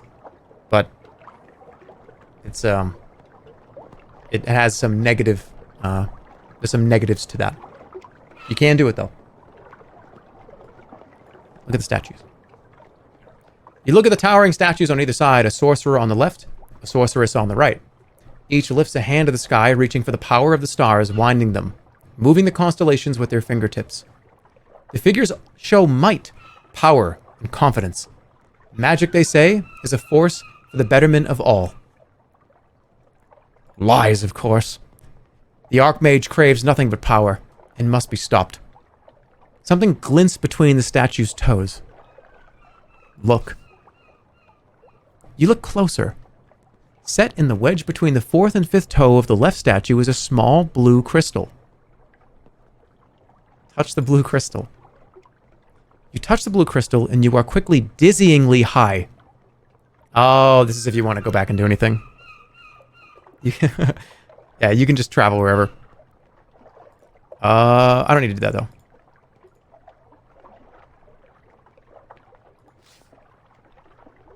In case you want to tie up any loose ends or anything, you can go back. You can go pretty much anywhere. You can leave it. There's no time to waste. The road to Mampang. There is no time to waste. The Zaman Road. You begin the slow climb. Ahead, the stony road leads into the Zanzunus towards the fortress at Mampang and the final stage of your quest. You may yet be able to arrive in secret. You pass a fallen tree from which a sword hilt protrudes. Look at the sword. You look at the blade. The hilt is that of a very fine blade indeed, and scratched into the sword are 2 words. A gift. Draw the blade. You draw the blade smoothly from the wood. It is long, curved, delicately weighted, beautifully butterfly sharp. This is a blade of the Assassin's Guild, no less. In the far distance, a shadowy figure disappears from view. Ahead as always. You raise the blade and salute. Flanker. You've taken 24 days to cross the Backlands. It is almost certain that the Archmage has received word of your journey by other messengers in that time. Who knows who the serpents told before you found them? You walk on What, I took too long? I killed all the serpents. What do you mean I took too long? What, I took too long? We're fine. Upwards.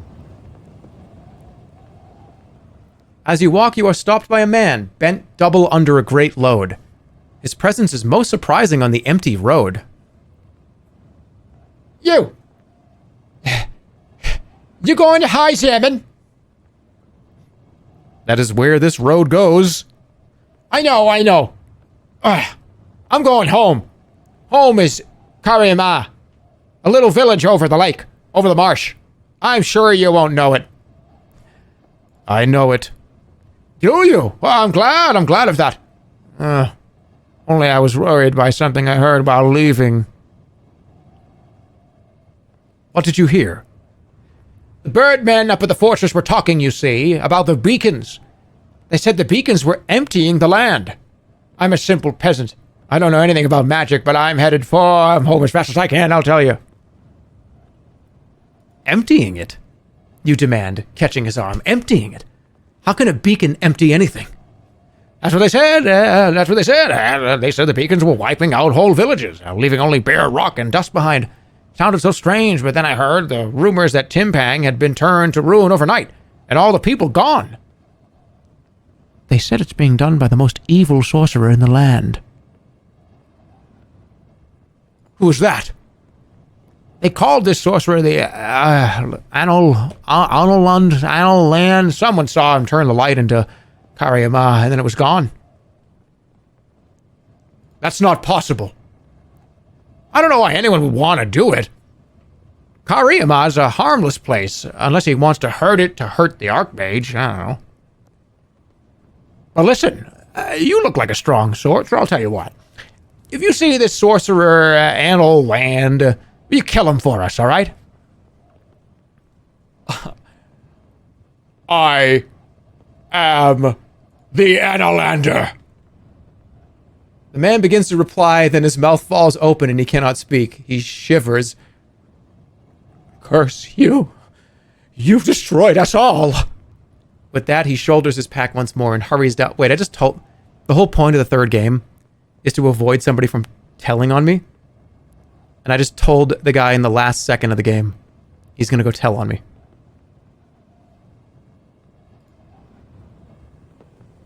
Oops. Upwards. There was once a grand road. There are hints of gold leaf on the corners of the steps, carvings and holes for lanterns in the pillars that line the way, but all has long since fallen into disrepair. The only inhabitants remaining are birdmen, cursed to the air, that shriek like demons to each other. Upwards. The sun sinks down behind the tallest peaks, and its dying rays light up a sight you will remember for the rest of your days, however few or numerous they are. Mampang. Tall spires and sharp angles make the building look like a rusted blade. One thing is certain. Entering the fortress will undoubtedly be the most perilous stage of your journey. To Mampang. We did it! Your journey across the Backlands is complete. You took 24 days to cross the Backlands. In the course of your journey, you defeated all 7 serpents, including the Sun Serpent. Why do they keep saying that? I don't know why they keep saying that. They keep saying that. Encountered Flanker once more, left the Sight Master Sergeant in his last moments, met Elthira the Mystic twice, and met Din Tainta, the Sorceress of the Slopes. You lost your little finger. You learned that all spells can be countered. Of the ram, a statue in Mampang, which can be sung to sleep, and not to eat from the larder of Throg. You collected a fantastic amount of magical artifacts. You are armed with an assassin's sword, a long sword, and your original sword, and have 4 rations, 46 gold pieces, and a spellbook. You don't like goat cheese. No, I don't. And I'm going to go like this, because I'm about to get... Okay. Yes, I need to do this.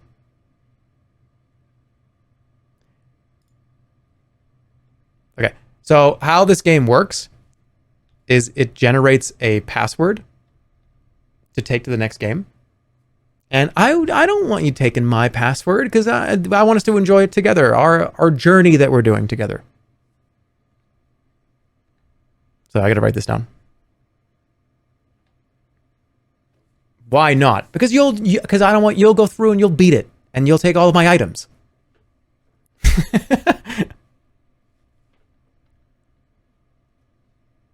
All right, I just got to write this down. Yeah, that's episode 3.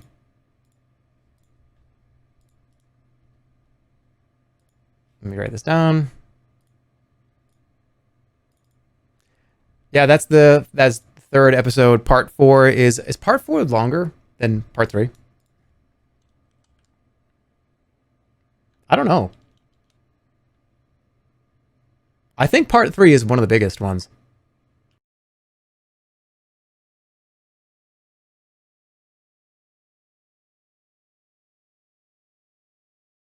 Two and 4, I think, are episode 4 is please play it tonight. No, I think that's it. I think that's a perfect place to call it.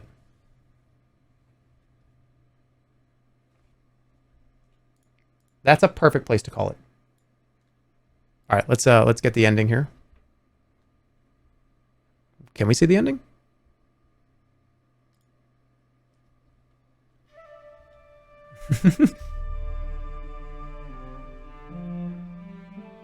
Steve Jackson's Sorcery, Part 3. I forgot to exhale. The 7 Serpents.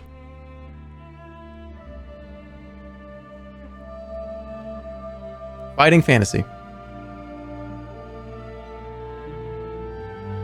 Yeah, thanks for watching, guys. I'm glad I actually came back to it. Again, this is it's just like such a wonderful experience, such a wonderful game. Crown of Kings is the last one, book 4.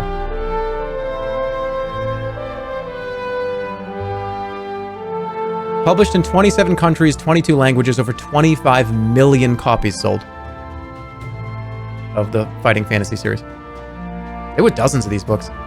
Not Sorcery, but other Fighting Fantasy ones. It's a lot.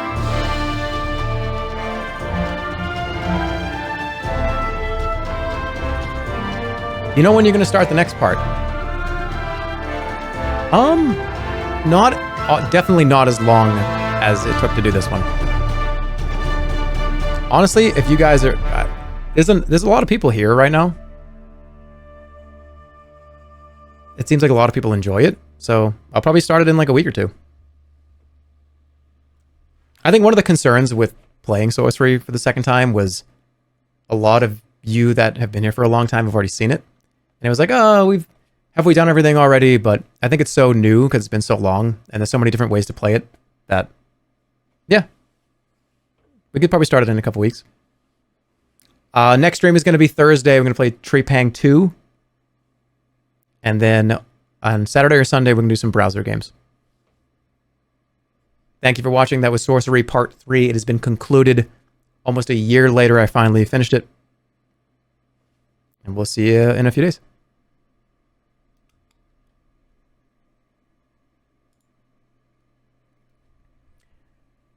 Take it easy. Take care of yourselves. Have a great 4th of July. Those of you Americans that celebrate it. Happy 4th. I gotta get the music going. What am I doing? Yeah, happy 4th of July. You need to play something else, you lazy ass.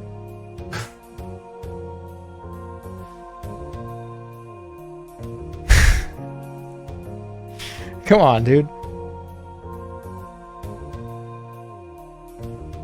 Yeah, call your mother. Call your mother. Call your mother. Call your father. Have a barbecue with them. If you're, in the United States.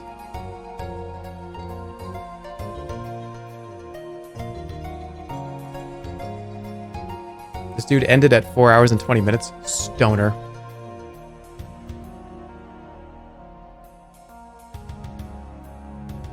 No one else is allowed to barbecue. Barbecue whatever you want. I recommend barbecued corn. Grilled corn is one of my favorite vegetables. It's great. Did you sing the national anthem? Grilled corn is great. Grilled corn with a bunch of butter on it. Ugh. It's the best. You're gonna get some steak and corn? Hell yeah.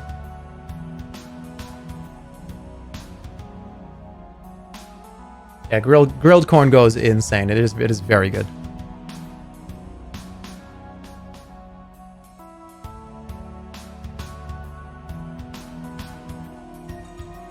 It's been hot lately. Yeah. It was scorching here. I think it's going to get even hotter tomorrow. So, those of you in the Southwest, in the American Southwest, 110, 115 degrees Fahrenheit. Woo! Nice elevator conversation, Andy.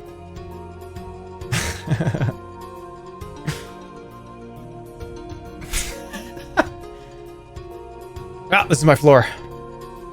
I gotta get off. Yeah, have a good one.